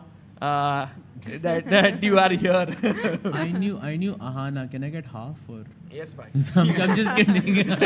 I'm just kidding. Bhai, you can have it. But right now, guys, coming back to the game, we'll have some easier questions as well. Pawn to c4 has been played. Oh, beautiful. Because knight c3, king d2, knight a2, you have bishop c5. And the knight is gone. Sahaj bhai ne trap kar diya the knight ko. Nice. And then just move and win the knight. And now Harshit Bhai's point that is the right color. Yeah. The pawn. Oh. The h pawn is the right. I mean, can we actually continue this? Let's say king e5, king c2, king e4, I king see. b2, king d3. And the point is that because of the pawn on f4, there's also bishop d6. Yeah. And okay, it's just completely lost. No, just take Yeah. bishop d6 now, yeah? Yeah. No, I had a similar position like this without the pawn on f4 and g2, and I had the wrong color. Ah. It was very, very difficult. But here, if the black king is on e4, is that losing or? You mean, Still, that will be losing, no? let's make a few The moves. same technique which. Yeah, because bishop because on of f2, bishop. yeah. Bishop on f2 or? No, bishop on e7, no? Or yeah, g5. No, you mean here this position, right? Ah, yeah, bishop on g5 is easily Yeah, winning, bishop yeah. e7, bishop g5. Yeah. Oh, that's a nice one. So here, let's say for example, I go here, bishop e7. No, here why I'll go bishop e7, I'll just move my king. Yeah, no, just to show like Ah, even the okay. king may not be that important. We can come here, and when you take here, I take here, and then finally, Yeah, even this setup Is winning. is winning. c4 has been played, pawn pushes forward. I think Wei is doing it here. It might be too much to think that Wei messes this up, you know. But he saw this. I mean, he probably saw this concept. There is no way he went into this without seeing this concept of like knight a2, bishop c5. Because otherwise, it's not very apparent how you push your pawns. Correct. Because it's very concrete. You mean to say like here, this would come at all costs, yeah? Exactly. f4, king e2, and now when black is running out of moves where you either give king f3 or move the knight. So then when the knight moves, saw c4. Wow. No, c4 is very nice. Okay, this didn't happen in the game. It's c4 and he's still thinking here.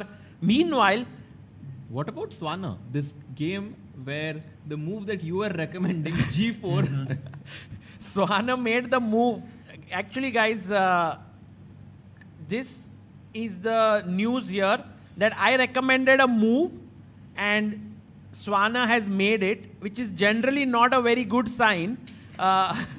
Or a very good one for you. For me, because we remember that there was a guest who joined us 2-3 days ago, Grandmaster Salem Saleh, and he showed a move on the board and he was told by the panel, I was not sitting on the panel at that point, that, oh, Sagar had also said this move. And then Salem jokingly mentioned, oh, that's why I got knocked out. So right now, maybe Frederick Swana is going that same route. You know, he's played g4, king g3 and Sindarov has equalized. Bhai, please don't predict any of Arjun's moves. You don't want any risk. Yeah, no move guess for Arjun. But you know, it's not about me guessing. It's about they them have to playing. play it. So I hope they don't play it. So rook d2 attacking b2 and a2. And now, I mean, for white to make progress, needs to find some idea here to get things moving. No, but this actually feels as if white does not even have an idea. Let's say knight f5. Yeah, question is, are you taking on f5 or no? I think so. Take, and we take with the rook. You take with b2, right? Yeah. And now I was thinking rook f5 maybe. Going back, you don't want this pawn, right? Because then you lose this one and black pawns are too strong. Correct? I just didn't want to calculate that. So okay, rook a5. And how is this usually? Like if I go king e4, king e4, king e5. Yeah. Is this one holding? But it looks scary because generally I want my king on g7 or like on the other side of the pawn. No, that should be a draw. But here it's okay. H4 you have b3, I think. Exactly. H4 b3. Nice. Because of the check. Yeah. Very sharp. No, but actually we could just move the king, no? After knight f5. So knight f5, you King just d3. move king d3. And now you're still threatening this and black gets no counter, white gets no counterplay against these pawns. Yeah. Oh, how about rook a5, take on b2. And now h4. And take this, or h4? Actually, no, this is because rook a6, bishop f5, king e4 is always going to be a draw. So if rook takes pawn, take here, but king up, rook takes pawn, rook a2. Yeah. And then this is a draw. Because you may have to move your rook here and I'll win this pawn. And then it's a draw with the h pawn. Yeah.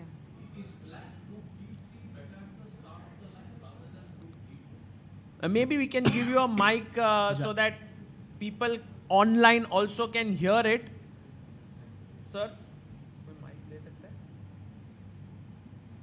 Yeah, I think the question was if black can play rook to d3 immediately instead of rook to d2.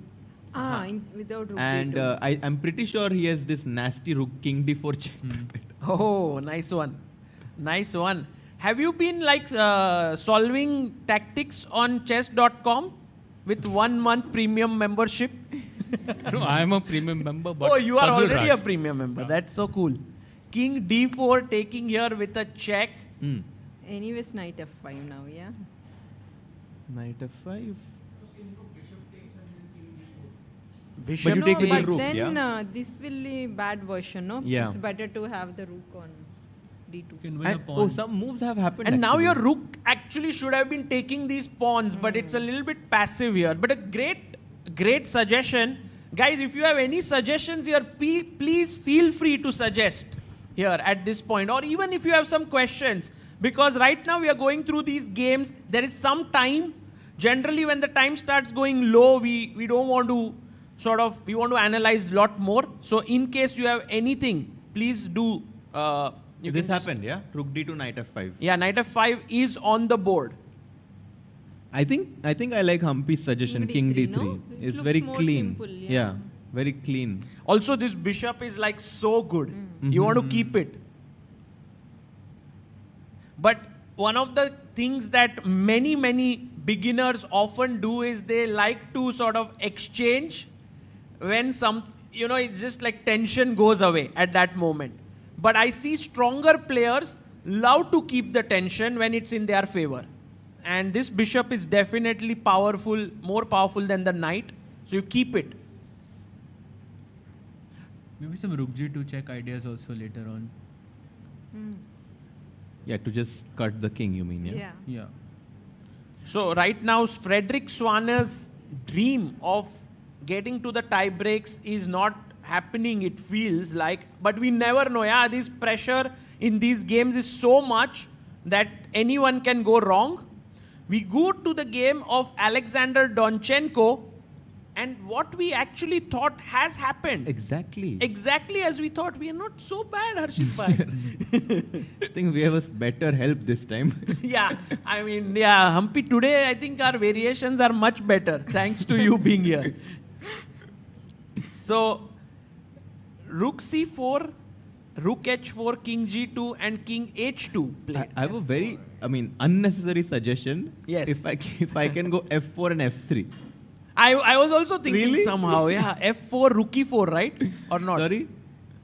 Rook E4 and F3. F3. Okay, but it's very unnecessary. And yeah? then doing this... It's winning, it's winning, it's winning. Yeah, it's winning. King G3, King D5. I'm just in time.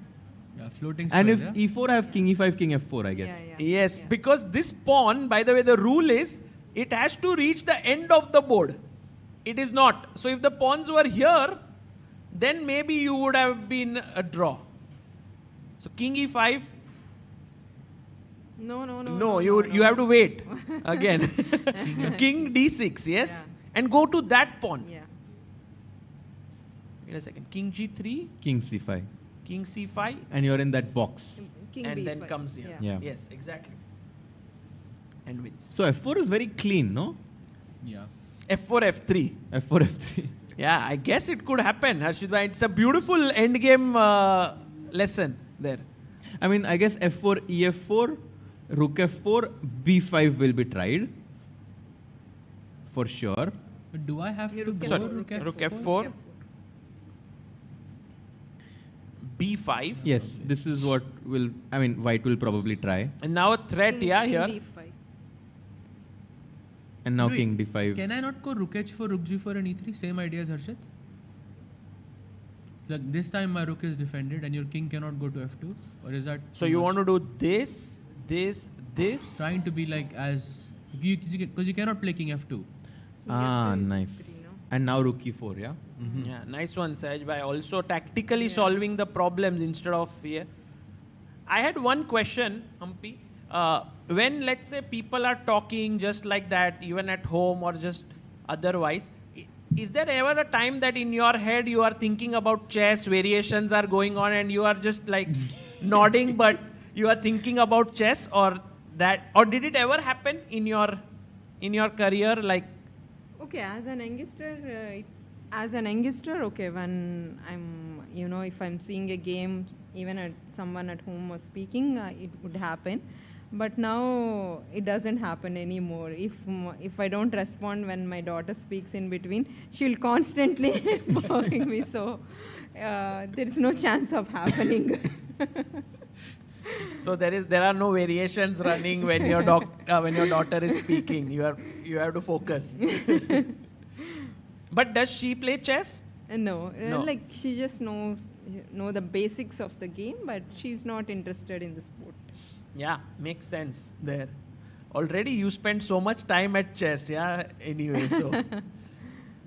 So Rook G4. And by the way, we must mention that Humpy has already qualified to the candidates and it has been just announced that the candidates is happening in Cyprus in March, April. So like half of March, half of April. So a few From days March of... 28th.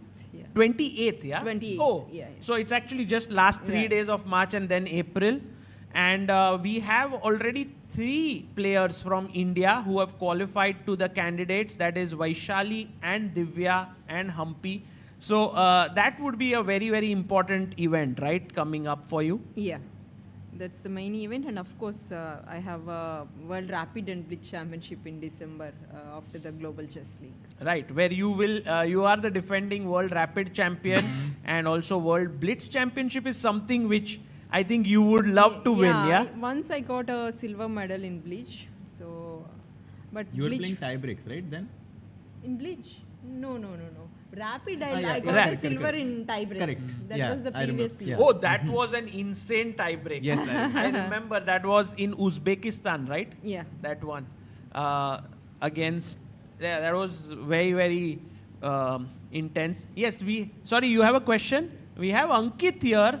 Ankit Dalal from Gujarat. Yes, Ankit. Question for Humpy. See, I've been talking a lot about mental conditioning in chess. Gukesh was the first one to get Paddy Upton on board and have mental conditioning him as a coach.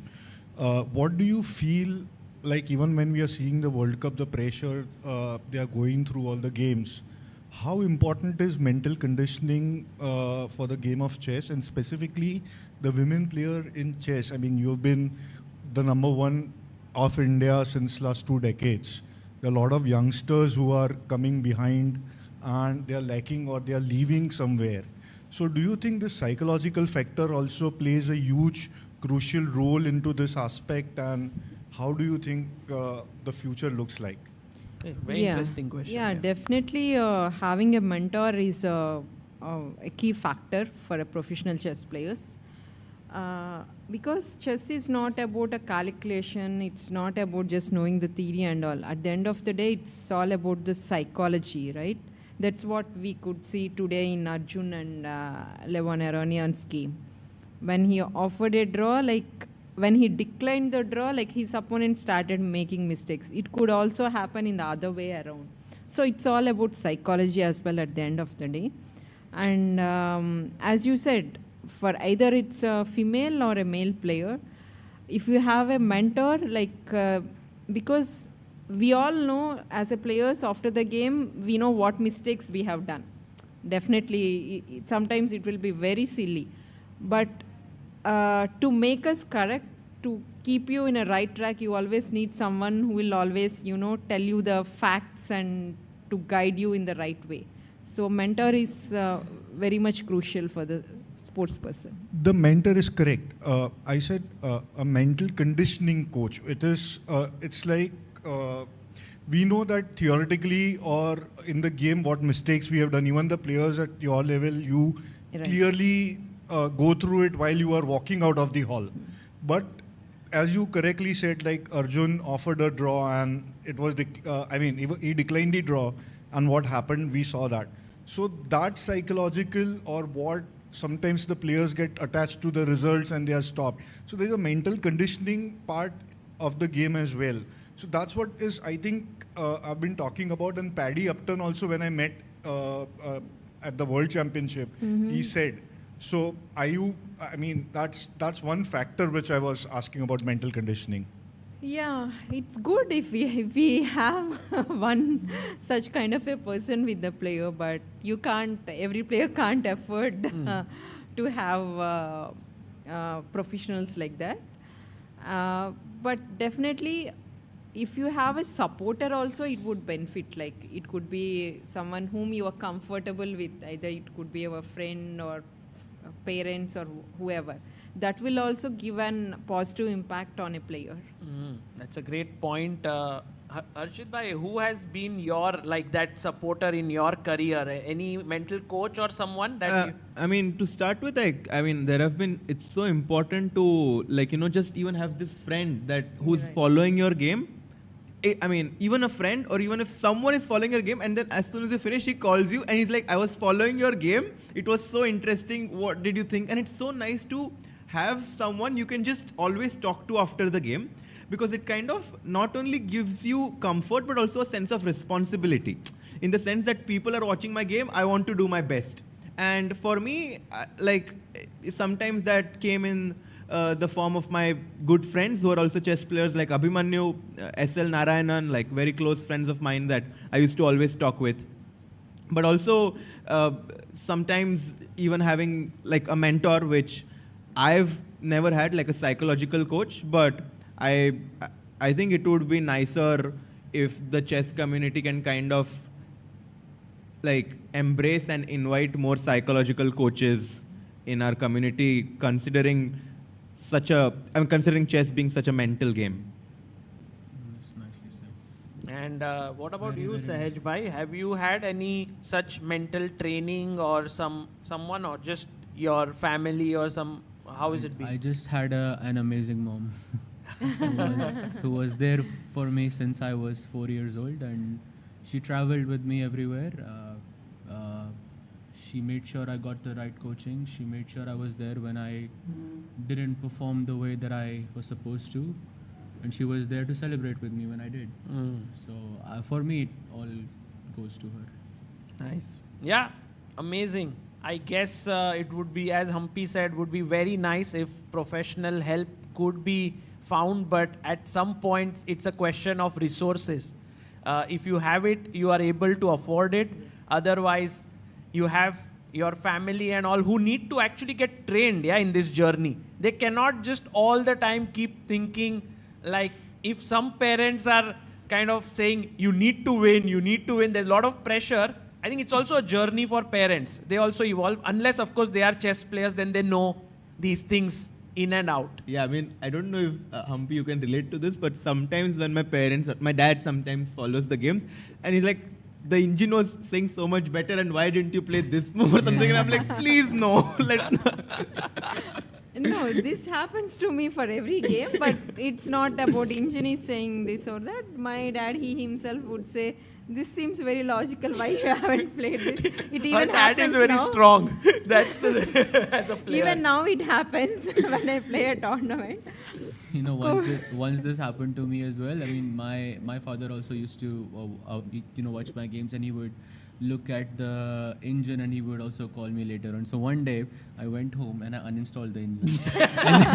and then after I finished my game, I called him. So what did you think? Oh, you played really well, sir. Today I didn't see what mistakes you could make. Yeah. Was it a nice game? I think it was a nice game.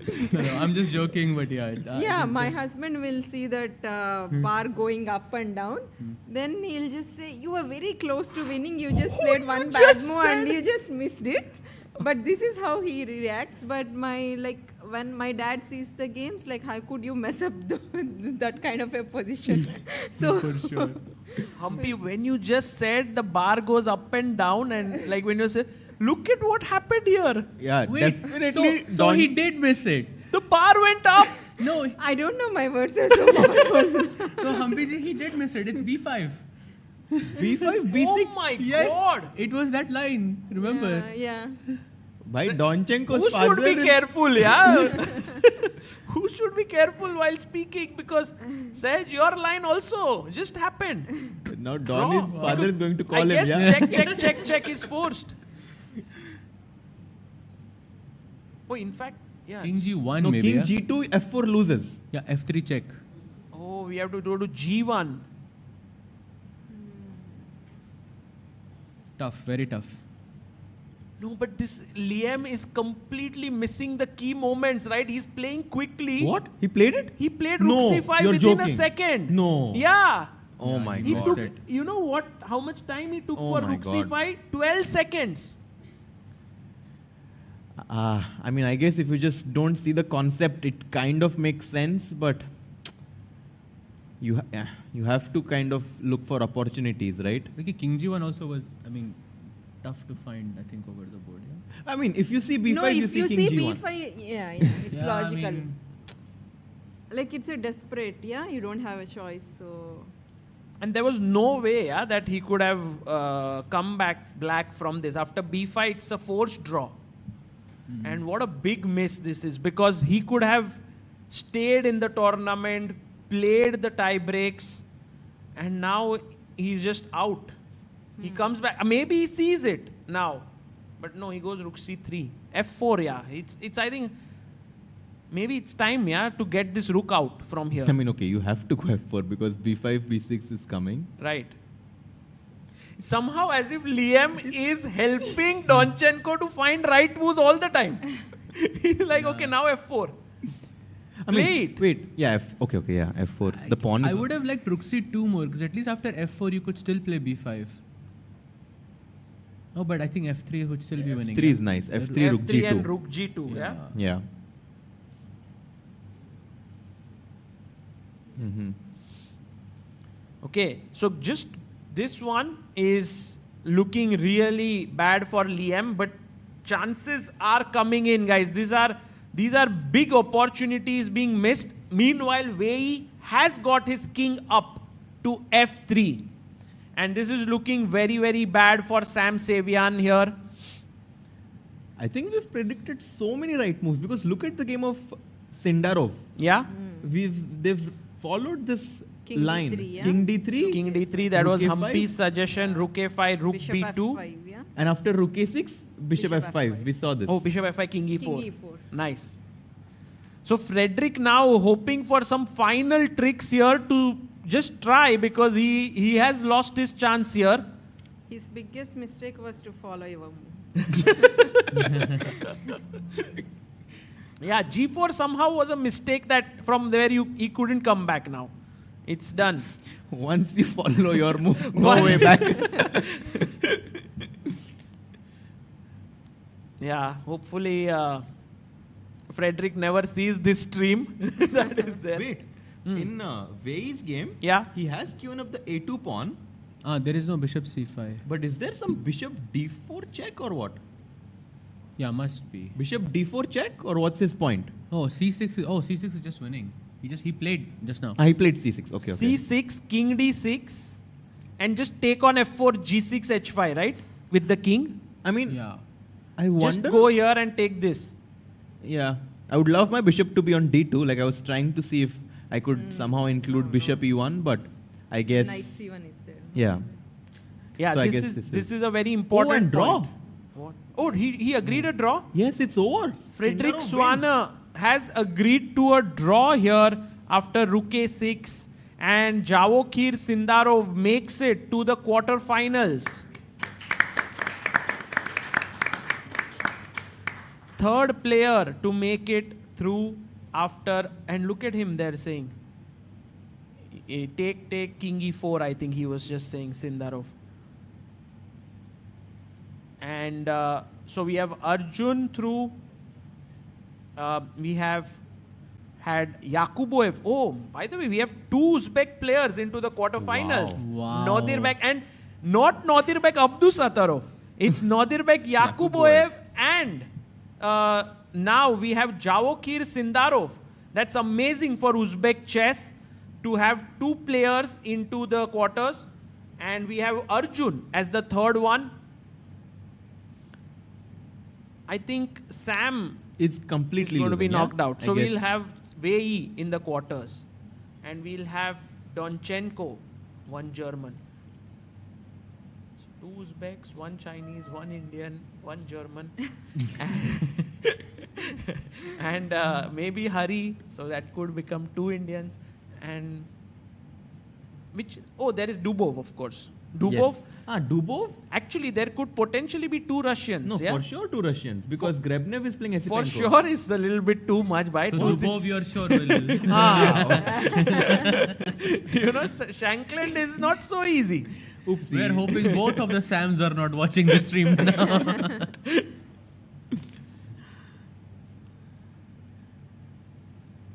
Bishop E1 he plays to sort of provoke knight D5, I guess. I mean, no, because King G5, Knight E4 was the problem. Bishop was on F2, But no? King G, that must be winning, no?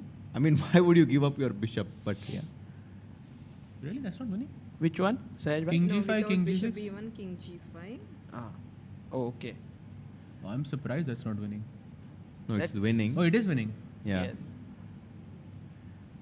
I don't want to calculate why. Can you tell me, like, you always have these curiosities, yeah? Like this weird tactical things, whether they are winning or not, do you also think about them during the game or only during commentary? Here it's easier, yeah. Here it's easy, but do you because think I'm during not the one, because it's not my game. Because but what happens during the game? Huh? You don't think of all these things, right? No, I think You that's why. think- That's why most of the times it doesn't work. So That's why sometimes you create brilliancies, but it's also dangerous. Yeah, very this- dangerous. Yeah, most of the times they're not brilliancies. So I think my friends, mentors, parents, even I think I would be like, what the hell am I doing if I go King G5 and give up the piece? Yeah. But Okay, it's but winning, of this is course. winning here. So Wei doing this well, and that just leaves Donchenko, who's finally given a check on H4 He here. still didn't go F4. He hasn't. I think he's waiting for, perhaps he'll repeat couple of times. And by the way, now he's down to 3 minutes 53 seconds. If we can have Donchenko and Liam on the screen there. King H2. no, I think your idea with F4. I mean, unless he's considering something crazy like G5, I mean, it's not very crazy, but. And G5, F4, and F3, if that's what. No, he there goes you F4. have it. Okay. He Yeah, plays he goes F4. I think that is the end now. I don't see any more Any twists. More tricks. Yeah. Any more tricks. Okay. Rook takes F4, and B5, yeah. B5 C6 played. check. B5. He's still hoping for this check and take the pawn on G6, which is why he has pushed his pawn forward.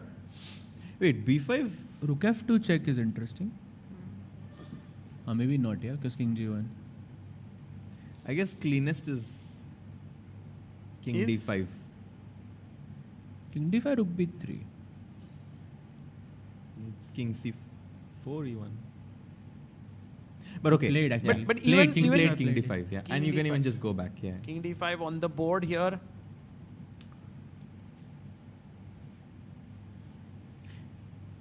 I mean, can White ever hold this? Not really.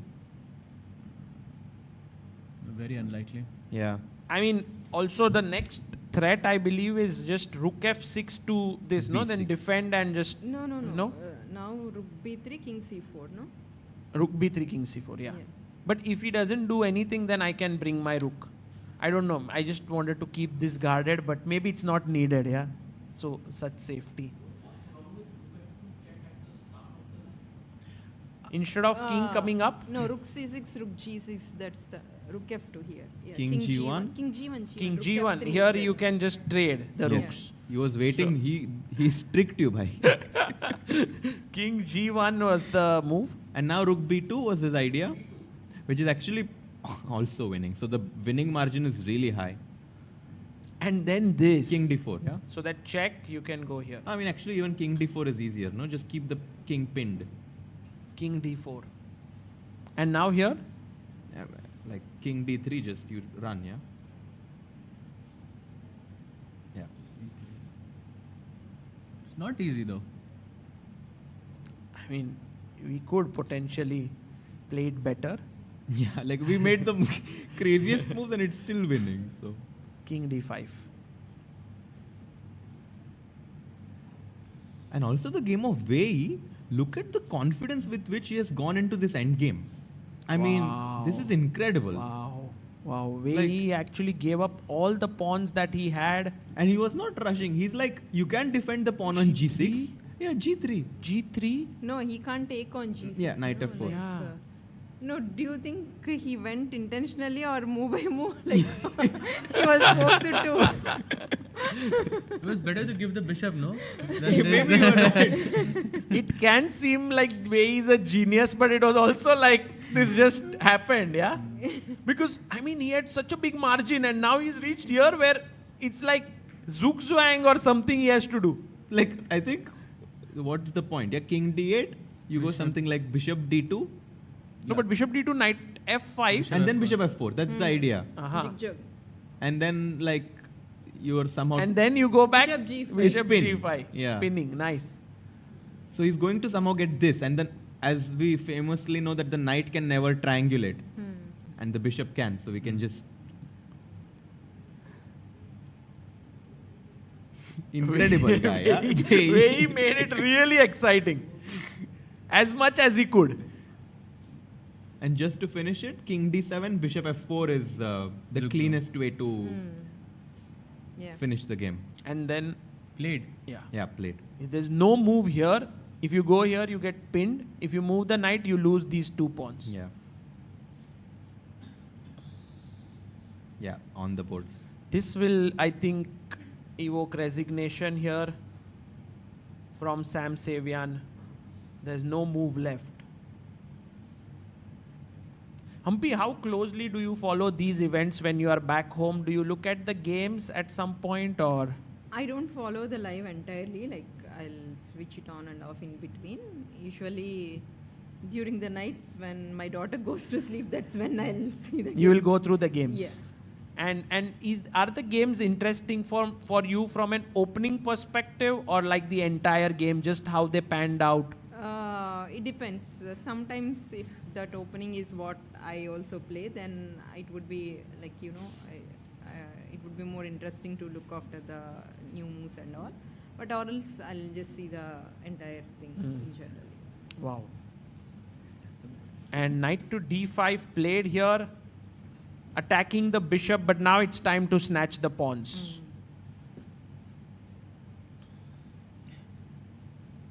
And if you go King H5 now, like is it just always completely winning? Yeah, it's winning. Now I don't see a trick. Although after King F5. Right? King F5 and Knight F6, Knight, okay, I should be winning. But I can Bishop just G5 is easiest.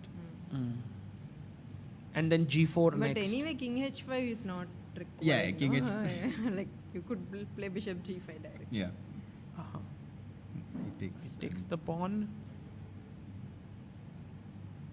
Guys, we are getting close to Wei Yi also qualifying. Yes, we have someone who wants to ask a question. If we could give him the microphone.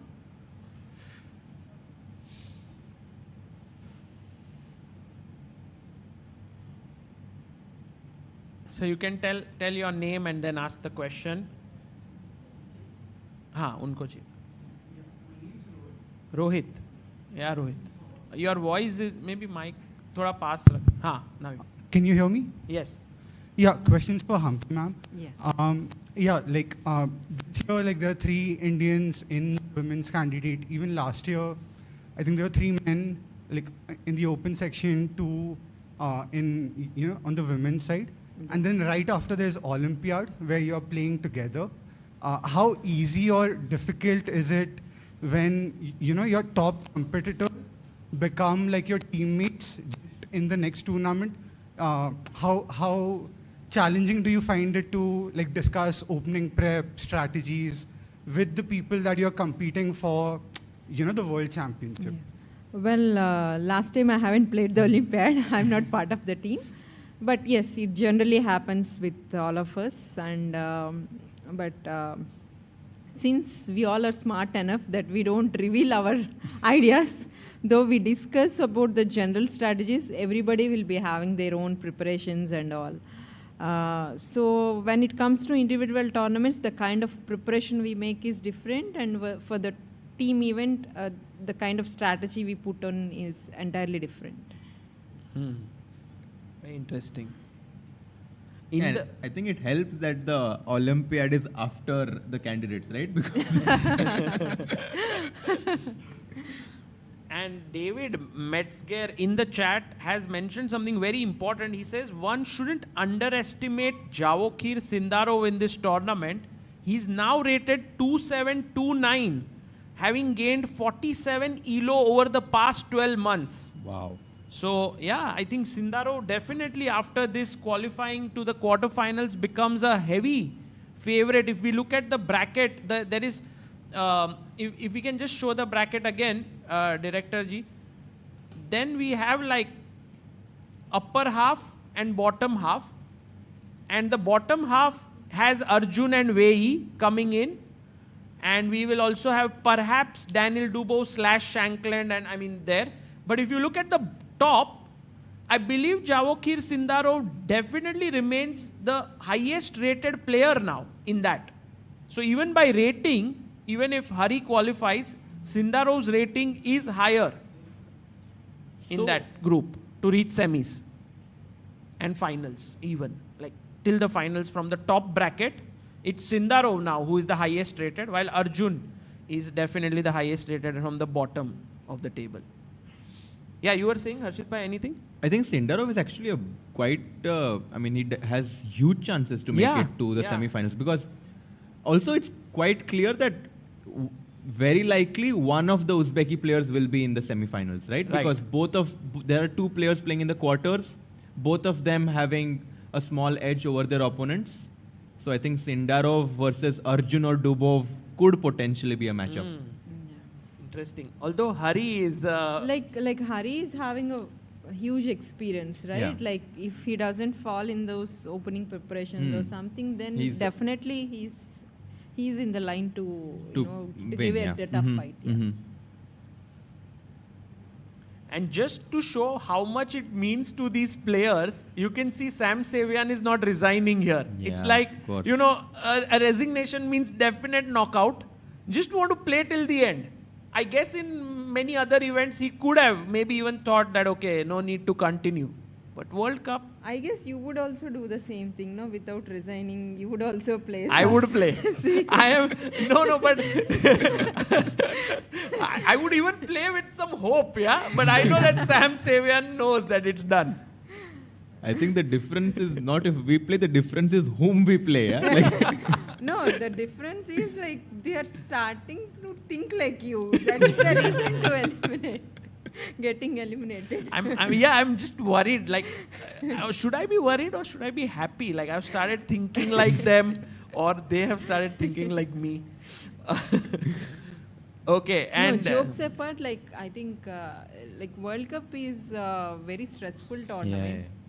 Okay, those who pass on to the next round, it's fine, fun for them. But those who lose, it's quite heartbreaking as well. Because if you lose a game in classical game, you still always have a hope to come back in the tournament. But this is the end of the tournament, and that one small mistake will keep you, irritating you for a few days for losing the match.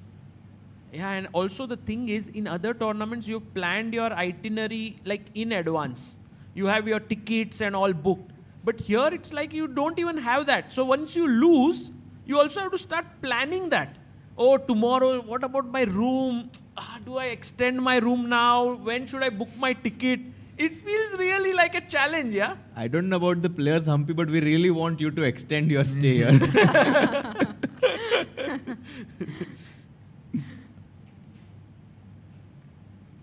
By the way, here it can be a like a theoretical draw if he plays g5, g4, no? Very interesting point. Take here g4, and king and f4. then when you get this, right, some kind of a... there is some fortress. I think when the pawn is on h3. No. So h4 if he plays. So let's say I do this, and here, it still doesn't feel like a... So let's say, I mean, if you really want to construct it, we can. Like, let's say king f5. Here, okay. Let's go king e5 maybe. Instead. King g3. No, but here king f3, no? Instead I mean, of king, you want to... Yeah, just to construct. Like making say h4 check, king h2, h3, king g3, and let's say king g5, rook e1, rook b4. Rook e3, is this the one? One step below, so black didn't have to play g4. But why is this not a fortress? Because how does black win this? Some rook a1. But then check. Then rook king f6. Oh, because... Something like that. So then the pawns here are a fortress then? I think so, yeah. Okay. So it wasn't g4, it was h4 there. Okay. So if I go like here... Yeah, you mean g5, h4. Yes. h4, king e4, g5. Yeah, this is then a draw. It's a draw. Because then you are putting king, I mean, just to show this fortress setup, that here somehow white holds. Maybe rook d4, king g6. This is a draw. Because now there's no way to make progress for black. Every time you move your rook down, comes a check. This is so tough. Because even now, let's say... No, it's draw, yeah? Like straightforward. Correct? Or why? No, king why f6? king... Yeah, I was about to ask the same thing. So, King like f6. say for example, I wait. You go king f6. What And now? What are you trying actually? Rook e4 or what? No, rook a4. Rook I do this, A4. yeah. Rook a4. Yeah, where's the progress? No, now check is coming, no? We are just running far away. And in the game, I mean, what we were analyzing in this line, the only problem is you get the same, but here the pawn is one step closer. And so check, even if you do this, then h2, h1 queen. It's just queen, yeah. Mm-hmm. Okay, but he's like, I don't even want to do that. He just comes king e2. This is so nice. I think very clean. He's coming from f2 and winning with This his is h very pawn. clean. Yes, you want to ask another question? Okay. Maybe we can have one more question. Do we have a mic?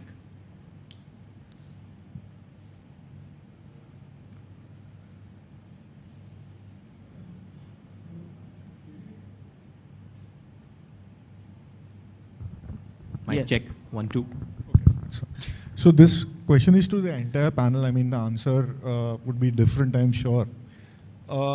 See, as just Humpy said, that this tournament is very stressful and it's not about only making good moves. As we saw from Vidit's game, only one bad move destroyed the entire tournament of he playing so solid in the event. So in this kind of situations, I mean, you've been a World Rapid champion as well. So when you were in a very crucial position, how do you think, or what do you think that that bad move does not happen? Instead of, I mean, definitely all of us focus more on making good moves, but avoiding that bad move is also very important. So how do you focus on that, or how do you work upon that aspect? No, actually, nobody is perfect in that. We just keep on trying, and sometimes it works and sometimes it doesn't. But I think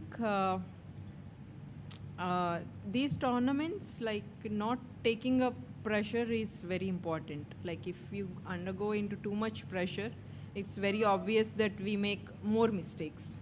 Like if you try to maintain that coolness, probably, of course, with the shorter time control, you will obviously make mistakes compared to the classical version, but it would be quite less. Very cool.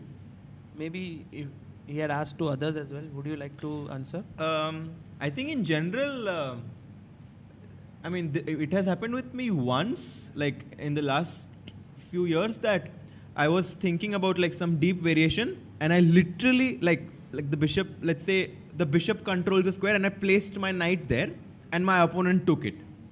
And there is no explanation. Like, you know, sometimes there is no explanation. Like once in a few hundred or thousand games, this happens not just to me, it will happen to, it's very hard to avoid this, I think, because you just have this moment, like, you know, you too dwelled in your calculations, and then sometimes you just like, you know, make this one silly move.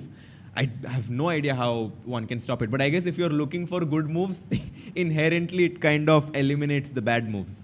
Yeah, sometimes it also happens that if you're calculating too much, like probably you'll play the second move in the basic position itself. Like Yeah. you'll forget that Move order, move correct. order. It also happened to me in 1 or 2 games. So it happens with everyone, I think. Yeah, I guess when players are in great shape, this happens lesser than Yeah. when they are not. But how to be in that top shape is something that players all the time grapple with. Yes, of course. And because if we know that secret, we will be always winning, right? Like, just take Prag, for example. His 2025 was incredible till a point, and then he also started making some errors in many tournaments. And I guess he's thinking, like, what happened? Like, why did I get knocked out from here? Or in Grand Swiss, I couldn't finish on the top. Or in Grand Chess Tour, I lost and finished 4th. So all these things, like he was having an amazing run until now. Chess is tough. Yeah. There are sometimes it's very difficult. You just feel like, okay, I'll go to the swimming pool in the morning, I'll have my breakfast well, I'll be in shape, I'll go to the board, and then sometimes you just blunder. I mean, just to add a bit to that before coming to this game, which is very exciting, is that there is also never one right answer for any player. By the way, resignation by Sam Savian there. Wei makes it to the quarterfinals. Brilliant. And I think he's played a very nice game. But also, Sam, I think he has had a great event. Yeah. And he is someone, I think that the US chess is definitely looking forward to. We know Hans Niemann very well. Like, he is one of the talented youngsters of US chess. But Sam Savian, he is working really hard. And I think pretty much he might start reaching towards 27-50 in the days to come. So, great play by him. And Wei Arjun. Beautiful matchup that we have. In 2 days, they won't play tomorrow. Both of them can rest. Yes. I think what happened to Sam, I think, is really sad because he just blundered a pawn in the opening. It was such an oversight. Again, you can this is just an show that example, actually, by the way, Sagar of bhai. what you were talking about. This is an example of that. It happens Yes. at the highest of levels. Exactly. That's a good example of how a blunder happens. Just knight c6, a bishop f5 here. Yeah. And he And took the point was that knight c6, we capture the defender on the d6 knight, and the f5 bishop is hanging. So white is just winning a pawn. So if it can happen to Wei, I guess it can to anyone. Yeah. I mean, Sam, it happened to Sam, so. Oh, sorry. My bad. Sorry. Oopsie. Here, just like how you made an. By the way, Donchenko had to give up almost all of his pawns to win this. I mean, these players are, I think, just playing out of the world. Yeah? Like, so much creativity. I mean, it was easily winning for black, and now he has this h pawn. But I guess he saw that the pawn comes to h2 and it's winning. But I would surely be very unsure. Maybe it was not so simple, to win it. It's the same thing. Yeah, you were cutting off on the rank. We were discussing this earlier. h3, king g2, and then rook g3. So let's imagine if I go king f4, okay, h3, rook h6. Okay. You go king g2, I give a check. Yes. You can't block, right? So what do you do? King f2 probably. King f2, I go back. I'll give a check. You give a check.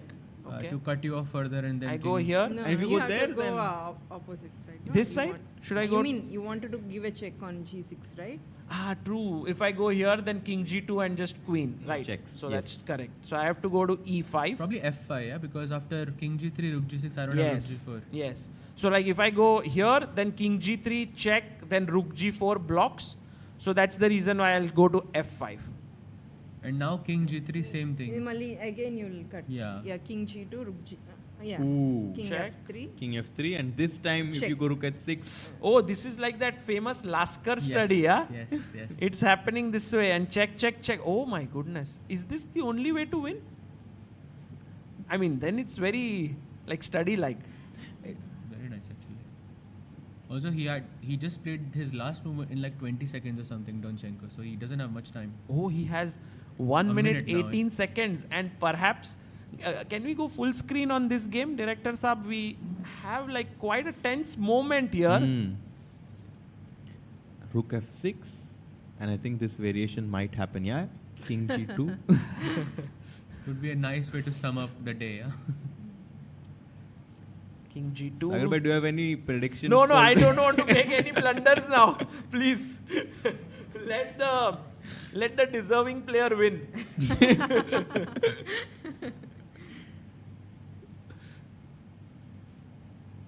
I'm very curious to see how Donchenko will react after defeating Le Quang Liem, because this is a big win.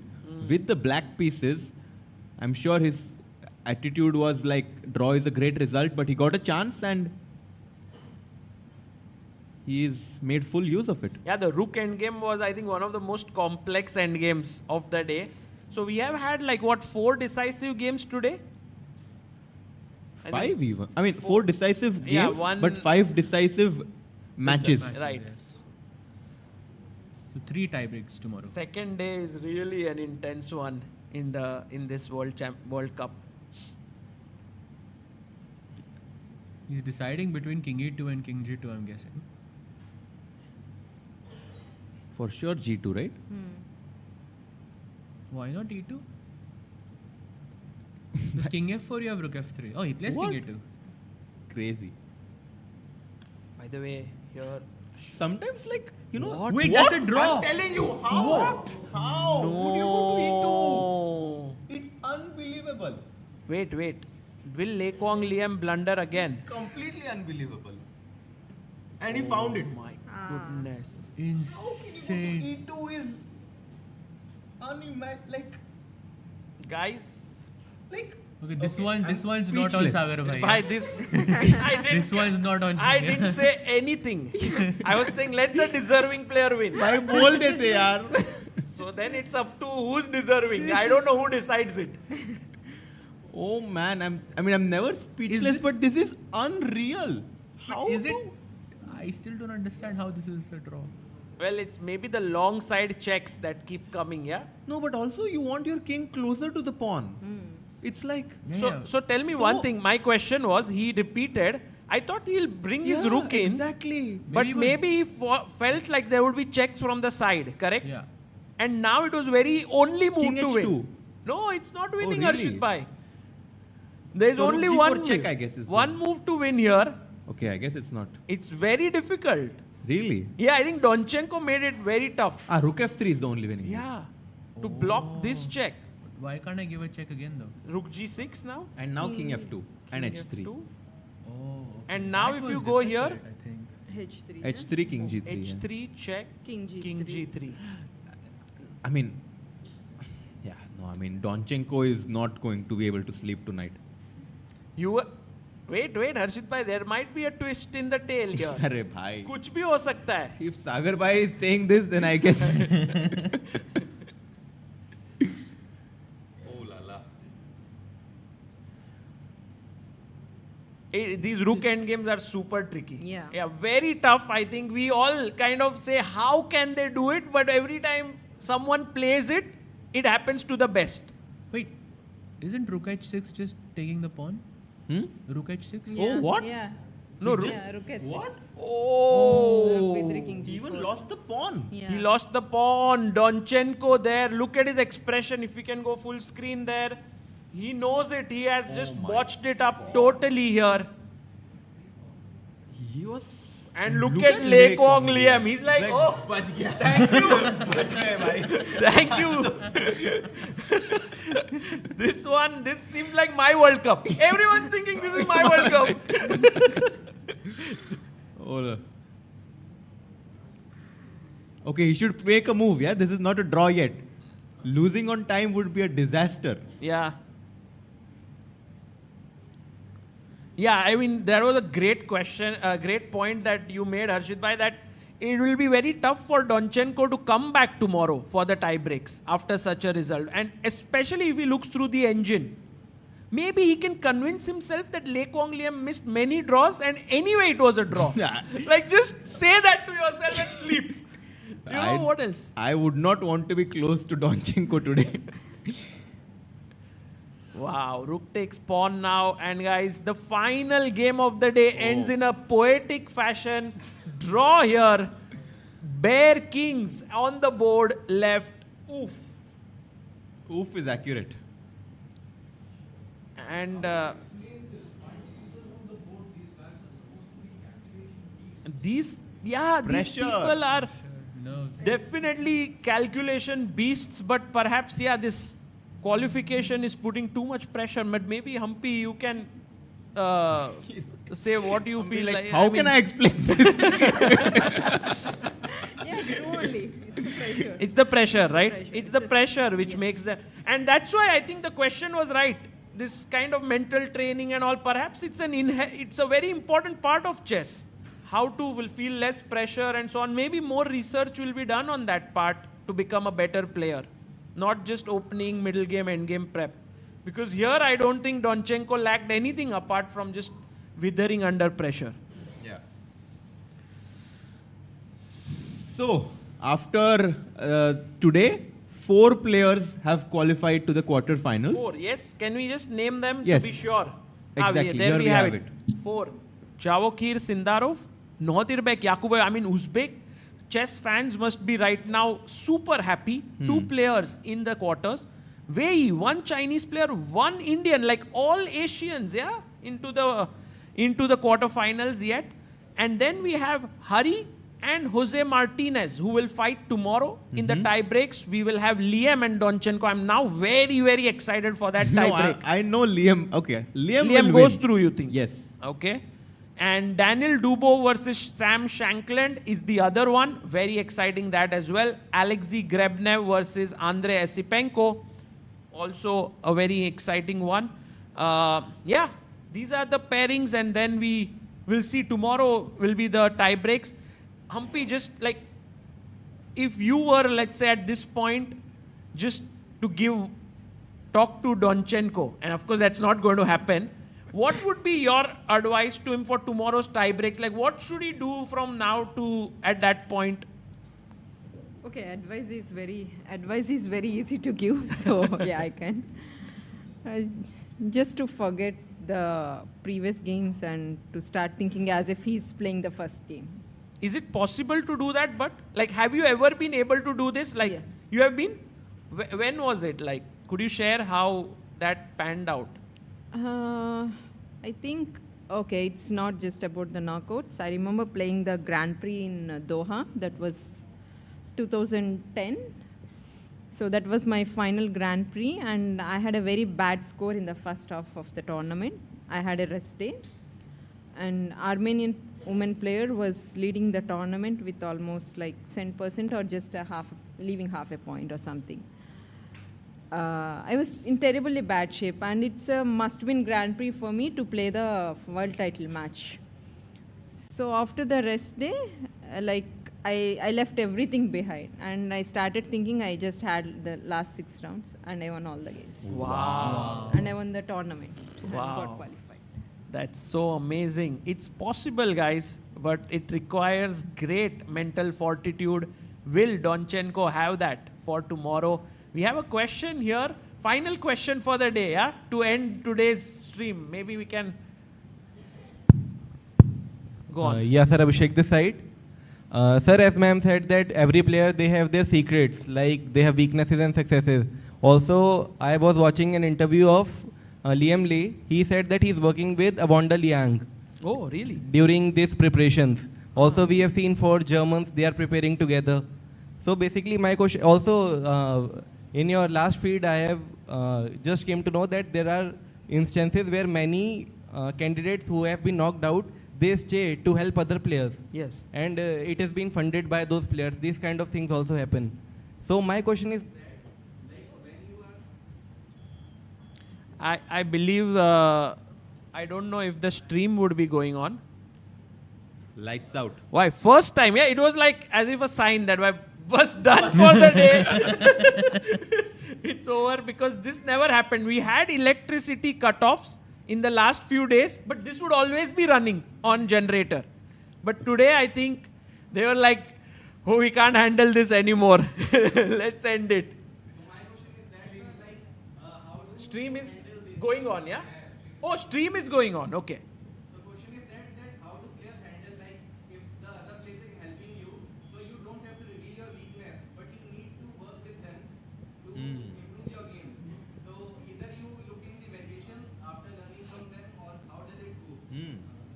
It's a good question. Maybe Humpy, if you'd like to take. Yeah, I think if you are targeting a certain title or something, of course you have to let the other person know your weaknesses also, so that you could improvise that. But if you are just working with them for a particular game or just for one single tournament, then you'll just take the inputs, like the ideas from the second, and then you work on that. Yeah, it depends on the situations and person to person, and like how long is the working process between them. Like if it's a short period, obviously they will not reveal much. But if they're going to work for a longer period and for, let's say, for a world title match or something like that, of course, the player has to reveal it. It's like a doctor-patient thing. Yeah, the patient has to tell everything to the doctor, only then he could give a right medicine. It's the same way, yeah. Yeah, very well said. I think there are always certain goals you want to achieve, like candidates qualification and all. And there you have to trust people. Right. And so on that note, guys, we will end today's stream and today's round. I think many of you have come here for the weekend. So would love to see you all tomorrow as well. Thank you all. Bye-bye. Good night. Hi everyone, I hope you are enjoying the coverage of the FIDE World Cup 2025 in Goa, India. Look at the beautiful place I am in right now. While we are on this break, I want to tell you that ChessBase has just launched the ChessBase version, the newest version, ChessBase'26 and Mega Database 2026 on 12th of November. Earlier, ChessBase used to launch a version every 2 years. But now, starting from this year, it will be launched every year, just like Mega Database. Hence, from ChessBase 18, we have now launched to ChessBase 26. Then it will happen ChessBase 27 and so on. Mega Database is world's largest chess database and has more than 11.7 million games and 114,000 annotated games. What are the newest features in ChessBase 26? Well, here's a short video for you to know all about it. ChessBase'26 is here, starting with the enhanced opening report, rating-based statistics for your favorite openings, instructive tactical training built right in, the history of each opening, its pioneers, and a fashion chart showing popularity over time. Then we have the Monte Carlo analysis, simulating thousands of games, defining practical chances and typical maneuvers. Also, new detection of duplicate games, AI description of plans, real-time ray tracing, and more. ChessBase'26. Expand your chess horizon.